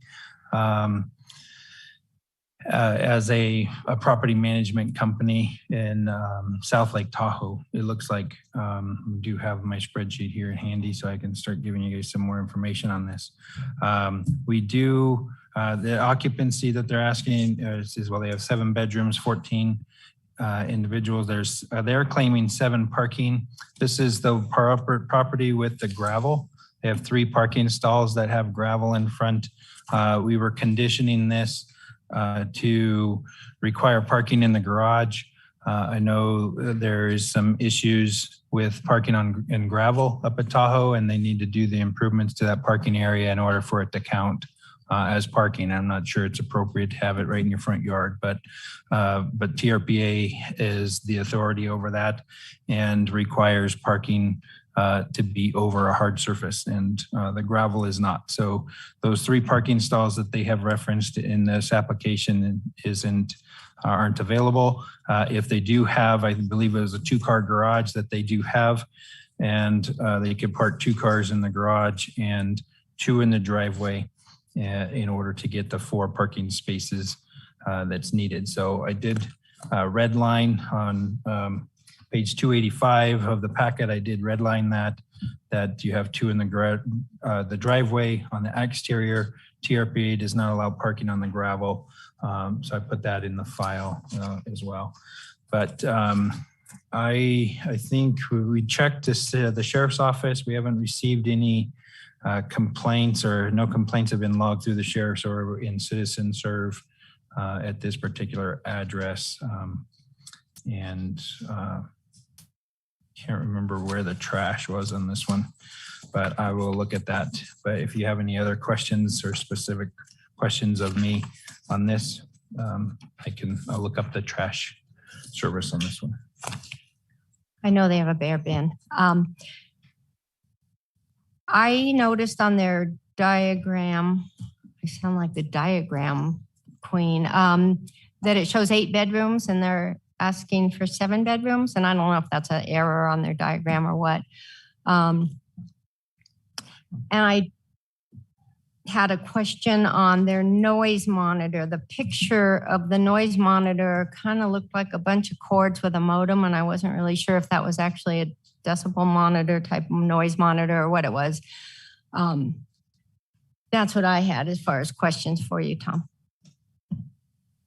I'm sorry, Tom Dallaire for the record. The permit bedrooms in their application shows 7 bedrooms. I thought that's what I counted on the floor plan as well. There's 4 on the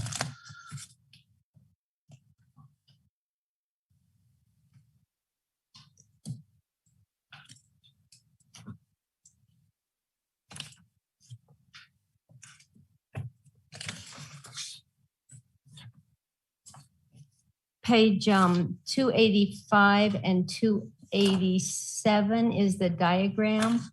And Each one of those shows 4 bedrooms. That's, yeah. I got you.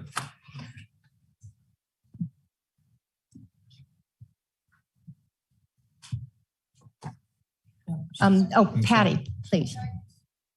Make a quick comment.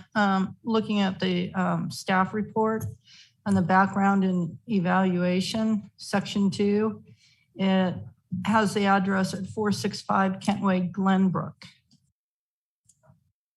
On the request, on number 1, it has the address 465 Kentway, Zephyr Cove.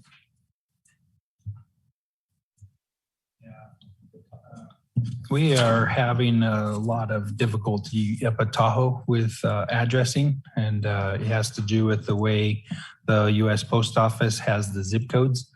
And I've have GIS looking into this situation, and it's really puzzling how the United States Postal Service can deliver mail up there, because there's pockets everywhere, and so they don't. It's just at the post office. Yeah. Okay. But it is something that we're trying to fix in our system. Those of us that live up here know that everybody thinks we live in Glenbrook. We have to fix that all the time. So Zephyr Cove is correct then? Yes, Zephyr Cove is correct.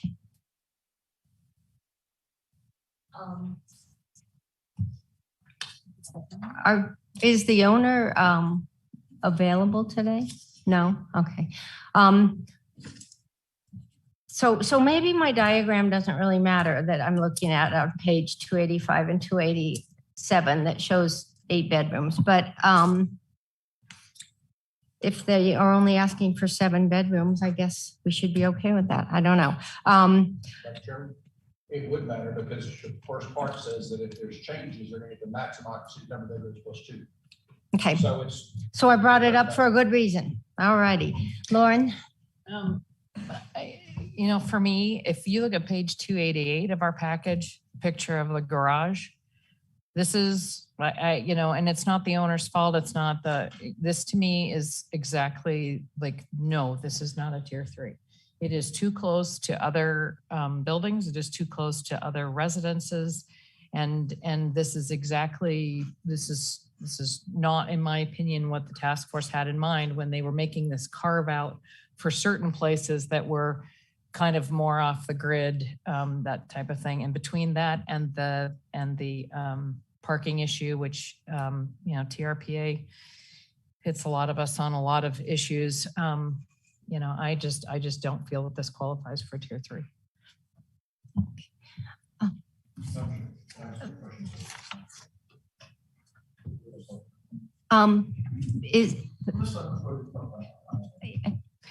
Is the applicant available? Madam Chair, it appears that the applicant's property management is on.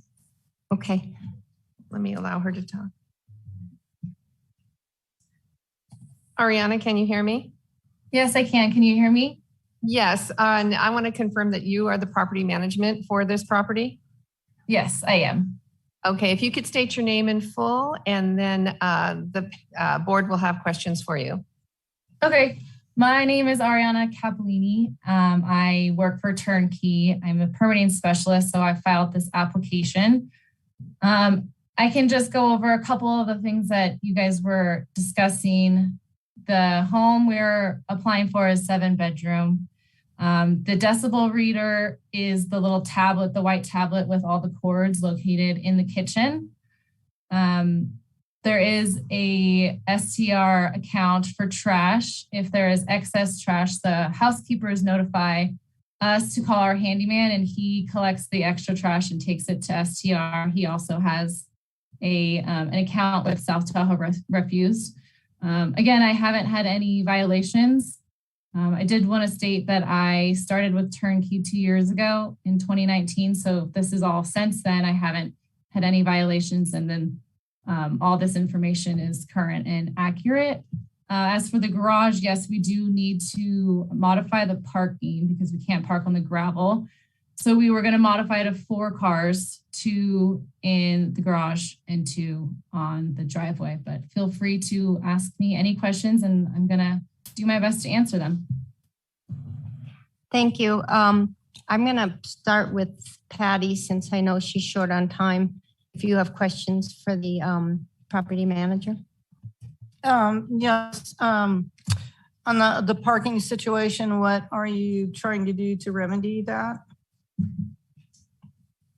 We are going to use the garage for 2 parking spaces and then the driveway for 2 and not use any of the gravel, obviously, because that's not permitted. Thank you.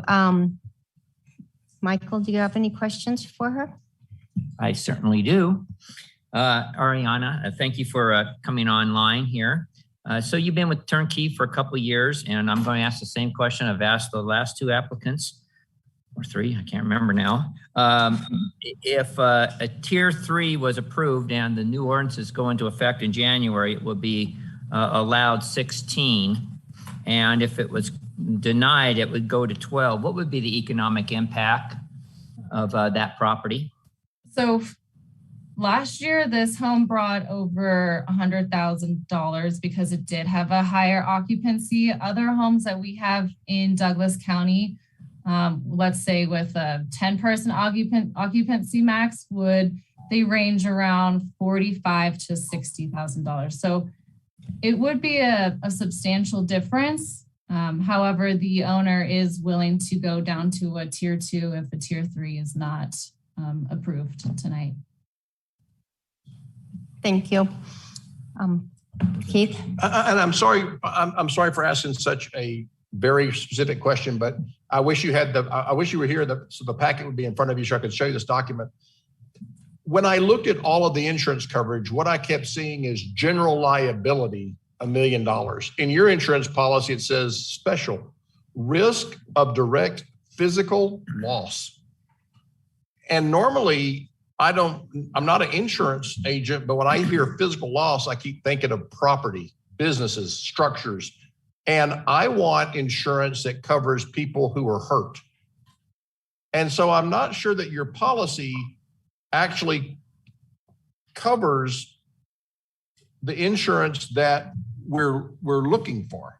And unfortunately, I don't know if you have your application. I don't know if you downloaded the part, but it's on page 274.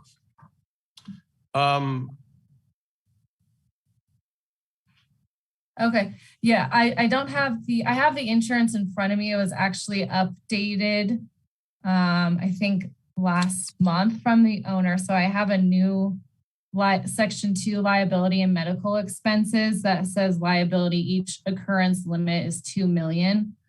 So I can send that over. And sorry, but then the line underneath that it just goes into medical expenses. So I don't see anything on my insurance document that specifically states like injury. Okay, so section 2 is where you get it's actually 2 million instead of $1 million. Yes. And then medical expenses is limited to 5,000 person. How does that interplay with the overall 2 million? I mean, do I have a 2 million cap, but it's only going to cover $5,000 for each person, or how does the interplay of those two work? Unfortunately, I'm not quite sure. I don't want to speculate on that. I'm not sure if it's included additional or if it's 5 separate. I would have to get verification from the owner. Okay. Do you have any other questions, Keith? Yes. American Family Mutual, and again, I'm not saying that this is not included in the current regulations, but everyone is asking, well, if the new regulations come in, I want to apply for the higher rating. And American Family Mutual is, I have it here somewhere, is not rated to the extent, Moody's rates them A1, which is, it is 1, 2, 3, 4. Unfortunately, it's 4 down. And we are the county will be asking, by the way, I want to keep this perspective, right? We're not talking about the current regulations, but everybody is wanting the higher capacity, and we haven't really talked about the higher insurance. So a big capital A, small a1 is the second highest, and it's prime 1, where A1 is prime 2. So it is a lower level insurance.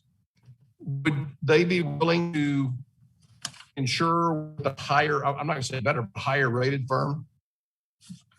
Yes, if that is part of the criteria that the board is looking at and would feel more comfortable with, definitely the owners are willing to go and get a different policy with one of the higher rated agencies. And let me make sure I understand. So there's something in here about agreeing to monitors to be installed, but the picture on 297 is, you said the white thing, that is the noise monitor? That is it's a noise monitor with a decibel reading. We are in the process of merging with Vacasa, so we will be having more noise monitors installed in these homes. So there will be external and internal noise monitors in addition to our decibel reader that we already have, which is that white tablet. And how it works is that if the decibel reader detects noise during the quiet hours, or it's running the whole entire time, but if it detects elevated volumes, then it contacts the local contact person, which would be me. And then I contact the guests and let them know, hey, we're reaching a higher level right now. You need to keep it down. So that's kind of how it works for the reader that we have. Okay. Don't have a question. Thank you.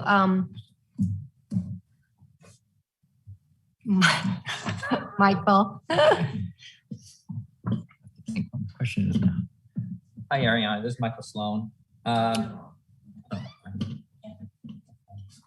Okay. This is Michael Sloan. So I'm really happy to talk to somebody in the property management industry. When you take on a client, do you check deed restrictions or bylaws of certain subdivisions to make sure that they're in conformity with, that subdivision's bylaws and CC&Rs? Yes, our sales director will check that during the signing of the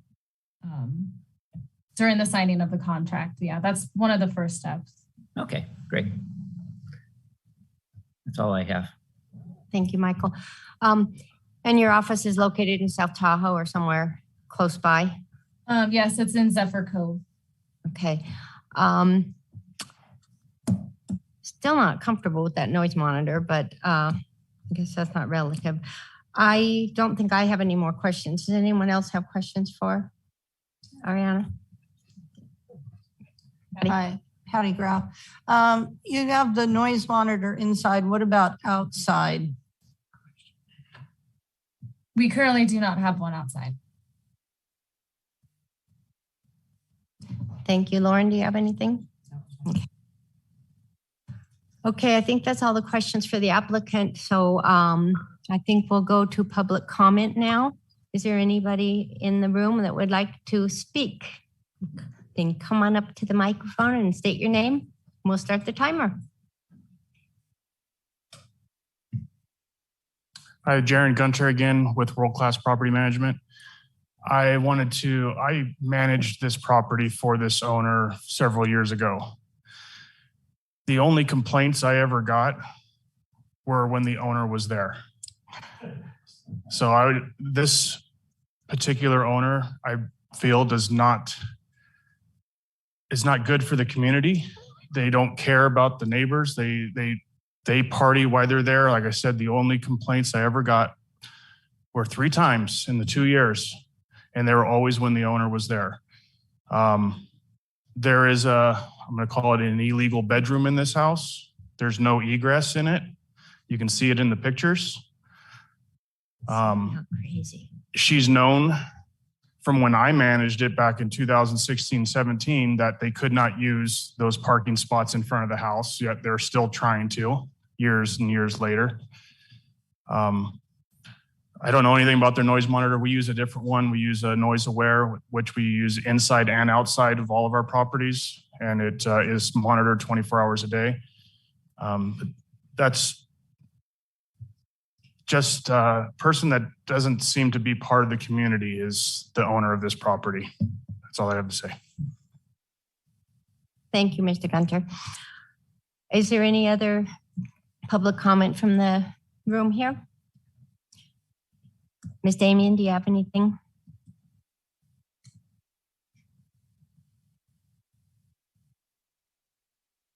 Thank you, Madam Chair. And Damien, for the record, there are 2 online that do have public comment. Let me get them unmuted. Chris, can you hear us? I can, thank you. Could you go ahead and state your name and your time will begin? Yeah, again, Chris Larson. I am one of the neighbors that received a notice of this applicant applying for their Tier 3 permit. And unlike the previous applicant, which I received a notice for as well, the McNamara's, this particular applicant I have had issues with. You have stated that you haven't had any public complaints filed for this applicant. And the reason why is because me and my neighbor have been the ones that have gone up and dealt with those complaints on a personal level.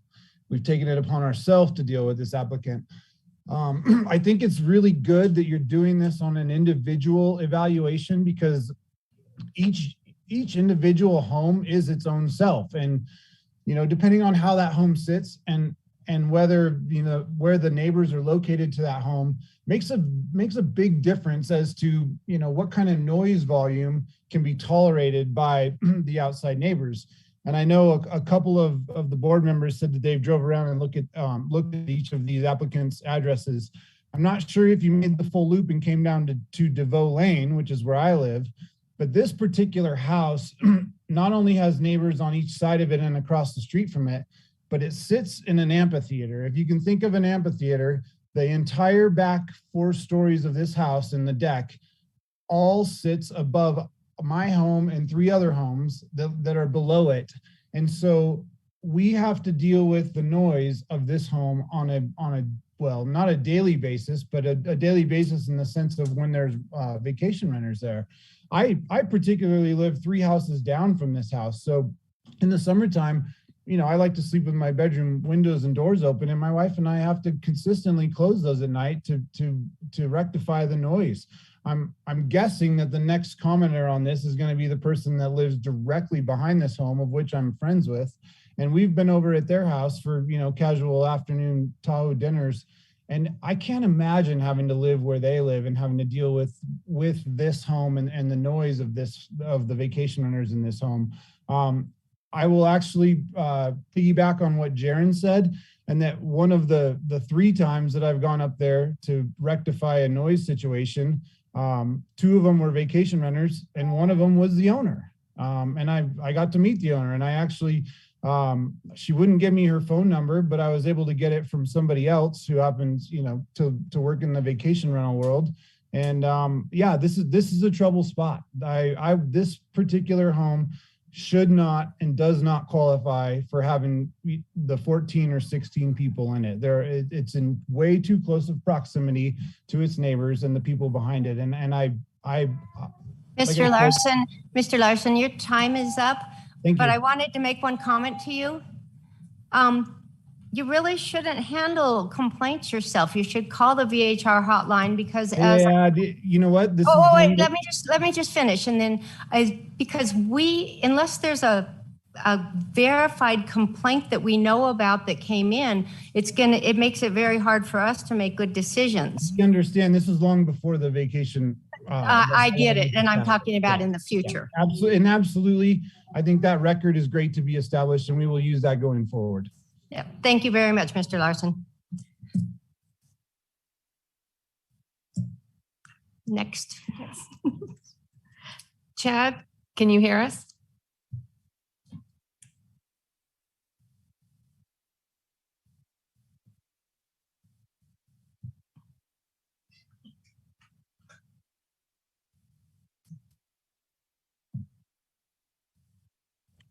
Can you hear me now, ma'am? Yes, Chad, could you go ahead and state your full name, please? And yes, my name is Chad Reichley, and I live directly behind that property that we are discussing. I would like to first of all say that we have filed a noise complaint with the Douglas County Sheriff's. Last year, my wife had to call while I was out of town. We've had multiple noise issues with that house. Seeing 14 people there, I see 20 there. That is the bachelorette rental house. And when Mr. Larson says that we've kind of diffused the situation, we talk to him a lot of the times between 12 and 2, 3 in the morning and ask him to go inside, and they usually comply. But again, a very, very much a nuisance. And when you talk about a tier 3, to the left of that house is a family with 2 kids. To the right of that house is a family. Below it, where I live, is a family with 2 kids. The Larsons live 2 houses over. They're a family with 2 kids, and all of these are under the age of 10. And then to the other side is 2 people that are 90 years old that built their house here in 1978. And I know that they're not happy either. I've gone up there and seen at least 8, 9 cars on occasions. Again, as a tier 3, I don't recommend this by any means. Thank you, Chad. So I don't get your last name wrong. It's Reichley. Reichley. Okay. Thank you, Mr. Reichley. And ma'am, on another occasion, like 2 weeks ago, there's a Corona bottle in my backyard. I've heard last summer, I've heard fireworks on 4th of July. You know, to call Douglas County to have a firework during the heat of the day, it's a hard complaint to make, you know what I mean? But they've been there. Thank you for the information and the comments. Appreciate it. Is there any other public comment? There's no further public comment. Thank you. Madam Chair, for the record, let the record reflect that Ms. Graff left at 6 o'clock.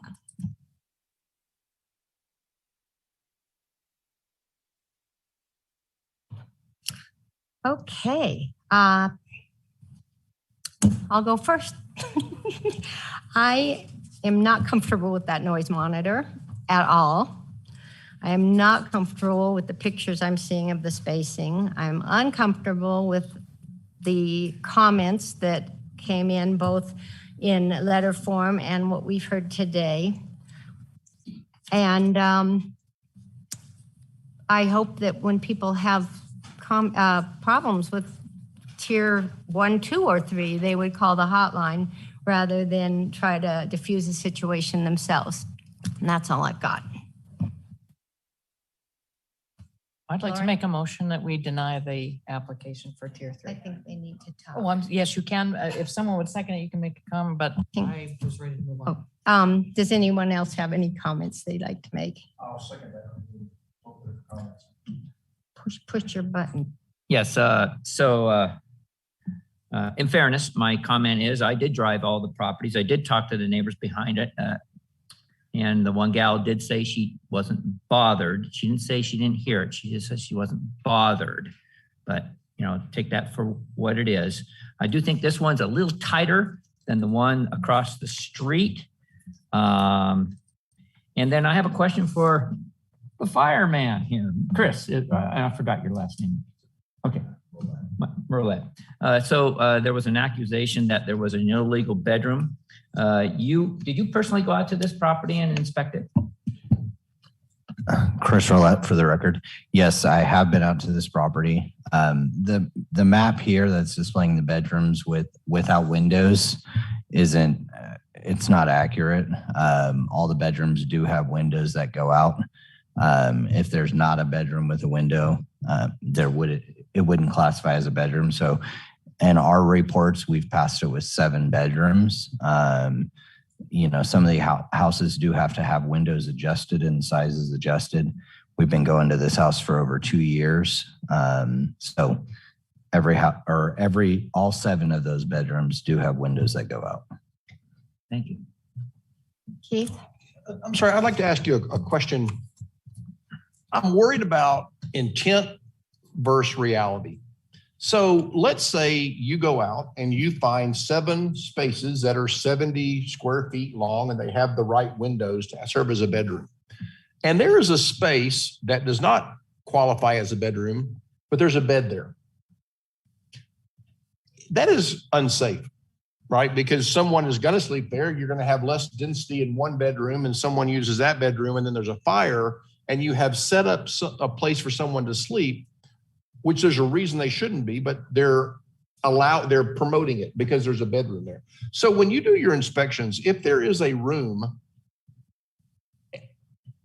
if there's a bed there, would you note that in your report, or would you simply say that doesn't count as a bedroom, but there's a bed there, so people are still going to sleep there? First, for the record, yes. So if there's and I know you don't have time to go through all well over 600 reports that we do a year, but if there is a bedroom made out of a closet, I do specifically state in the report that the bed must be removed in order to pass the inspection. Okay. If for us, life safety is paramount, obviously. If there's smoke kills in the fire more than flames, and people being able to get out of a room, not going through a smoke-filled hallway is extremely important. So in intent, we do try to make sure that in order to pass an inspection, it looks a certain way. There is people that do different things when you leave. Unfortunately, that is reality. That is why we go back to these houses every single year, and we check up on these houses every single year. Can I make a comment before we vote? Absolutely. Because I do think it is, again, it's important as I think you keep using the word sausage making, as we continue to make sausage here. When I see physical proximity not justify a tier 3 permit, I look for evidence to the contrary, and I don't see any evidence to the contrary. In fact, I see evidence supporting that it's not subsequent to a tier 3. But I do think that there are other issues besides that here. I think we ought to have monitors outside. When you have, I think I understood right that there's multiple balconies. If I'm here on 4th of July, I'm not making noise in the kitchen.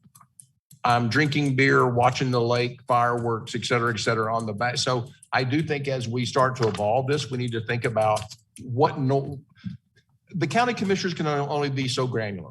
And they've said noise monitors. I think we need to think as we approve these more granularity, and we should require noise monitors outside. So I also am a little bit about the parking, but this one is closer. The one across the street is elevated. This one is down. The houses are very close to it. That bothered me. So I'm never going to give you a laundry list of all the reasons. So I don't want to say that this is the only reasons, but for that is why I have a problem with this. And again, I seconded the motion about rejecting this application. Lauren? And Mr. Taylor advised us to give our reasonings, and can I just say ditto? Ditto works. Okay, so we have a motion to deny this special use permit application, and we have a second by Mr. Byers. All those in favor of denying? Aye. Aye. No nays. So unanimously are denying item number 6. Item number 7, for possible action, discussion on a special use permit application to obtain a tier 3 vacation home rental permit.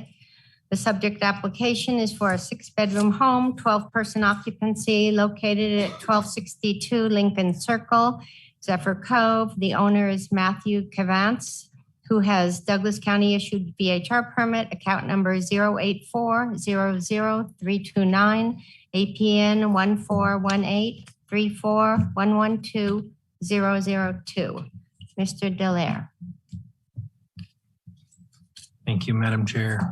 This one we have a lot of issues with that some of the folks sitting behind me reminded me about just earlier yesterday and today. So I want to I don't know if we want to, Sam, do we want to just cancel this or just say that it's not allowed? So Lincoln Circle, back in October, we were contacted by Mr. Huckbody, right? I hope I got the name right. And they have a restricted property. There's a property restriction on it. We do have, I believe it's document number 2016-888340. And in there, it was recorded on, I want to say September 29th of 2016. And we had some questions about a GID acting really as an HOA. I did get some feedback from our district attorney's office, and this is a legal restriction. And this individual purchased the property in 2018. And I do have that actually in the on page 358 in the assessor's office. You can see the deed at that time was recorded in September 25th, 2018. So he's purchased it after the restriction was created. Is my understanding that, and we have provided the information to GIS to actually include on the map and eliminate those VHRs from actually new ones being issued, so that staff, not only county staff, but also HDL staff have the tools they need to identify these subdivisions that have restrictions on them. This is what I was talking about earlier with some difficulties in finding these restrictions, and I appreciate the local residents giving us a heads up about these. Technically this individual can't even have a VHR. So Mr. Delaire, we should pull this from the agenda? Pull it or just it's denied? Madam Chair, if I may. Mr. Taylor. Yes, Taylor, Douglas County DAs for the record. Pretty much everything that Tom indicated, I think, is true and correct with respect to the deed restriction. The one thing that we might want to do is have a conversation with the applicant before, it's an outright denial. It's not necessarily something you'd want to do here at the meeting itself. You'd want to notify the applicant of our position on this particular subject.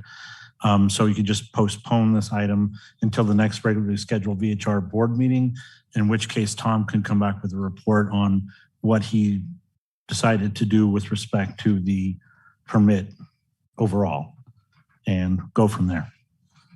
Thank you, Mr. Taylor. So we will postpone item number 7 to our next regularly scheduled meeting with more information from Mr. Delaire. Do we want to give the public who actually showed up some time or not? Not now.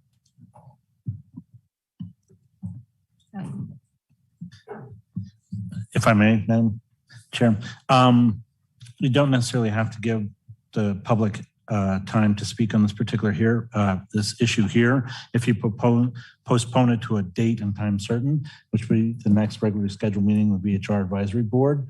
However, if you want to have input from the public and just hear what they have to say in general on this subject, you can, but it's not necessarily required.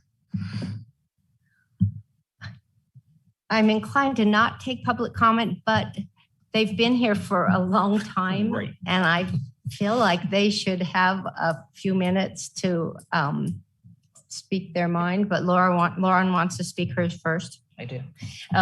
Quick question. I mean, to me, this is another one of those ones where the proximity would not allow for tier 3, and I'm perfectly fine with at least where I feel on this. I mean, can't we at least give the people who have concern over this issue remedy to that question about this before, instead of postponing this whole thing since they've been here this whole time? I don't know how the rest of the board feels.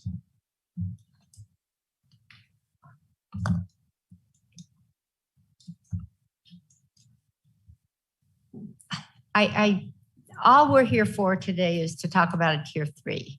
From what I'm hearing from Mr. Delaire, there's a possibility that this permit isn't even allowable within the county because of the deed restrictions and what we've talked about. So I don't think we should even take any discussion on the tier 3 issue because it's almost a moot point. But again, Mr. Huckbuddy, I don't want to leave you hanging there because I know you've been sitting through this, watching paint dry all day. And, but I am going to keep you to your 3 minutes. Thank you. Andy Huckbody, for the record. I'm a homeowner in Lake Ridge. I live next to this property. And like you, I'd like to try to improve this process. So the first problem I really have with the county, I've issued 8 complaints on this property since July. And the county's saying they have 1. Now I'm happy to give the county the documentation, but you don't have a system to track. So I would like to know, I'll send it to Tom or whoever you want me to, since I guess this system takes notes on every complaint, what your notes say. But that's why people don't call, because nothing gets done. And that has to change. Otherwise, this program will not work. So people will continue to complain. And if we need to do that by legal action, that's fine. We can do that. We'll set up a GoFundMe page. So it's ridiculous if that's how the ordinance is going to get structured. But Mr. Huckbuddy, we're kind of just on this particular matter today that we're That's going to fine. pull. And That's fine. I really want to urge you to talk to staff when you have administrative problems, because that's where we have to go. I'm sure Ms. Davison and Mr. Dallaire will tell you how many emails I send them. I try to help them. We're all trying to make the process better, and I'm hoping that it gets better over time. So I'll help them with one more. So Hidden Woods, which is our neighbor, is a HOA that also has CCNRs that restrict rentals. Theirs is actually for 1 year minimum. Ours is only 60 days. We have a lot of long-term rentals. We encourage long-term rentals. They work. The problem we had with short-term rentals, we had 7, 5 unpermitted and 2 permitted. Thank you. Thank you, Mr. Huckbuddy.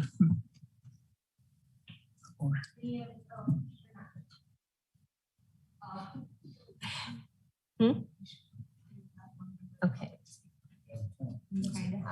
Okay. The owners. Does anybody else in the room want to speak to the issue that we're talking about right now, which is pulling item number 7 and hearing it at the next meeting, if it's applicable at that time? Is there anybody online that wanted to?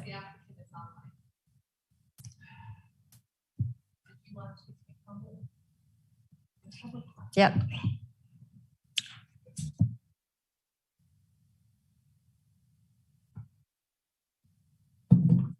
Thank you, Madam Chair, and Damien, for the record. I do have the applicant, Matthew, online. Matthew, can you hear us? Yes, I can hear you. Can you hear me? Yes, please state your full name and your time will then begin. Great. Matthew Cavance, 1262 Lincoln Circle in Zephyr Cove. The situation is obviously much more complicated than what has been described here today. When we purchased the home in 2018, the amendments that the GID attempted to make to the deed restrictions were being challenged in court. The judge held those challenges, and we have been in a legal conversations with the GID since that date. We last sent them a letter on September 9th, 2020, to cease and desist their sending us fines, which they have sent letters for prior. Our lawyers told them that if we did not hear back from them in 30 days, that this issue would be considered resolved. In that 3 years since we took ownership of the house, which we do use, my wife and I got married in Tahoe. We are hoping to have it as a retirement home someday, but we have to rent it out in order to make that work. We have had only one registered complaint that I am aware of. We have noise monitoring active inside and outside the house with 2 different systems. We have 3 bear boxes and have basically gone through every length imaginable to make sure that this property is as sound and safe and quiet for neighbors as possible. I am not aware of any of the noise complaints, or I'm not even sure what complaints they were by Mr. Huckabee. We actually didn't have renters in July due to the fires. And I don't know what else to say in just my short 3 minutes here. I appreciate you guys, though, giving me time after staying here with you since earlier today. So thank you. Thank you, Mr. Cavans. Is there any other public comment? There's no other public comment at this time. Thank you.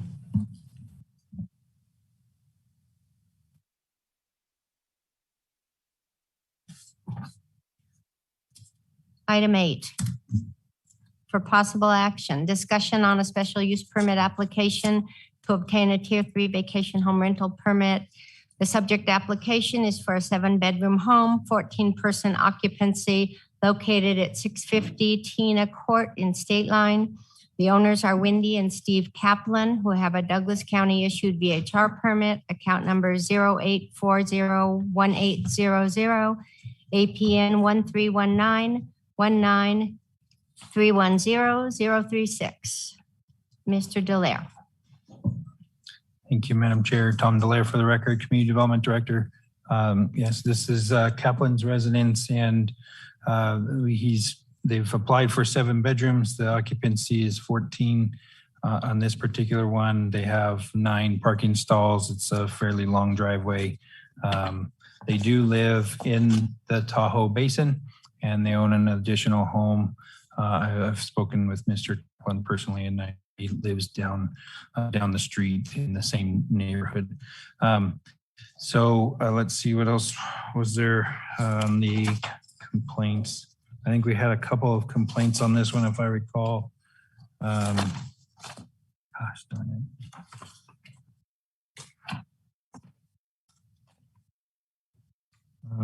Yeah, there were 2 noise complaints that the sheriff's deputies declared unfounded in the past 12 months. And again, I think it's due to the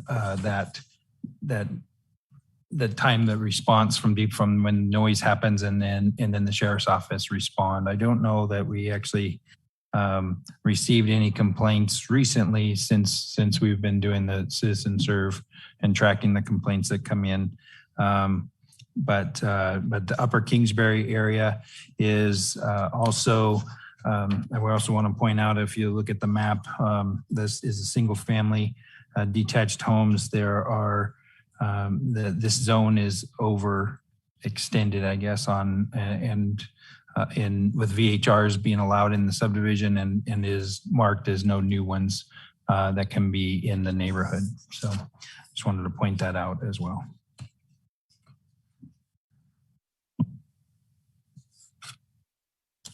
I'm available for any questions. Does anybody have any questions for Mr. Dallaire? I don't either. Is there any, is the applicant here?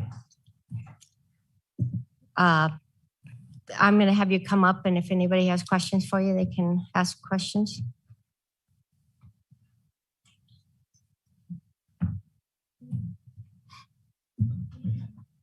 Oh, there's 3 of them.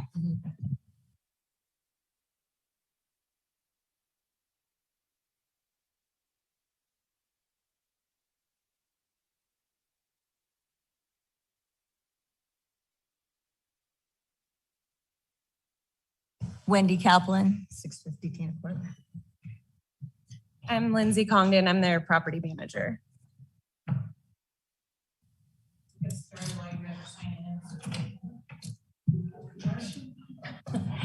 Lauren, go ahead and ask some questions. Okay, so it's the standard ones, trash. You have South Lake Tahoe Trash Service. 2 bear boxes. And then when,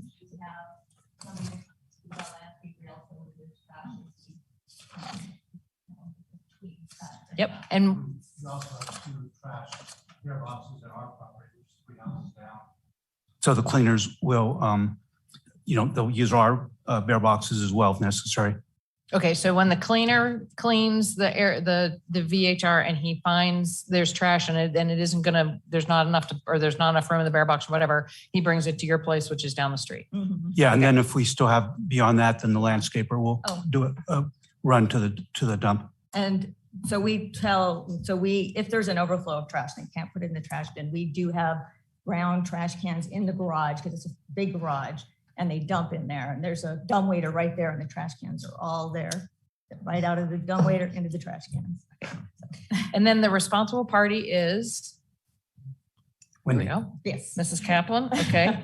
All right, those were, and then monitors, noise monitors. Where do you have those? We have 8 noise monitors.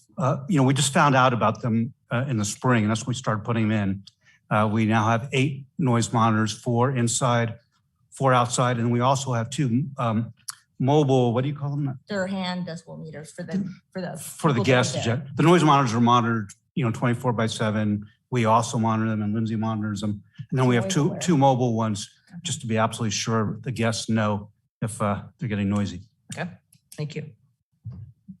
Anybody at Michael? Michael Sloan. Lindsay, what property management company are you with? I'm not with the property management Oh, company. you just. I just work for them. Yeah, she's You just full-time work- employee, okay, so we just, okay. yeah. Yeah, she's a house manager, not a property manager, although she does have a real estate license. Okay. She joined us August 1st. She's got, She's been 13 years at Marriott's and has a real estate license. she's got Yeah. experience. Okay, very good, very good. So I'm going to ask the same question. If it's approved for a tier 3, you'll go from 14 to 16, and if it's not approved, you'll go from 10 to 12. What kind of evaluation loss would occur at your property, you think? We happen to have firsthand experience with that because when we went from 16 down to 14 with the change in ordinance, we had a lot of cancellations. So we know for sure. This is an 8,630 square foot house, gated, secluded, and it's attractive to people because they want to have big family reunions or whatever. And it's attractive because of all that. And so cutting it down to 12 would unquestionably hurt our, we'd have a bunch of cancellations again. My second question would be, you signed the affidavit on the HOA, same question I have on everybody else. To the best of your knowledge, is there anything in deed restrictions or anything that would say that you can't have a short-term rental? No. Okay. Thank you. Keith? I have some insight because I was the second Uber driver in the state of Nevada. And first of all, let me say a couple of things. First of all, when I think of a tier 3, your property is what I think of. Your property is what is in my mind when I think of tier 3. You are far removed. I will also tell you that I used to sit outside your property at 9 o'clock because you cut the music off and everybody wanted to leave. Right. So I used to benefit from that. Now, I believe that the old requirements were 9 o'clock for quiet and now they're 8. It used to be 10, now they're 9. Oh, it went from 10 to 9. I thought it was, okay. But so you are able to enforce the new quiet time because a significant part of your business, again, is family reunions, but there's also a significant part, which is weddings. And you will be able to, there shouldn't be any problem with you having these noise monitors report to you if that music's on 10 minutes after the quiet time. Yeah, and what we do is every single guest that checks in gets a personal tour of the house. We go over all the regulations with them. We have them sign contracts regarding the noise and the parking. We have signs throughout the house. And then we live 3 houses down. So if there is ever any, and we're monitoring all the noise. And it has happened, I think, twice where it was still noisy at back then it was 10. And we walked up and said, you got to turn it down now. And and this is going to sound like a rude question, but I have a question about your business model, and looking at your website, I think I understand it. there are a tremendous amount of weddings at your property. And so, by the way, you will use this 50 person capacity much more regularly than our other applicants. I'm not saying that's a bad thing, right? But you will use it more than others. Others don't come in for the weekend and invite 50 or 40 guests. But your parking is required to be on site per your agreement? Yeah, per the contract, the website, and then we even have signs saying, all cars must be behind the gate. And your business is the renting of the bedrooms and the estate. You don't cater. You're not a wedding venue that we cater our own. We provide the music, we provide all the buffets, and we simply have structured this as a VHR. You are renting only the land and the business. And if someone's having a wedding, they have all the outside staff all the outside caterers would come in. You don't provide that. Your business model is a VHR business model, not a wedding venue business model, correct? Yeah, that's correct. We have a 3-night minimum stay, and sometimes it goes up to 4 or 5 depending on the week.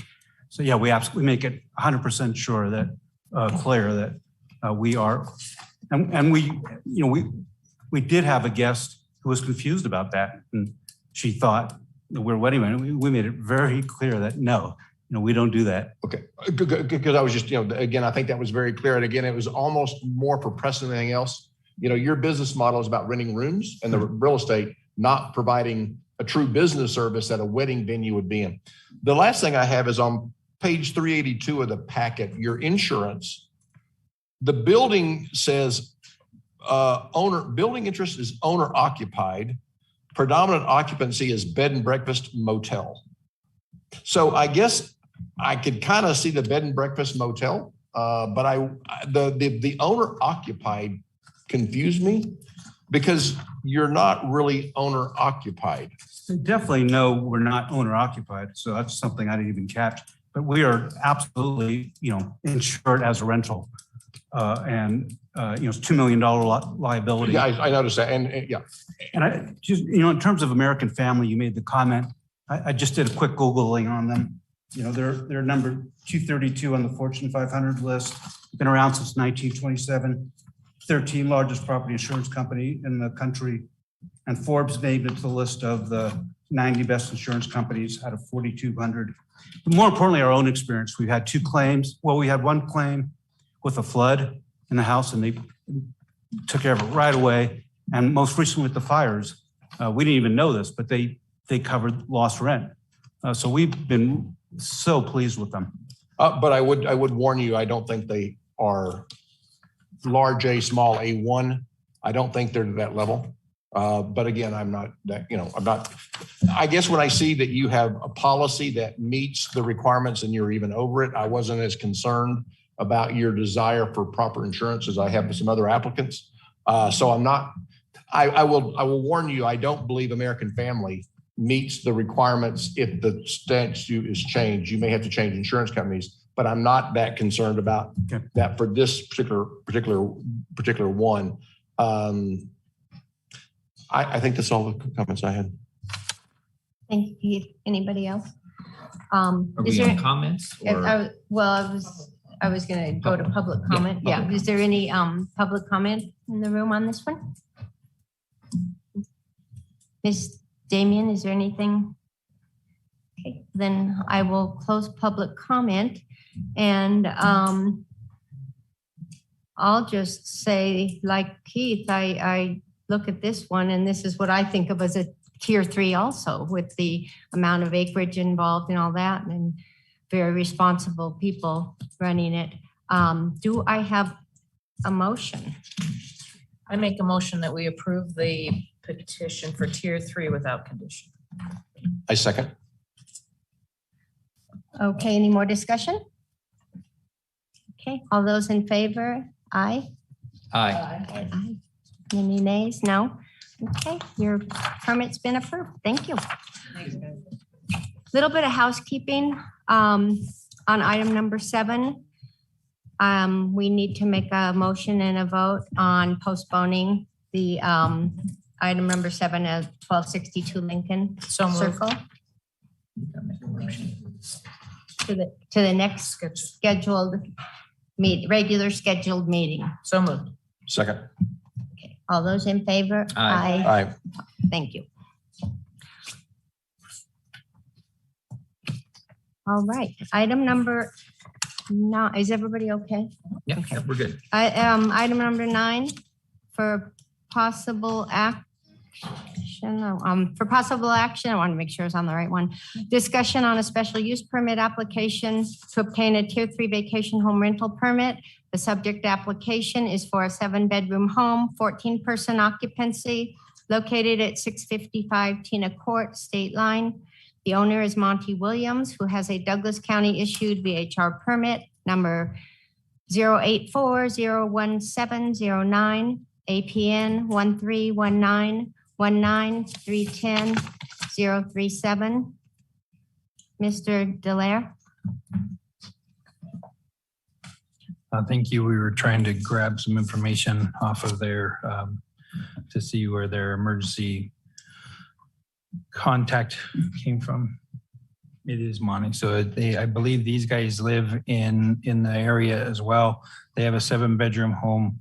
Total occupancy of 14 is what they're requesting.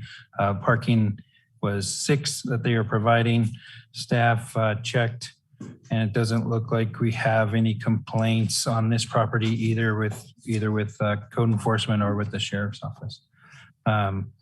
This again is in the development where no more new VHR permits. It's in the Upper Kingsbury area, and we're not allowing any more permits to be in that zone. And the trash was, I think this one had bare boxes, as if I remember. Yeah, okay, thank you. Oh, Redondo, he lives, the owner actually lives in Redondo Beach. Is that the owner? Yes. Yeah, the Redondo Beach. So the property management company is who's managing it.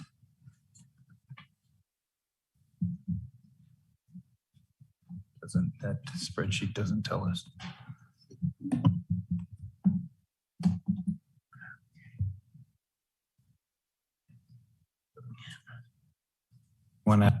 We'll look into the trash. While you're looking And the- something up, Ms. Davidson would like to make a comment. Thank you, Madam Chair. Jennifer Davidson for the record. Tom, Mr. Delaire, do you mind giving the board a little bit more insight as to what staff considers or what constitutes a complaint? I know Mr. Huckbody is no longer in the audience, but I'd like the board to know when we track something and it goes in citizen serve and when we don't, because I personally have received emails with photographs of cars parked on the street that are, from the public standpoint, would be considered a complaint. But what does your staff consider a complaint? And what are you including for this board to consider when you're hearing tier 3 applications or asking them to hear tier 3 applications? Thank you, Ms. Davidson. Tom Delaire for the record. So it's a complicated matter, but the pictures or videos from a complainant to code enforcement is problematic in that we don't have the ability through when the photograph gets emailed, we don't have the ability to verify where the location is or when the photo was taken. It depends on how it comes from the phone, but usually it's coming from a phone, and that information gets stripped when it gets to our end. So verifying those complaints like that are extremely difficult. Staff has been trying through the hotline to have the emergency contact. We reach out to them right away as soon as the phone call happens, and those instances where there might be a loud party, if the emergency contact isn't comfortable with going up to the site to the rental due to a large party, for instance, then we are encouraging them to let us know that there is a problem at the property, and then we will call our code enforcement staff will then in turn call the sheriff's office, and then that will get documented as well. But for documentation on complaints, we are trying to have staff verify those issues and come up and do a site visit if necessary. But we're really, since the code has been changed to require this emergency contact, we are trying to implement that where the emergency contact handles that situation. If it is justified, they are supposed to respond to us within an hour of the resolution with a written statement stating what happened, when, and where, and then that will get saved in our system. And then code enforcement is going to have to make a call on whether it was a substantiated complaint or if it was a full out violation of code at that time. Does that help, Jennifer or Mr. Davidson? Thank you, Mr. Delaire. I just wanted to clarify for the record that we do receive a variety of emails and phone calls, which we are not able to substantiate. And so when we talk about data and the information we share with this board, I think that's one of the problems we're going to have to work through. Are we tracking all complaints? Should we be tracking all complaints? Should we only be tracking substantiated complaints? I think some guidance on for future discussion, not tonight, but we're going to want to talk about this issue. I'm just bringing it up because I don't want the public to feel like they're not being heard. We very much want them to use the hotline and to follow the process so that we can collect this data. Thank you, Ms. Davidson. Michael? Let me ask a question of Tom on this one. How many code officers do we have and what time frames do they work? So we have 3 code enforcement officers. We are down one. We just lost one right before Thanksgiving.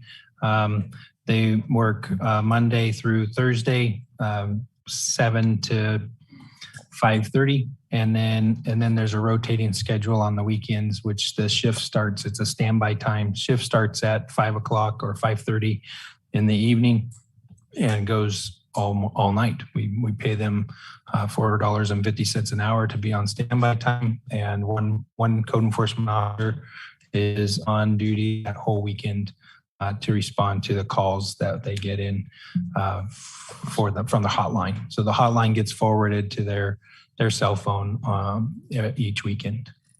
And when they come out, could they take pictures to substantiate and document actual complaints? Yeah, yes, they can. Yeah. So the problem we have is some of these ones, specifically on the last one, let's just use parking, for example. There's photographs of two cars parked in front of the garage, and then you've got some guy parked parallel behind those 2 cars. So obviously it's a fire safety issue, having an additional car kind of blocking both cars in the driveway, but it's still not in the right of way. The sheriff's office can write a parking citation in the right of way. Code enforcement officers cannot write a citation in the right of way, but with this new code that we have, we can write a citation now on site where we didn't have the ability to do that before. It's still going to be tough to enforce that because the individual maybe, let's just say, let's say Oregon. Maybe they came down from Oregon. We gather the license plate number on the ticket, issue them a $500 fine. But there's no guarantee that they're going to pay that ticket, and we're not officers, so it doesn't get tracked in their system, so that it is going to be a problem. What we did do is we created a sticker that the code enforcement will put on the window of the individuals that are not compliant, and we're planning on doing this for our parking permits because we know that these parcels, we know where they're located in GIS. They have access to that on their cell phones. And when they're driving around on the weekend, checking the properties, they can put a parking a violation or warning on the window. And then if it is in the right of way, notify the sheriffs to come over and deal with it. But otherwise, we call the emergency contact and say they have a parking issue or they don't have permits. Thank you. Thank you, Mike. Keith, you've got some questions? Yeah, I'm just trying to figure out, and it's a very legal question. I'm not saying we would deny it because of this, but is the property owned and the permit is issued to Monty Williams or are both Cozy Vacation Rentals, do we have a disconnect here between who owns the property and who has the permit name? Is because my concern is the insurance is in Cozy Rentals, but we say that Monty Williams was issued the VHR permit. So can you clarify the physical names on the property and on the permit so we can tie to the insurance? Yeah, so the permit is actually issued to the Cozy Vacation Home Rentals and then Monty Williams. So you can see the permit at the very last page of that item, 481. And then the emergency contact is Monty Williams, Pacific Real Estate Homes LTD. Looks like it's the managing agency. The issue that we were coming up with on trying to enforce the family part, where multiple owners own properties in Tahoe, is that they're hiding these in LLCs and then or corporations, not hiding them, but the unit is owned by a corporation.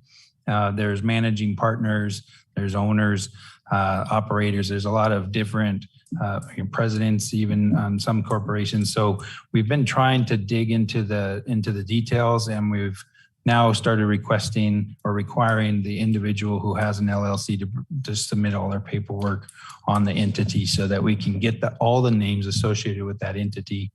Because I am worried about an insurance company trying to, I wouldn't say walk away, but you've got to have a property in the name and the permit in the name and the insurance in the name, or one of those, in other words, if you've got the property and the insurance in one name, but the permit in a different name, they could say this was not a valid rental. That's not who's renting this property. And I was confused on this one by who is the local contact, the local property manager? Because when you look at the form, you can't actually tell what they're answering, right? Because I've got Monty Williams, and I got Cozy Vacation Rentals, and I got Cozy Vacation Rentals, and I got Pacific Estate Homes, then I got Maria Navarez, and then I got Cozy Vacation Rental. But all those addresses are, and the 24-hour emergency care then is 1125 Lodi, stuff like Tahoe. And I wasn't sure. So is that a property manager, or is that the local contact? Can I interrupt you real quick? It's on page 430 of our packet, where it shows the responsible party. One of the responsible parties is Francisco Guerrero, who lives in South Lake Tahoe, it looks like. And where is Lodi in South Lake Tahoe?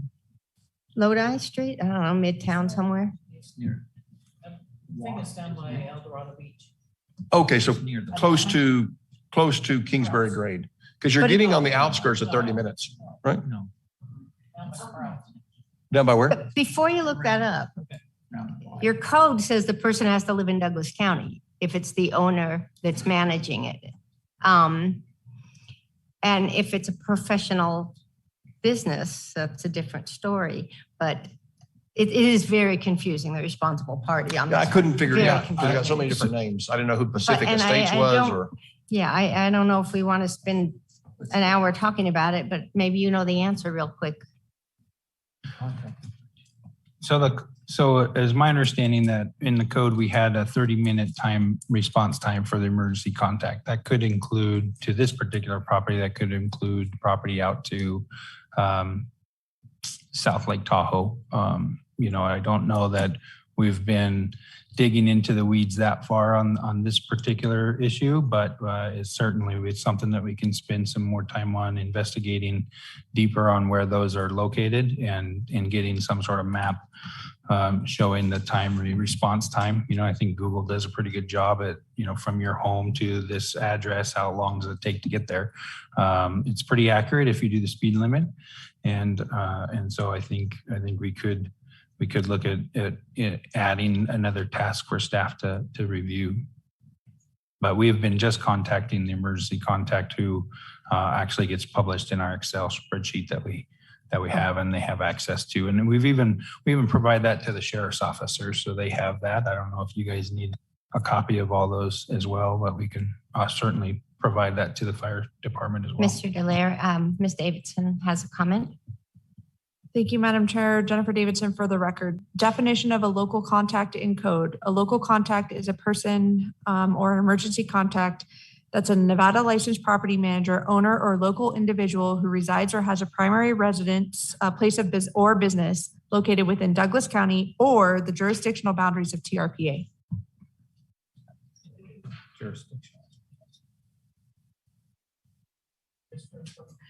If you don't mind, Lauren. Lodi is actually down past Coldwater Creek, Coldwater Creek, across from a little mini golf place and Oh, the okay. hangar. Oh, okay, okay. Across the water.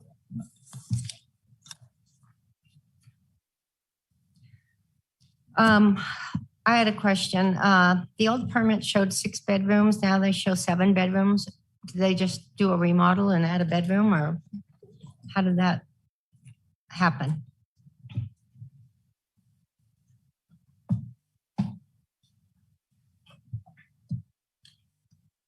I don't know. The basement, I think this one was the one we had issues with with the basement, Sam, I think, right? The fire department stated, and I don't know, was that in this one or is that the other?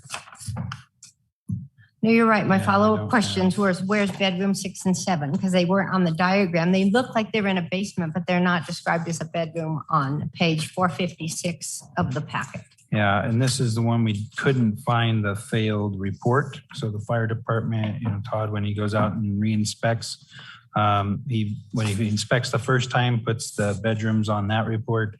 The second inspection is just a pass, and there I don't see the bedrooms on this one.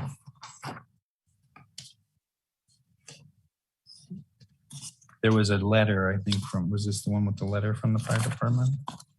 Yeah, this one had a letter. If you look at page 470, I think there was Todd Stroop actually was the one that did the inspections on these.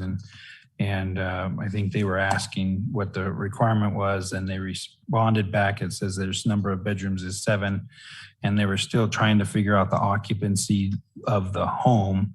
And then per the fire code, this is one to actually talk to you guys about anyway. Per code, they do have an occupancy for a house, but I think it has to do with the emergency. Do you want to try and explain that a little bit, or what this table means in that paragraph? Back to Maria. Do you have that in front of you? Yeah. Okay. Chris Roulette for the record.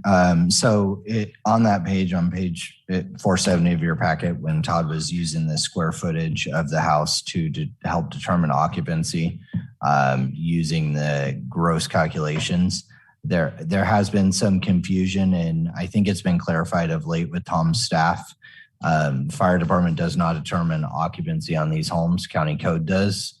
It's 2 per bedroom as of right now. If the Board of Commissioners changes that, they change that. So we have been making sure that in our reports of late that we're consistent in putting in the number of bedrooms. When this report got done, there was some confusion as to what sets occupancy, and we're county code, and we're still working that out. So when on page 470, Todd put 7 bedrooms. So that's what I would go with as far as the number of bedrooms goes, the number of legal bedrooms. Thank you. Are there any other questions? Is the applicant here or on a phone call? It looks like Monty is on Zoom. Thank you, Madam Chair. Let me allow Monty to talk here. Monty, can you hear us? Can you hear me? Yes, we can hear you now. Can you please state your full name and your 3 minute, the board will ask questions of you. Monty Williams, 655 Kena Court. Thank you, Mr. Williams. I think there was just some questions as to who your 24-hour responsible party was. There were a lot of names on the list. Yeah, no problem. And we weren't sure how to actually fill that out. So we called in several times and asked how they wanted us to put that on the form. We actually have a caretaker. His name is Francisco Guerrera that lives over at the Lodi property. And he is approximately about 20 minutes away. And he's our 24-hour contact. And so he responds any incidents that we have, or, we haven't had any incidents, but if somebody has an issue where they need something taken care of. Thank you. Go ahead. Oh, I was going to just ask if any of the other board members had specific questions for you. Anybody? Lauren? Yes, hi. Like questions I've asked all the other ones. Trash, I know you have 2 bare boxes. You do have a South Lake Tahoe account, correct? Correct. So South Lake Refuge, South Lake Tahoe Refuge. Yep. And then we have storage in the garage. We encourage all smellables to be out in the bare boxes. When the guests check out, Francisco comes over, and if there's excess that won't fit in the bare boxes, those are taken to the transfer station. And when you say the transfer station, or where are you saying? What do they call that? What's the one that's over there in I call it the Y? At the South Tahoe, basically. Yeah, is that what they call it? STR? Is that? I don't know. We call it the transfer station, so I don't know the official name for it. Yeah. He lives right around the corner, so it's very convenient for him. So he just picks any excess and drops it off there. Okay, and I'm sorry, the monitors, are they inside and outside? Yes, we have Noise Aware, with Steve, our neighbor there, Steve and Wendy, who are our next door neighbor. I recommend it real strongly. And we've got one on the outer deck off the main living area, and then one at the top of the stairs where the main entertainment area is. Okay. And then I wasn't sure of the clarification. Did the old permit have 6 bedrooms and now there's 7? So what was the difference? Good question. So on the plans, and I sent them the plans, we had a finished off basement, which we use as a bedroom. It's a daylight basement with full egress. We've had the fire department check it all out, make sure everything was up to snuff, and they had no problem with that being in a bedroom. Okay. Thank you. And then there was a question on the LLC if you wanted to know about that.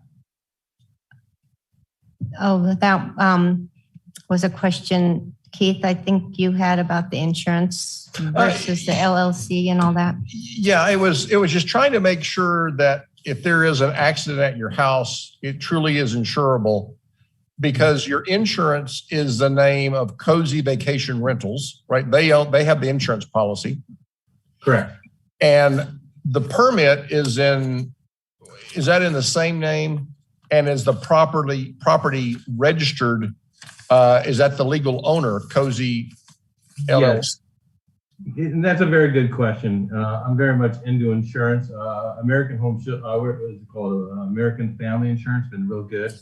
And I've consulted them. We upped our policy to $2 million. Along with that, we make sure that they're covered in the entity. It's a single held LLC, which an attorney just said, hey, you should hold it in single held LLC. We make sure that we name Monty Williams as like an additional insured on it, so in case of any confusion. But the property actually is in the title of Cozy Vacation Rental, and that's the main person on the insurance policy. Okay, so just to repeat, the permit, the property deed, and the insurance are all in Cozy Rentals. Correct. Thank you. Is there any more questions for the applicant? Okay, I don't see any more questions. Thank you, Mr. Williams. Thank you. Do we have any public comment? None in the room. Do you have any on? No additional comment online. Thank you. No public comment. Public comments closed then. I will open this up to the board if you have any comments or if you want to make a motion. Just real quick comment. This is a great location for a tier 3. This is again, my idea of where a tier 3 would be. And so I'm strongly in favor of it. I somewhat agree. I think it's second only to the other one. It is a little bit closer. There is a house across the street. I happen to, and again, when I say tour, I did not go on site, but fortunately or unfortunately, whatever it was, the people who were renting it were there and they wondered what this strange man was doing, driving around looking. And so we stopped and talked. And it was a family, by the way, who had rented both this 440, 655 and 650. Wow. Because they were having a wedding and they had other people and so they were there. I'm a little bit more concerned about this one because of the across the street neighbor and parking getting out of control, but not to the level to say that we would deny the permit. To me, this is again where, the back is a clear view. There's only one close neighbor. And so I'm less concerned. And you got the full street. It's not 20 feet. It's not 8 feet. So I'm with you. It's not my ideal, but it's pretty close to it. Lauren, do you have anything? Does anybody want to make a motion? Michael Sloan. I'd like to make a motion that the advisory board approve the special use permit for 655 Tina Court and State Line as stated in the title. Thank you. Do I have a second?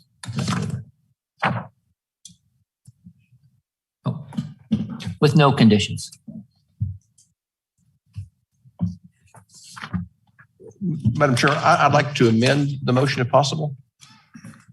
I think that's the process, right? Yes. I do think, I'm sorry, in my packet, am I in the right one?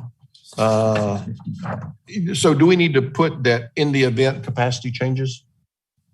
Does that need to be part of our motion or is that just assumed because it's here? Yeah. Okay. I withdraw my potential amendment. Okay. I'm sorry, this is 655. Yeah, I'm sorry. So there is something. Ensure that any property management company is licensed in the state of Nevada and meets other requirements. Right. This is item 9, right?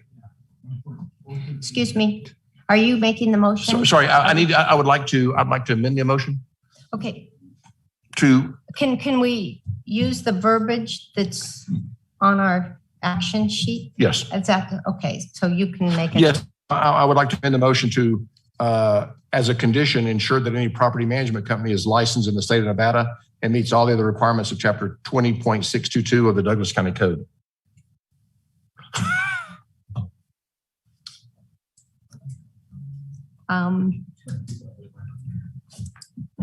Mr. Taylor. Yes, Madam Chair. If you're going to include conditions, one of the conditions I would include would be the automatic increase of the occupancy pending the board approval. I would recommend that be added. So it's unequivocal and clear. Okay, so we have a motion and we have an amended motion. I don't have an amended motion. Second. So the amended motion is. Now we need an amended motion. Madam Chair, if I may, in situations like this, it is often the case where not only the maker of the original motion, but also the maker of the amended motion decides to kind of start over, and you need just the approval of the seconds to start over. Yeah, I withdraw my amendment. So, and then you can start from scratch. I'm going to withdraw my original motion. Oh, and we need to withdraw the seconds. Oh, what?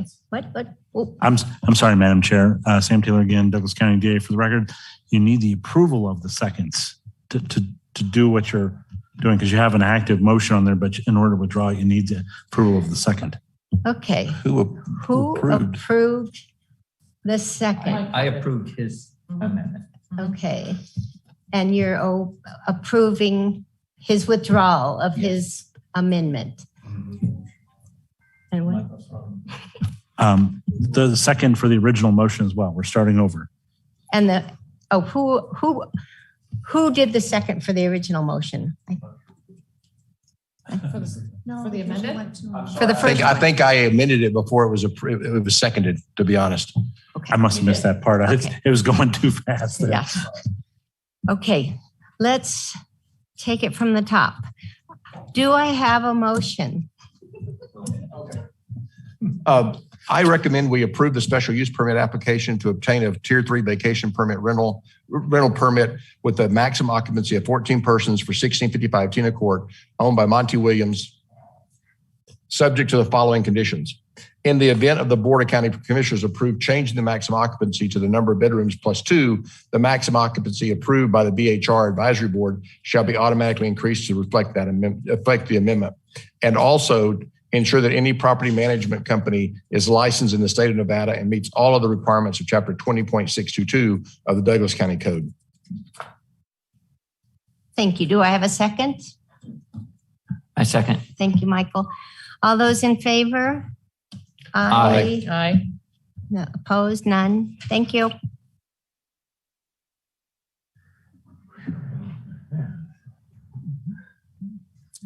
Item number 10, for possible action, public hearing and discussion on an appeal contesting the $5,000 fine for penalties issued in code enforcement case number 21-0316 for Ryan Cates related to the operation of a vacation home rental without a valid Douglas County issued VHR permit and located outside of the Tahoe Basin at 273 Sierra Shadows Lane, Gardnerville, Nevada, APN 1219030020034.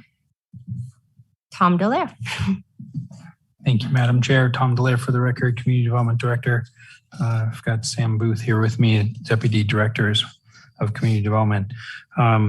So this property was identified by a host compliance report that we received from HDL. And when staff finally reviewed that report and did some more investigation, I think it was October, first part of October, Bonnie, our code enforcement officer, found that there was some advertising that was going on, and all that is in the packet on this piece of property, and they were renting this out as a vacation home rental. We've had correspondence back and forth with him, with the owner. I believe he's here. Yeah, he's here in the audience. So back and forth, and I believe this may be a candidate for a bed and breakfast in the valley. But right now, vacation home rentals are not allowed in the valley. And Bonnie did send him a $5,000 fine. And he's paid the appeal fee, and that's why. And he has not. I think he has paid the appeal fee. He has not paid the fine of $5,000. He's contesting the $5,000 fine for this particular property, and he has paid the appeal fee. And we put together the staff report with all the backup that we've received. Bonnie has gone home, so we'll do our best to answer the questions of her actions. But I believe the staff report identifies, this as the board needs, like we did last month, the board needs to deem that this applicant has standing, who is the actual owner of the property, and then any and then we need to have standing that they are aggrieved in the matter is the item number 2. So we did put those motions in the recommended motion. Hopefully this will make it a little easier this time around than last time. And with that, I think I did add in the staff or after the staff report, I did add an image, a site map from GIS, just snippet of where this property is located in the valley. It's right at the base of State Route 207 on next to that Foothill Road, or Foothill Road and Mottsville at the intersection there. And it's a property on the north, on the south side of Kingsbury Great. Thank you, Mr. Delaire. We'll hear from the appellant, but if anybody has a question for Mr. Delaire before we hear from the appellant. Well, I move that we recognize the appellant as a property owner is deemed to have standing and has been aggrieved. Oh, no? We can do that after we do our, yeah. We'll do both of those. Yes, Michael. Michael Sloan, question on packet page 487, the timeline. So the very first line is March 14, 21, host compliance identified the property. And then it took until October to send a verified letter. I don't get it.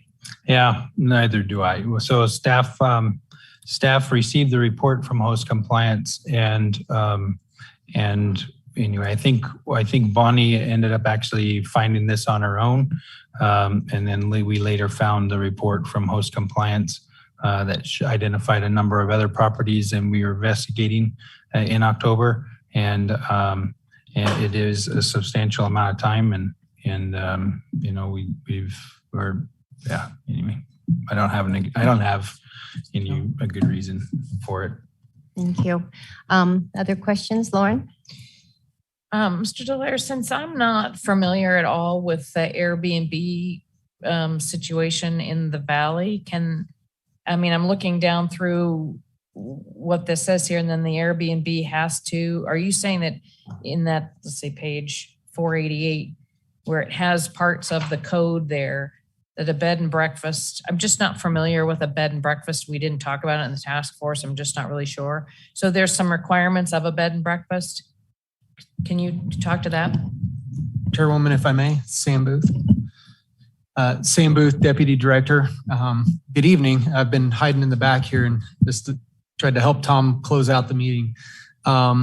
Ms. Romaine, to your question, Title 20 of code does give provisions for approval of a special use permit for a bed and breakfast, and that's the code section that you're seeing there. It's a totally separate, entirely different provision than the vacation home rental program, and in a different section of code. As Tom stated earlier, and as the board well knows, vacation home rentals are not approved in the Valley, so you can't have a vacation permit issued. But prior to the VHR program being in existence, Douglas County Code made provisions for bed and breakfast permits being an avenue to be able to rent out your home or your ranch. We also have a special occasion home ability in the code as well. Both of those require the owner to be the occupant of the home and to live on site or be on site anytime it's rented. And I think maybe those are some of the provisions you can see there. In order to be approved as bed and breakfast, you have to be, I believe it's in a single family 1 acre zoning or larger, 1 acre, 2 acre, or the rural ag 5 or 10, or A19 or agricultural zonings. And then you have to file a special use permit similar to the tier 3 special use permit, but that goes to the planning commission. The county planning commission reviews that and they can approve that. So I think the point in this case is that as code enforcement staff talked to Mr. Cates about he's renting today as a short-term rental, vacation rental. He doesn't have a vacation rental permit, nor does he have the ability to get one. We pointed him towards this section of code and said, this may be an avenue that you could pursue. And I think follow up on that, he reached out to our planning staff in community development department and talked about the application and what needs to be submitted and those type of things. But we haven't had an application submitted for that, and the planning commission definitely has not approved any bed and breakfast permit. Any other questions? Keith? Again, I'm not familiar with bed and breakfast either, but are bed and breakfast, is TOT tax only something you have to pay in the basin, or do bed and breakfasts in the Valley have to pay TOT? Yes, I believe they do.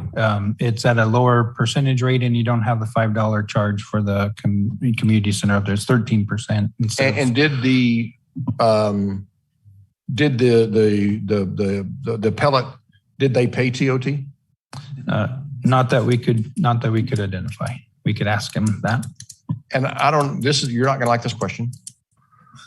How do we know whether, I'm trying to figure out, do we have to decide this is not a bed and breakfast before we put it under this code? So how do we know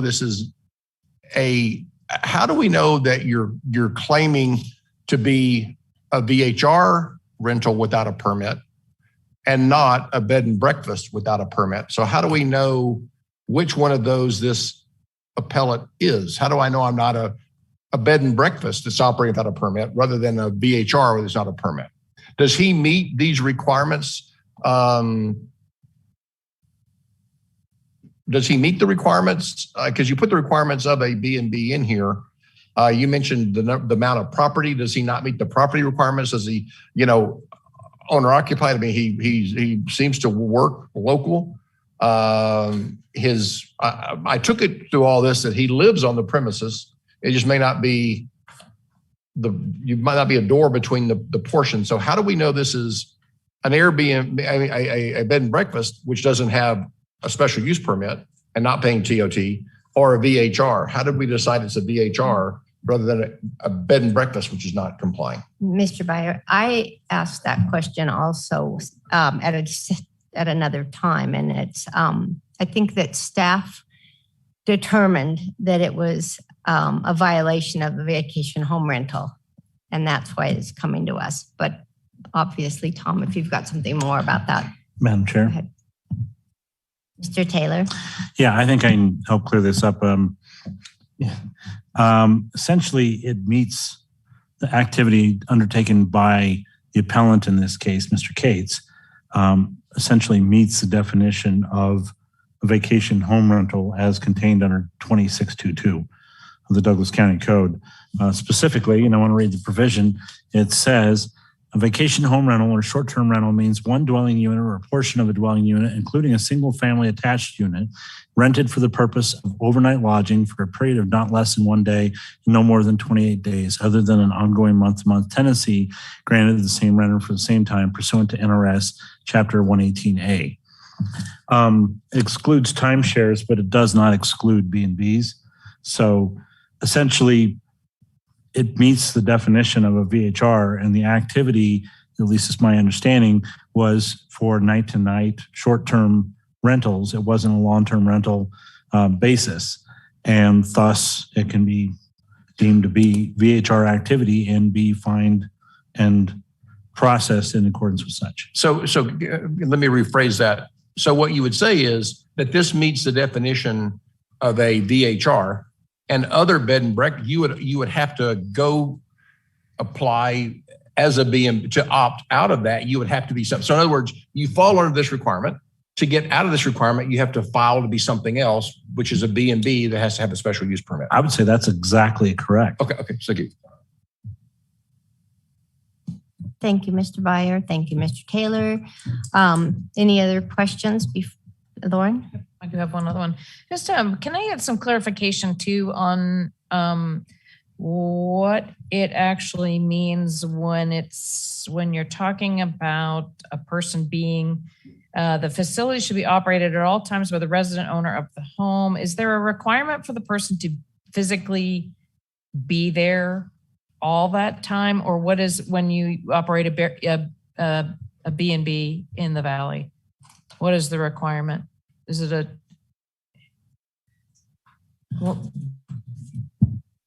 Mr. Booth?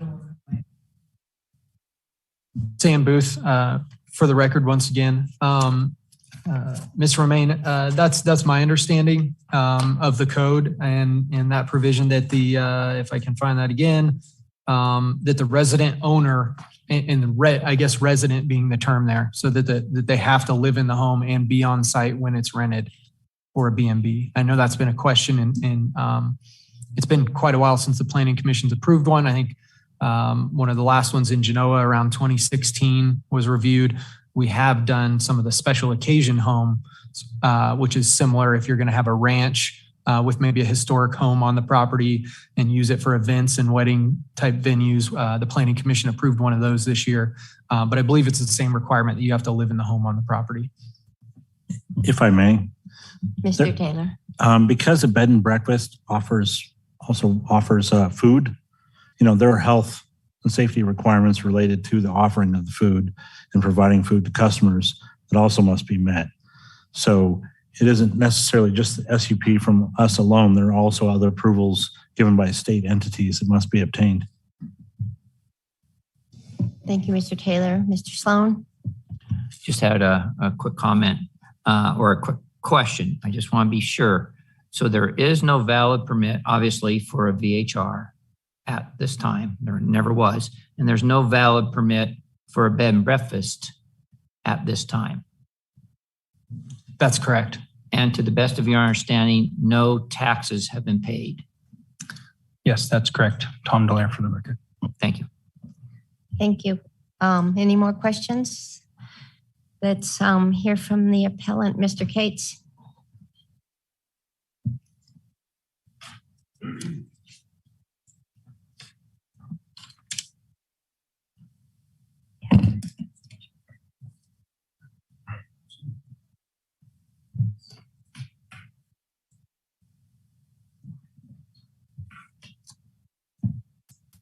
My name is Ryan Cates, and I'd first like to clarify the address that Madam Chair read. I believe it was incorrect.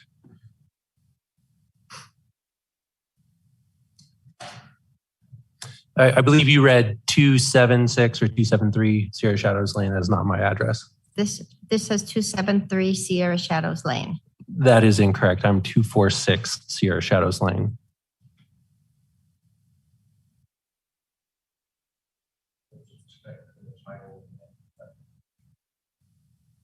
Just want to make sure we're clear.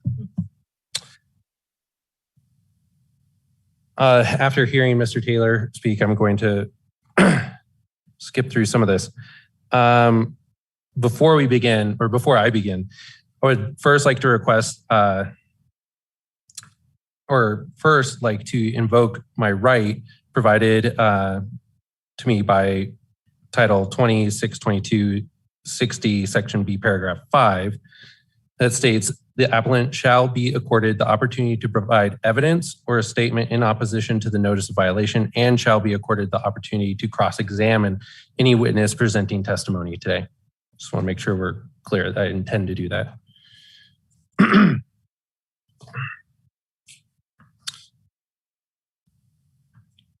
I'm first going to start with an opening statement and then I'll move into questioning, and I have plenty of documentation if anyone so desires.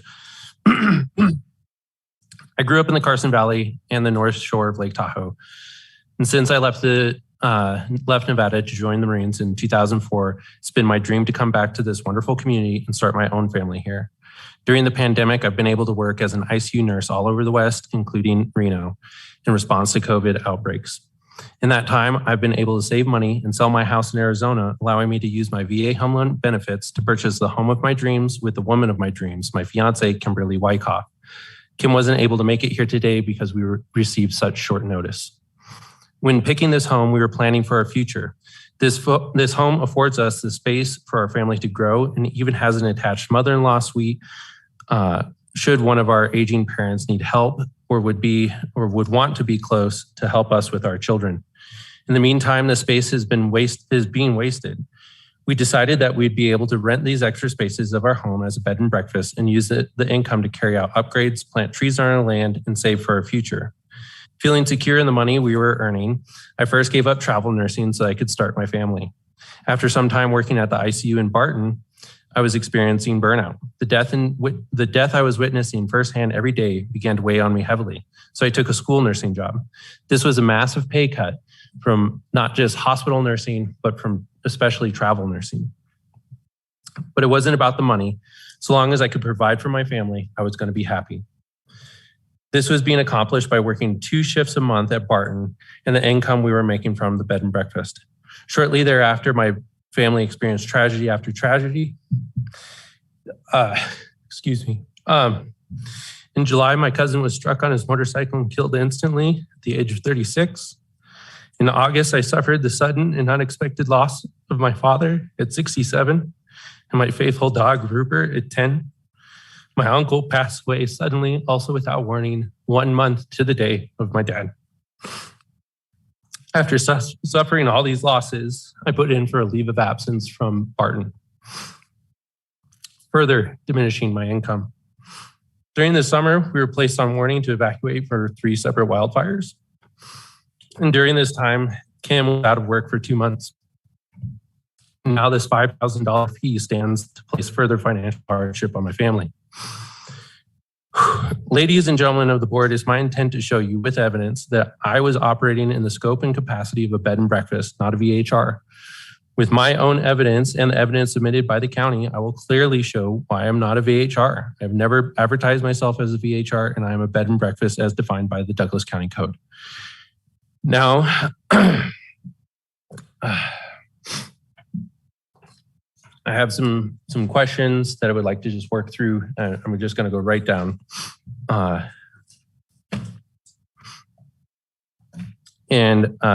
First piece that I would like to submit, the printout of my listing was of very low quality. I've provided a much higher resolution if I have plenty of copies for the board and Mr. Dallaire if you would like one as well.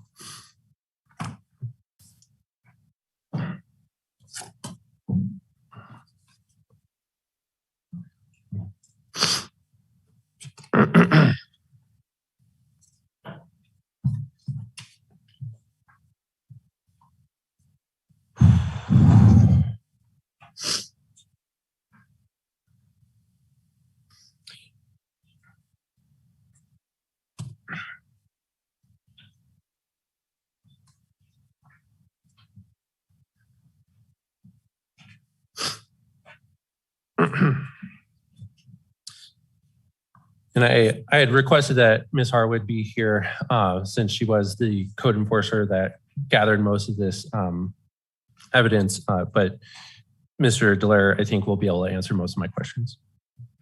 Mr. Dallaire, have any complaints from the public ever been filed against my property while I've been the owner? No complaints that I'm aware of. Does the county code office have any reason to believe that I am a nuisance property?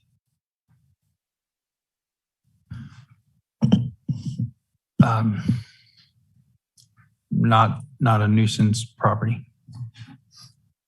Evidence gathered and that is listed in the timeline on packet page 487 states that my ad contains the words entire home. This would allege that we were offering our entire home. Is this correct, Mr. Dallaire? That the ad shows the entire home?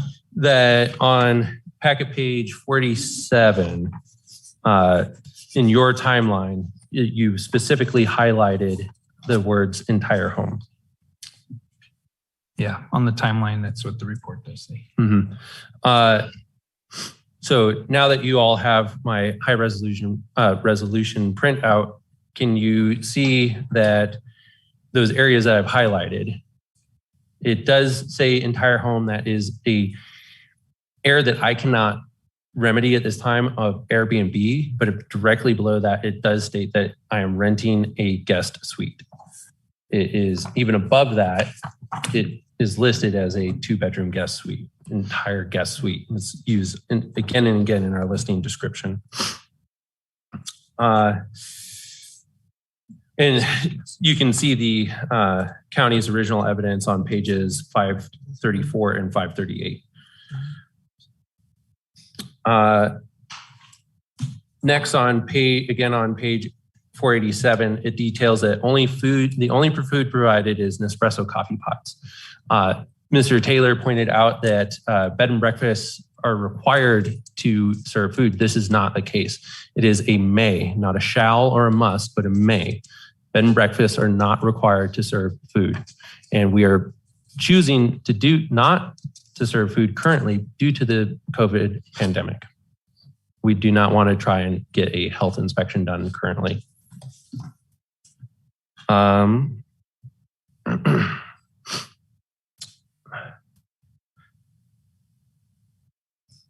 Also on packet page 487, underlined is no host interaction unless you require assistance. Again, due to the pandemic, many lodging options are offering contactless check-ins and check-outs and entire stays. In reviewing the county, there are other local bed and breakfasts in Genoa that are offering those exact same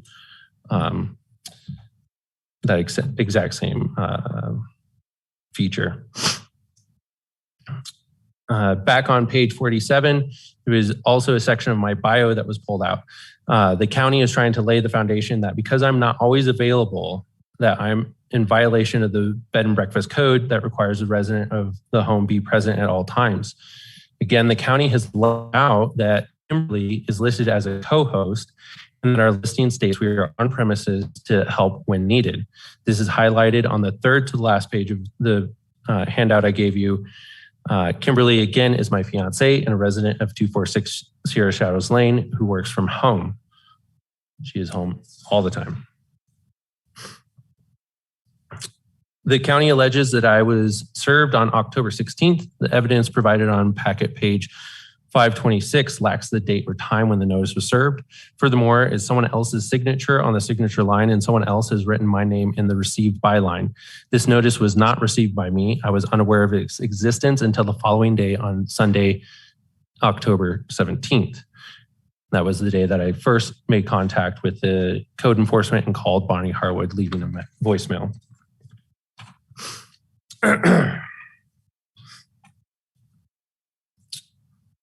Due to the inaccuracies and omission of pertinent information within the county's evidence and poor understanding of the code, I've been wrongfully accused and had civil code incorrectly applied to me and my business. For these reasons, I request the board dismiss this case in my favor and all fees imposed be dropped and those already collected be returned. Should this board not decide in my favor, I request for a hardship per 262260B4. I understand that some members, never mind.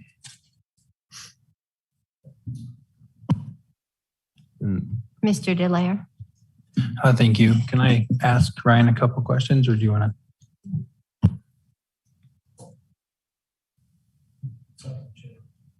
Oh, if he can ask questions. You want to ask some questions to him? I do. Yes, please do. Ryan, Tom Delaire for the record. I have a couple questions for you. So where in the ad does it say there's a B&B?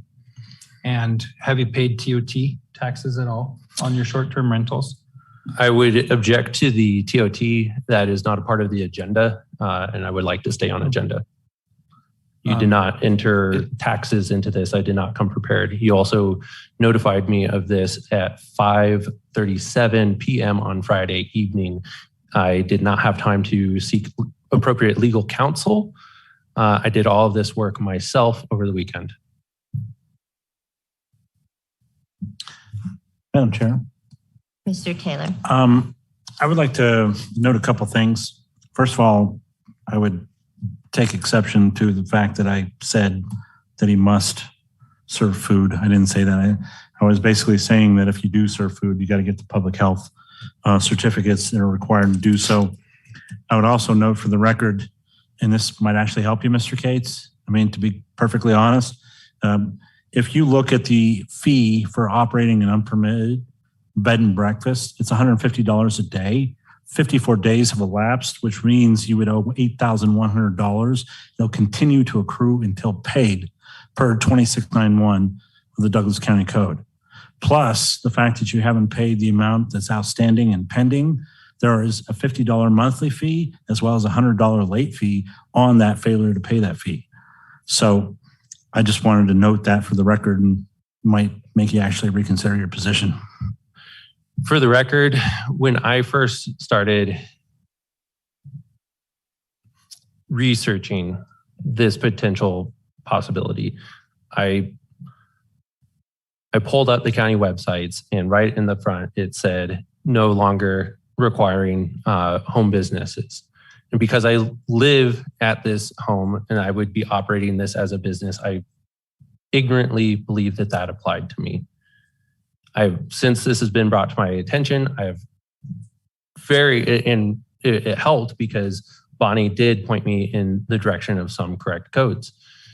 And I was able to learn and figure out how to decipher county code. I'm, again, a nurse. I'm not a lawyer. I don't pretend to practice law. A lot of discrepancies were brought to my attention. And ever since then, as soon as I found out that I was outside of the bounds of a bed and breakfast, I immediately stopped operating everything. And I've been seeking to get into compliance. I don't know if that would help me with the other fine. But yeah. Mr. Cates, are you through with your statement? And we could ask some questions if some of the board members. Yes, I would love to answer some clarifying questions. Okay. I don't really want to take public comment on this today, so I'd rather just the board speak to this. So I'll start with whoever. Keith? Mr. Cates, you stopped speaking rather abruptly, and it wasn't, we didn't 3-minute limit, like you just decided to stop speaking. Is that, you were starting to talk about hardship and then you just stopped? And that's because you chose to stop and not talk about that? Or we didn't have the 3 minutes going on, then that's why you stopped, correct? I just wanted to clarify. Correct. Okay. No, Okay. So I'd worked on many different variations of my gotcha. presentation, and there was a section that was no longer relevant after hearing some of the other cases and the board's decision. So take me back to the beginning of your rental experience. You thought you were opening a bed and breakfast.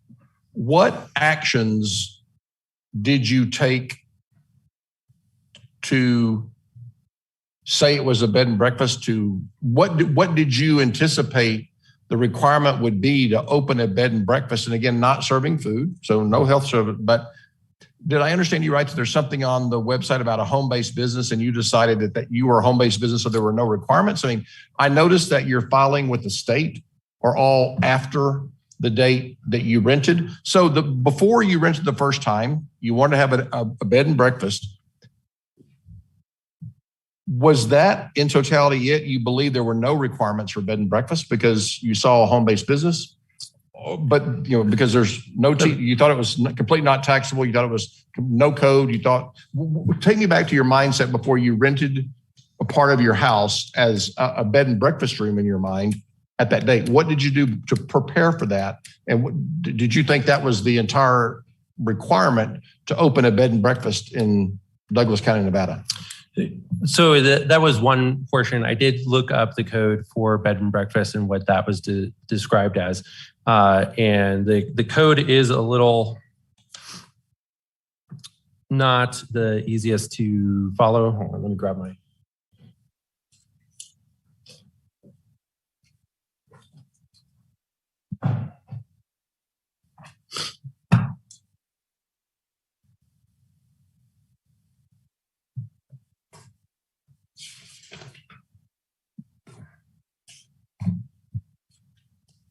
Okay.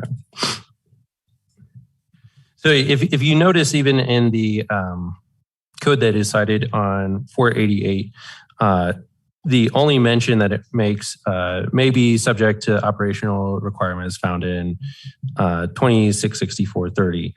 And that code is listed directly beneath it. Following operational requirements, nowhere does that make mention of that there is somewhere else a special use permit that you need to further pursue. So looking at all of this, I'm not going to put up a sign. I don't care about that. Yes, all these other things don't really apply. So I felt that I was well within this scope of bed and breakfast. And there's, again, no mention within this code particular that makes mention of a special use permit. When I spoke with Bonnie Harwood on the phone, and that's a point of contention with me on their timeline. In the timeline, it states on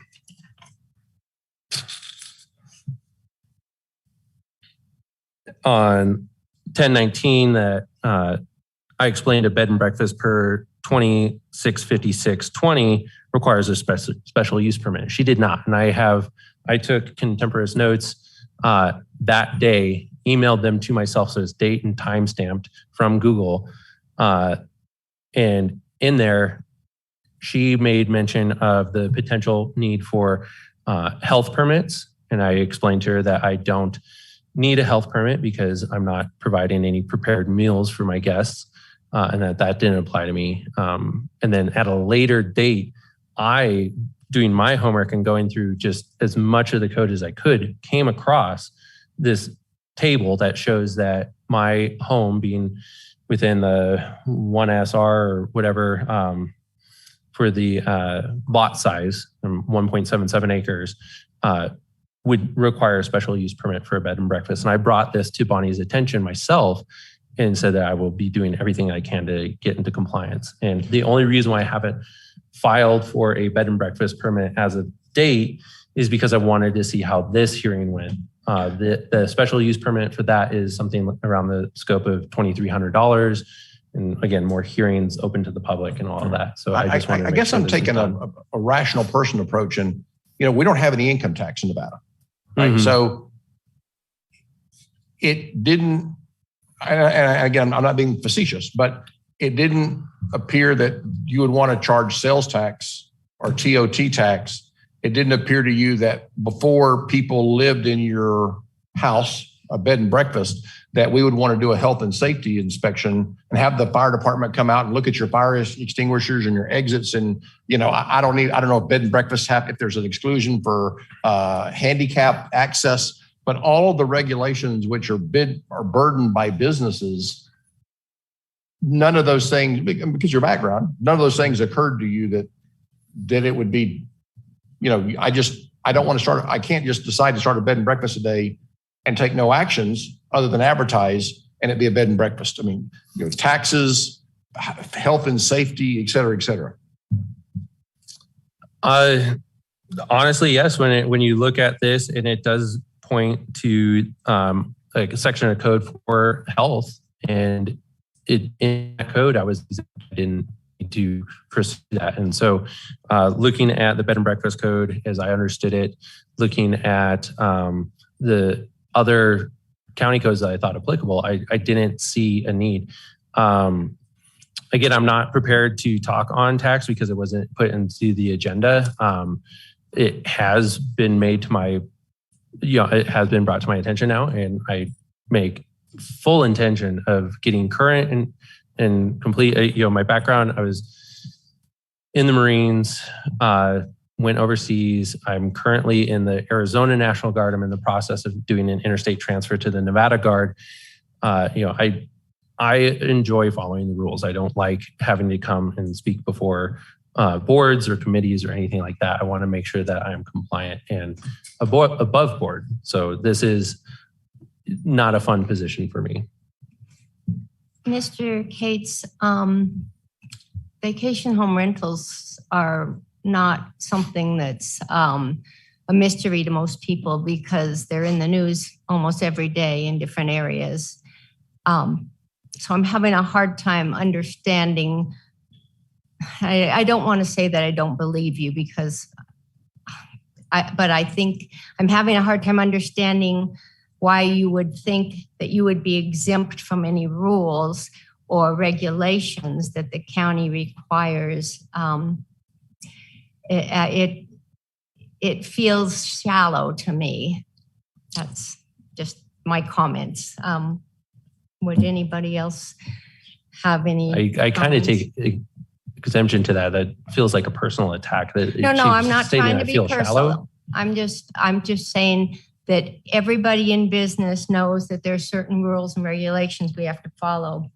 And when you're taking on a business, whether it's a home office business or anything else, there's regulations, and we won't even talk about taxes, but there are, when you're letting the public into your home, there has to be health and safety issues and that kind of thing. And I'm just having a hard time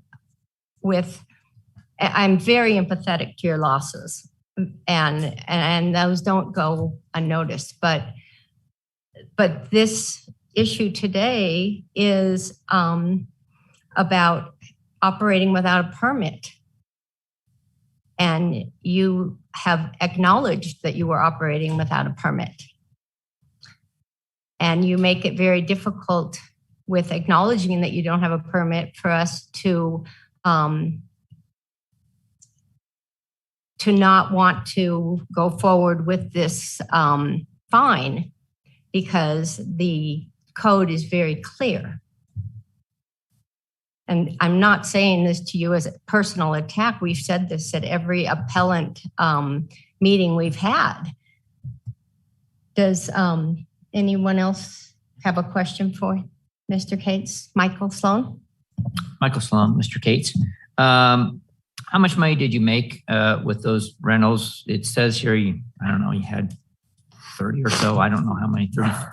You had 34 reviews, and then the thing that you showed me had 36. So correct. It's different than what was in the book that we had. Correct. But how much did you make roughly? I have an exact number.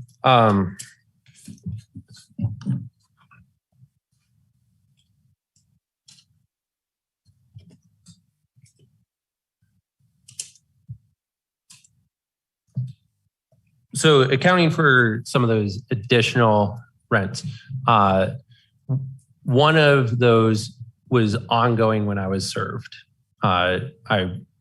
That they checked out on the 17th. That was the day that I became aware of the notice, and they were already checking out. So that one hadn't shown up yet. Another one, the guest stayed for 38 days. That falls outside of the VHR completely. So that one we won't count. So accounting for that, then it was just over $17,000. And okay, so just on clarification, you just mentioned you had a long-term stay over 30 days, and then you had somebody just moving out.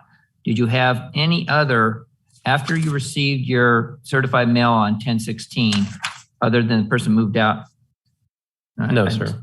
Did you have any other short-term stays other than that? No.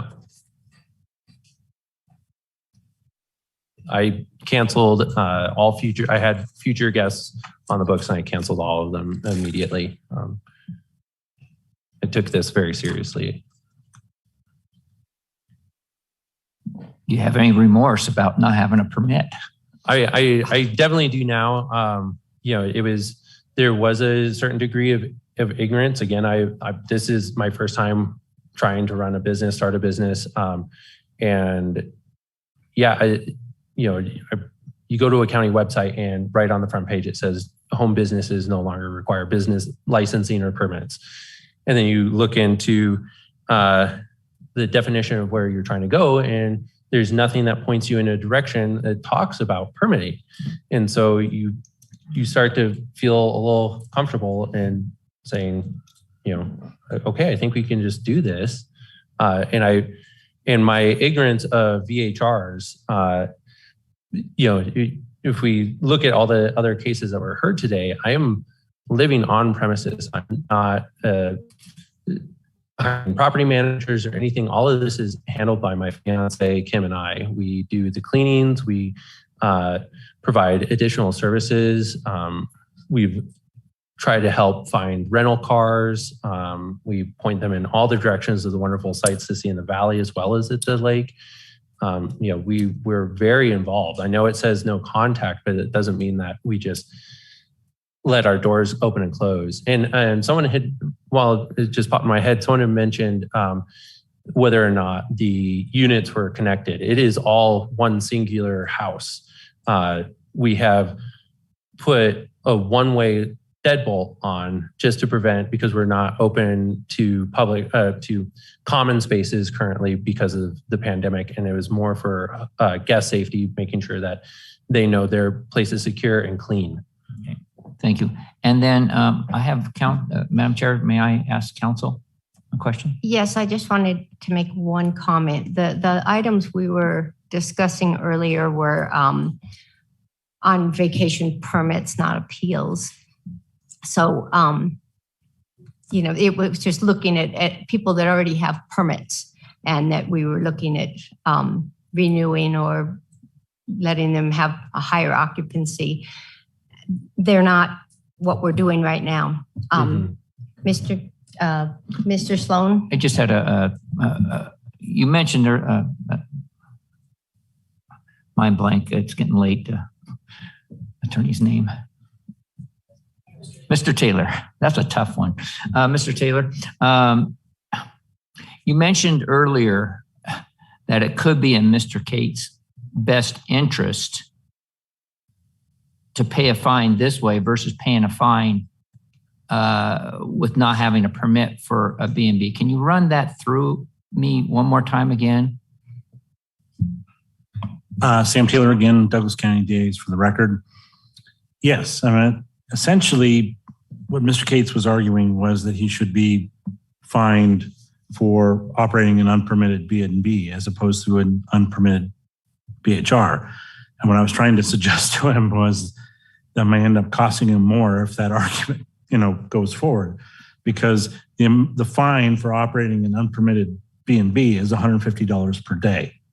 And it begins the day that you're first issued a notice and order. And essentially it will run until the fine is paid. So it accrues daily. And, basically it was 54 days, which comes out to $8,100. Plus there's a $50 per month fee associated with, it's an administrative fee for basically managing the code enforcement activities. And in the event that that fee is not paid, there's a $100 late fee, which basically means you got $300 extra tacked on to the $8,100. So you're now at $8,400. Did that answer your question? It did. And then a follow-up. Is there a double jeopardy involved here? Could he actually be fined both ways? Ironically, given some of the statements that he made in terms of how long people were staying and sort of the nature of the stays, potentially. But I will say this much. He isn't subject to that because he is subject to what code enforcement basically has levied against him thus far, which is operating an unpermitted VHR. So in terms of what is before this board, I don't think that would be properly before this board for its determination. And one more question, Mr. Taylor. This determination, they don't handle B&Bs, or do they? Who? Tom's office. Do you handle the B&Bs yes. down there? Okay, so you do. So yes, and just something I want to note. The code is rather clear in terms of B&Bs and sort of what must take place in terms of permitting. 2664030 says breakfast in bed and breakfast inns are subject to the following operational requirements. And this is subsection A. And then you go down to subsection B. The hearing body may approve the following accessory uses. However, those accessory uses must be specifically included as part of the special use permit request submitted by the applicant. Also, the number of guests permitted at functions may be limited as part of the special use permit approval. So what I was trying to note with that statement is that it is clear that bed and breakfasts are permitted via a special use permit process.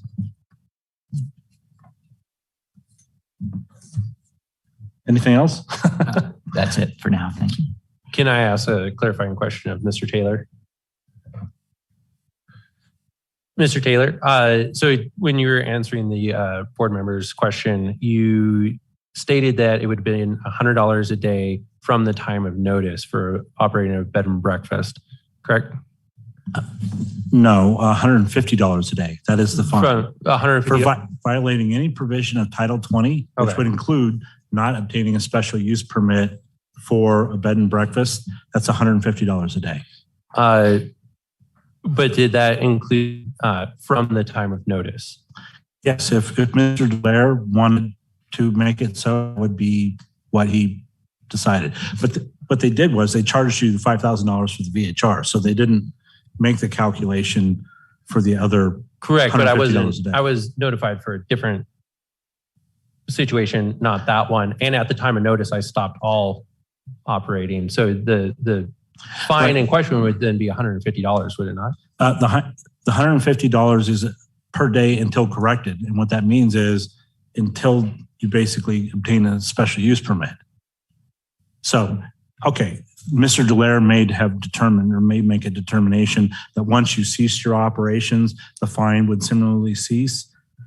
That is, quite frankly, often what happens, but I can't make that determination for Mr. Dallaire and how he would assess the fine. I mean, that's his call. So ultimately, if Mr. Dallaire had made that decision, then my fine would be $150 for operating a bed and breakfast without a permit. $150 a day. And so even though he did not notify me that I was in violation of operating a bed and breakfast, it was a VHR without a permit, this would need to be a different notice, would it not? Yes, that is correct. I mean, he couldn't just come out of the blue. It would have to be a separate... he would notify me today, and then I would have to rectify the situation, apply for a bed and breakfast permit. Yeah, I think that's a fair statement. Sure. I mean, but I mean, he chose a different sort of methodology to fine you. And what I was saying earlier when I read the VHR definition, I don't think it's inconsistent with the VHR statute is what I was trying to get at with that earlier statement. No, that earlier definition of a VHR, but that arguably would be able to apply to many other lodgings that aren't VHRs. And as you said, you would have to apply for that permit to distinguish yourself apart from a VHR. You kind of lost me. Is there a point or a question? I'm just clarifying. That's what we're saying here. Anyway, I'm still unclear of how you came to the $8,000 that would be assessed as a bed and breakfast, considering I was never notified that I was operating a bed and breakfast without a permit. Oh, what I was saying, it hypothetically could have been. It could have been. Yes. Okay. It could have been, but it was not. And so, okay. Yep, that's correct. But I was trying to point out that you were arguing for the $150 a day fine. And I was trying to point out that if the board took your point that it wasn't VHR related and they decided to convert it to the fine that would be associated with operating unpermitted B and B, that the fine could end up being higher is what my point was. Ultimately, yes. Thank you, Mr. Taylor. Lauren, do you have any questions for the appellant? No, I don't have any more. Okay. First, if there isn't going to be any more discussion, we'll need to have a motion on standing. I'd like to make a comment. Oh, sure. Not a question or comment. Well, you basically ran a business without a permit. You admit that you didn't have a permit. You did make $17,000 on it.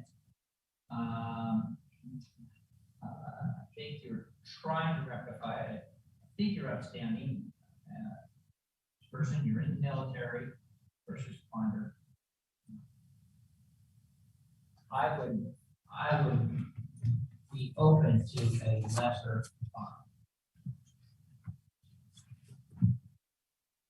fine. Thank you for your comments, Mr. Sloan. We're going to take public comment after all. So is there any public comment from all the people in the room? Ms. Damien, do you have anybody for public comment? No, I can't. Thank you. Public comment is closed.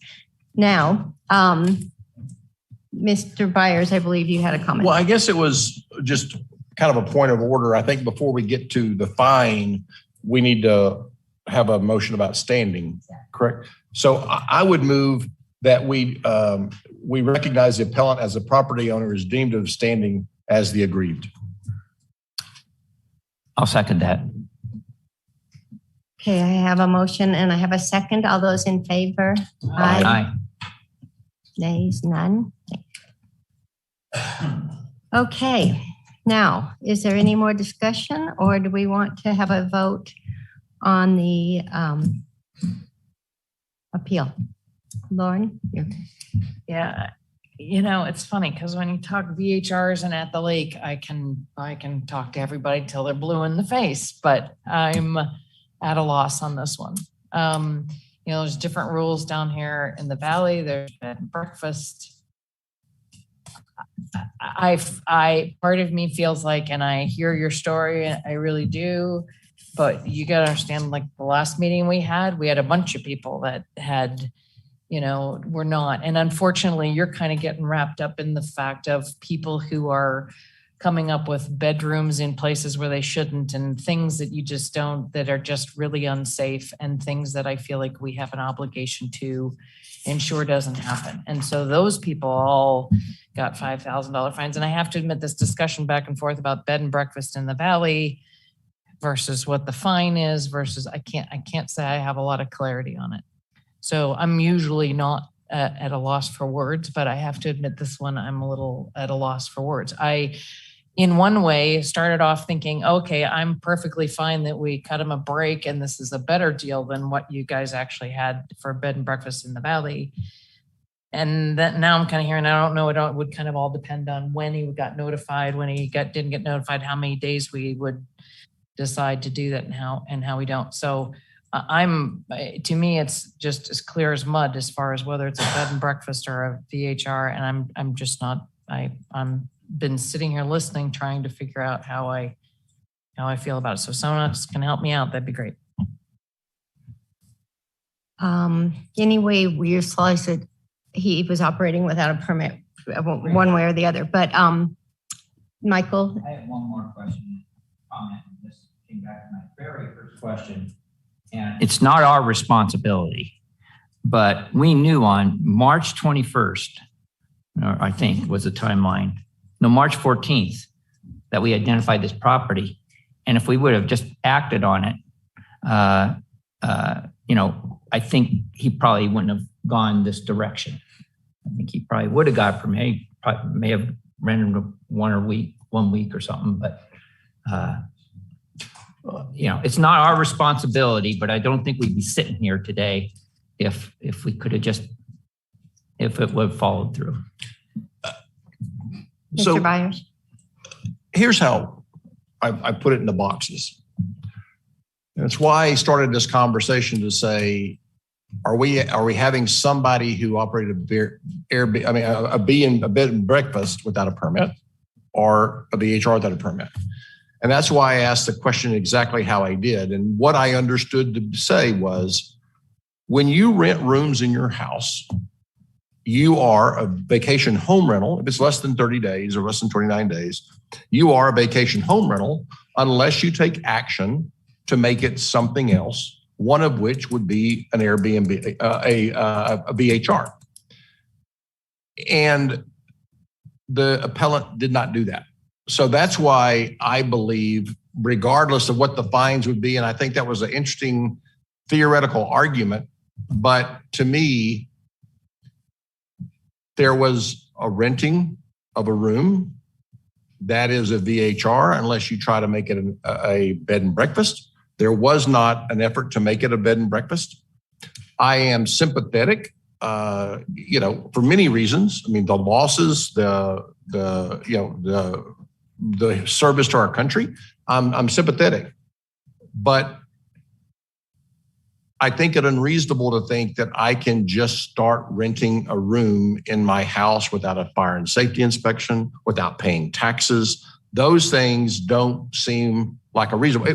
I'm not saying they're not true. Can I object? I never said that I would never pay taxes. No, I'm saying you didn't pay taxes. And what I understood and why I asked you the question was, what I heard you say, you know, you didn't pay taxes because you didn't think you had to pay tax. I mean, you were renting a room. You were not charging sales tax. You were not charging any tax. So if I believe that you rented a room and believed you were in compliance with all standards, flip that around, you would have to believe that you can rent a room without doing a health and safety inspection, and without charging transportation TOT tax or sales tax. If I may, Yeah. If you rent for any length of time over 28 days, you don't have to collect any taxes. And I had no reason to believe otherwise. Just my understanding, my own stupid ignorance. I fully admit that. But I feel as though you're starting to almost put words in my mouth, and I did not. Okay, I retract all those. So what I'm saying is, the way I understood the law, when you rent a room out for less than a month, you are a VHR unless you take actions to be something else, one of which is a bed and breakfast. None of that effort none of that process happened, even if it was the first night. So I am sympathetic. Again, I think there's a lot to be learned here, and the delay of notification bothers me, but the violation happened the first night. The violation happened the first day of advertisement. And so that's when it actually began. And that event was a violation of the VHR code because there was not, it was not a bed and breakfast, so it was a VHR by definition. And so that's why I believe we would accept the recommendation. And I'm ready to make a motion. May I, before you guys make a motion, can I just state one thing, because it was brought up about the last convening and I watched the YouTube video that was posted online, and I saw those other individuals coming up with their hat in their hand asking for forgiveness and for leniency. Those people were making significant more amounts of money than I am, and they were not their primary residence. I'm living in my primary residence. I'm not a bad actor. I would gladly take our fireman here down to my house. He could inspect it. He will find that it's above bar. I've made a defensible space. I have egress points. I have fire extinguishers under my sinks. Although I haven't had those done, it doesn't mean that it's not on my mind. That safety and just good quality service isn't on my mind. If you read the reviews that are in there, every single one of my guests is just stunning reviews.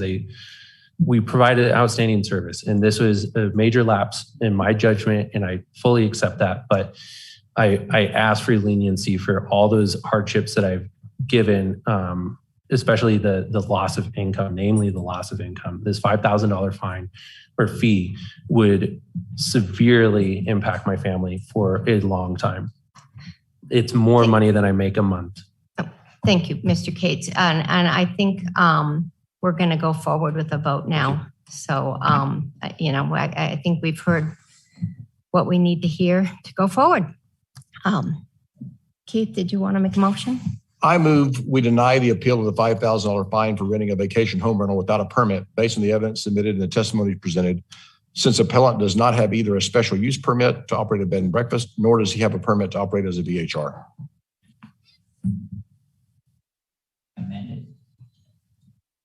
We'll need a second first or not. We can deny the second or. Do I have a second? I'll second. Mr. Sloan. I'm always a softie on the board. And I would like to amend the fine to be half, $2,500, plus pay all appeal fees, back taxes, and penalties if there are some.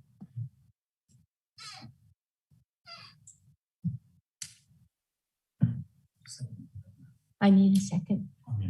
Okay. Do I have a second on the amendment? Because I can't second that amendment. No, but I can't. I don't mean I can't. I mean, I don't wish to. Okay, so we have a motion and we have a second. Oh, the amendment failed. Oh, okay. The amendment failed for lack of a second. Now we have a original motion on the floor and a second to deny the appeal. All those in favor? Aye. Aye. Opposed? Opposed. Thank you.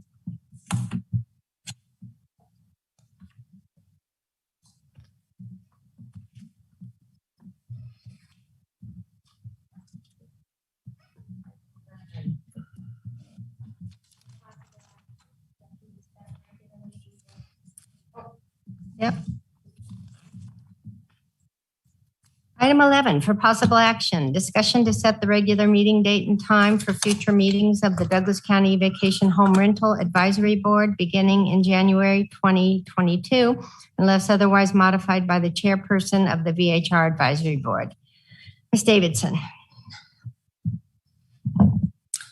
Thank you, Madam Chairwoman. We had a suggestion by members of this board and by staff that we set some regular meeting dates moving forward so we don't have to do a doodle poll every time we're trying to get everyone together. I've included in the packet some option, not a lot, for your consideration.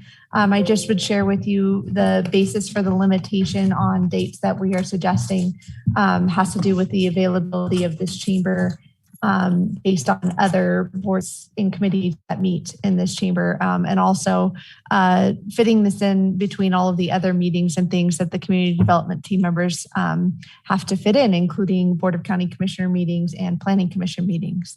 Hopefully there is an option that works for you. I'm happy to answer any questions that you may have. Thank you, Ms. Davidson. And I'm going to keep my schedule very flexible. So I'd personally prefer Wednesdays, but if it has to be on Thursday, I'll do that too. Does Mr. Sloan? Thank you, Madam Chair. Are we suggesting every month? Yes. Good, because we need to catch up. Wednesday or Thursday is fine with me. I have no preference whatsoever. I can do Wednesday, Wednesday, I'm assuming that when we do Wednesdays, we're talking about, we're going to do the third Wednesday every month, the fourth Wednesday every month, the fourth Thursday, all of those I can accommodate. So I don't have a preference. Okay. I personally think because we're getting into winter and we haven't found a location at the lake yet to have meetings, we should try to set them at 1 o'clock so it's easier to get down here.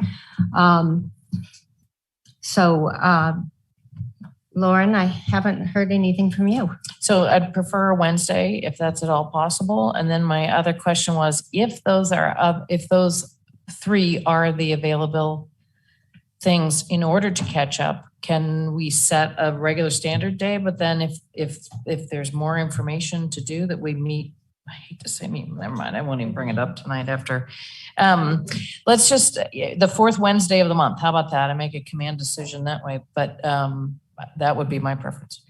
Excluding this month. Mr. Sloan? Yeah. So you're saying the fourth Wednesday, hopefully that would be the not December.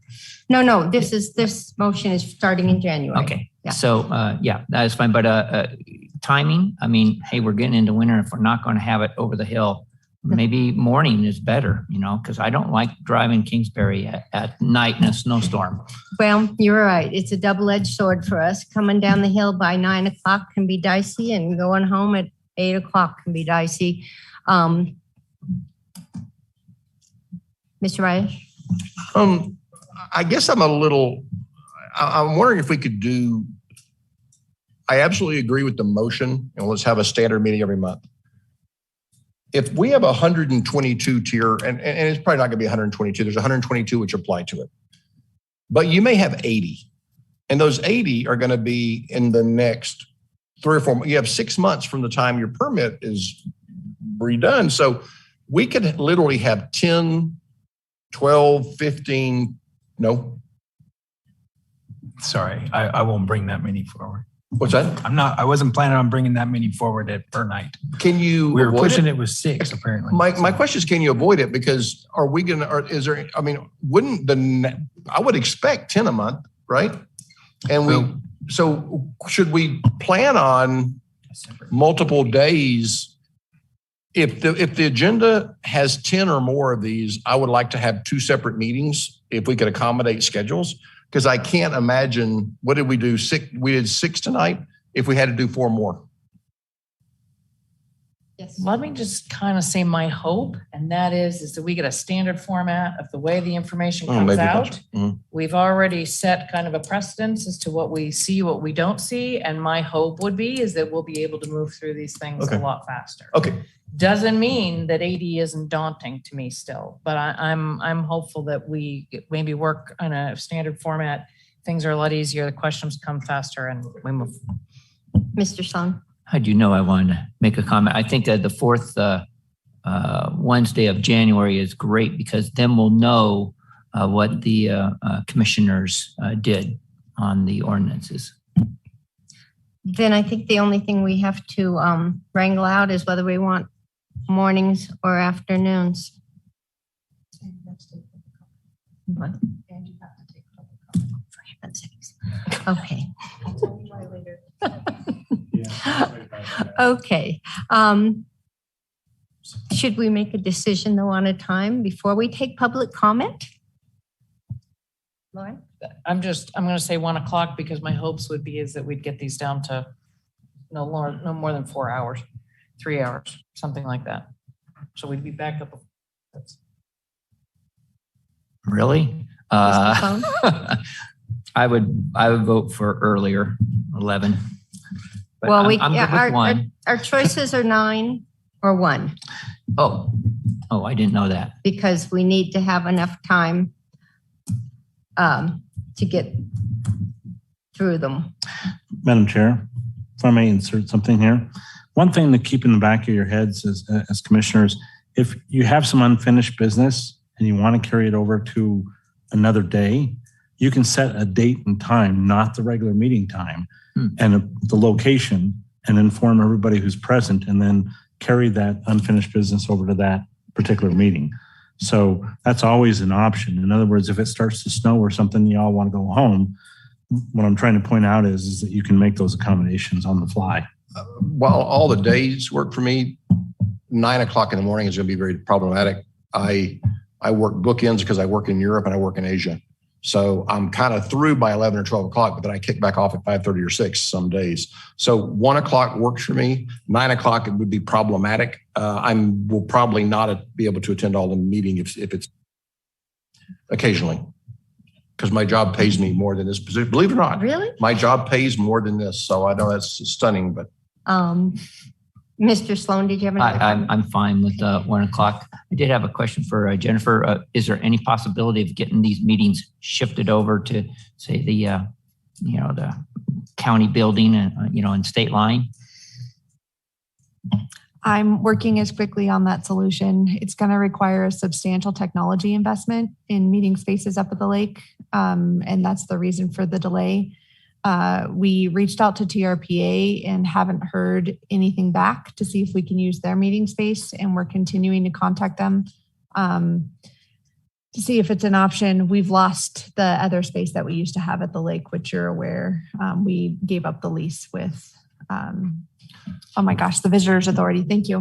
Can I ask how much it is? I mean, we might be able to get a GoFundMe page because it is not, and by the way, this might make things take longer, but if I want to come in person to do public comment, I'm asking people to come during their workday and pretty far away. And I'm used to it, right? I've been on so many things here. I'm used to driving over, but I would say there's not just our travel, but we would probably have more public interaction if we could do it. Like, do you have any idea of how much the technology would cost? Just the microphones in this room are $20,000. The reason why we're talking beyond just that, the public space that we're talking about utilizing up at the lake is a courtroom setting. And so seating and stuff for a dais, and it's very complicated at that location. I was really, really hoping TRPA was going to work, even if I had to pay them a lease to utilize that space. I understand it's a priority and I haven't let it go. I committed to the task force that we would meet every other meeting up at the lake, and I did follow through on that. I promise you guys, if there was any way to be doing this at the lake right now, we'd be doing it at the lake. I understand that this impacts lake residents. Mr. Taylor. Yep, Madam Chair, Sam Taylor again for the record. Just one additional thing to point out, if you got a snowstorm or other problems, members can, pursuant to the open meeting law as it's been amended, appear via Zoom. So I mean, if it's snowy and the meeting's going to be scheduled down here or something, we can use these facilities and the technology associated with this particular facility, and you all can sit at home in your bedroom or wherever, in your office. Thank you, Mr. Taylor. Lauren? We're not fair weather people, that's for sure. We're used to that kind of stuff. But I do think right now, I know Jennifer's working really hard at it. We do have the Zoom option for people up there. I just think for right now, we should just press on. Public comment. Do I have anybody? Mr. Cates. For the record, my name is Ryan Cates. My public comment would be more mercy from this board, especially when dealing with members that don't own second homes, that don't rent out their vacation homes. Mr. Cates, Member of the board. Mr. Cates, public comment right now is for our meeting date. And right after that, I'm going to have closing public comment. Okay. And then you can. Thank you. Thank you. Is there any other public comment regarding this item number 11? Is there anybody? Thank you. Then let's go forward with a motion. And who wants to make a motion? Can you say what the motion is you want? I can. I move to set the regular meeting date and time for future meetings of the Douglas County VHR Advisory Board beginning in January 2022 as the fourth Wednesday of the month at 1 p.m. unless otherwise modified by the chairperson of the VHR Advisory Board. That was a motion actually, right? That You was a made it motion. Second. Thank you. Any more discussion? All those in favor? Aye.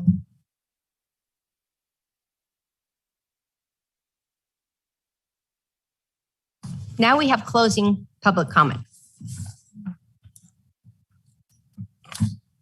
Thank you, and sorry for the confusion. Again, my name is Ryan Cates, and so again, I'm asking for more mercy when assessing these fines and fees on the members of the public, especially down here in the Valley. I don't own a second home. This is my primary residence. I've put everything that I have in this home. The money that I earned during those rents went directly back into the home and to pay for furniture for my guests and for myself. I had camping chairs up until 2 months ago. And I was asked earlier why during my testimony I had stopped abruptly, and I felt that the section that I had written out was no longer relevant because I believe that the board had gotten some good advice from the DA during today's hearings stating that you need to be doing these hearings on a case-by-case basis. So what I was going to say is I understand that some members of this board are weary of setting a precedent and that every hearing of the appeal would require its own assessment of the fines or fees in question.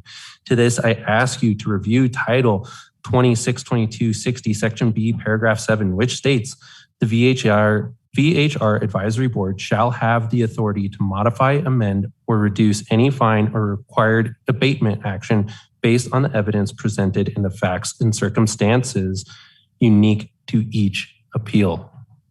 That specifically gives you authority, and I would argue a duty to listen to the applicants, listen to their unique situation, and make sure that the fine being assessed is appropriate. That's all. Thank you, Mr. Cates. Is there any other public comment?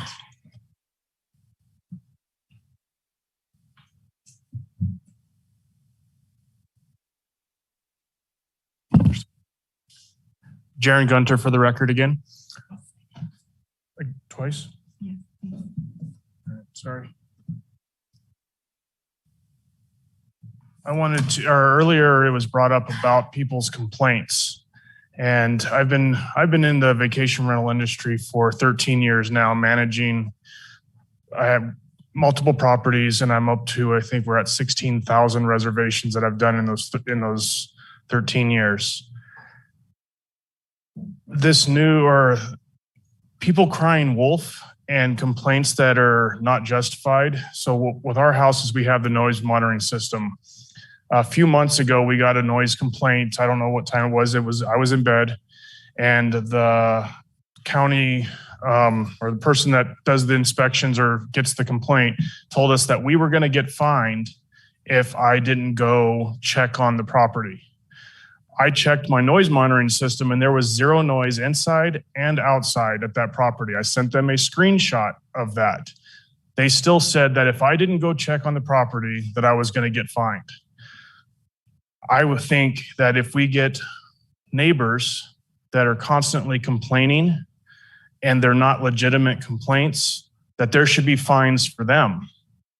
I mean, there's a person on trial right now for falsifying something that if you falsify a complaint, there should be consequences for that. And I'd like some sort of amendment or at least brought up or thought about what the consequence is for falsifying complaints.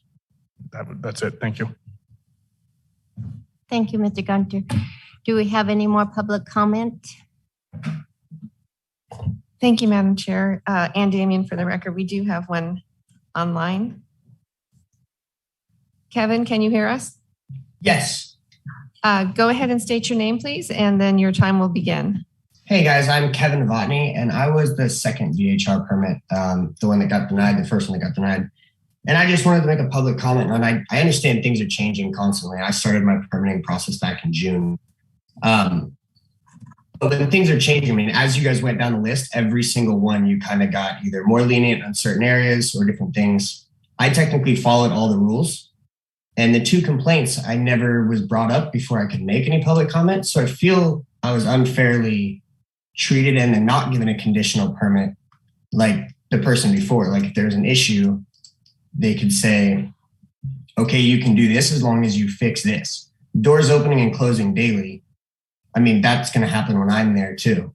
If I'm opening a door to go get something out of my car, it can happen at any hour of the day. The other question was, it was misconstrued on my statement.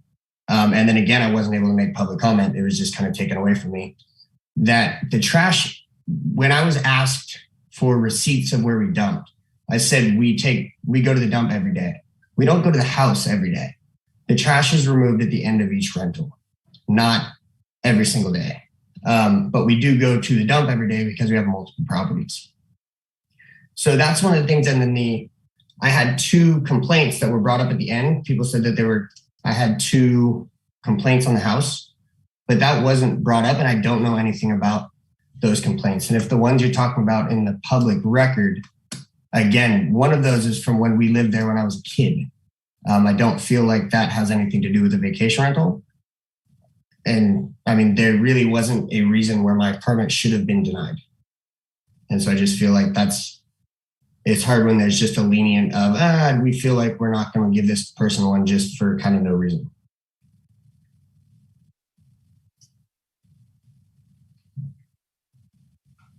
Thank you, Mr.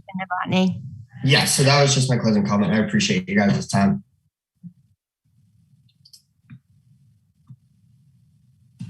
Is he through? Is there any other public comment? Okay, public comment is closed. And I would like to adjourn this meeting. So moved. Do we need a second? We don't have that? Oh, well, hey.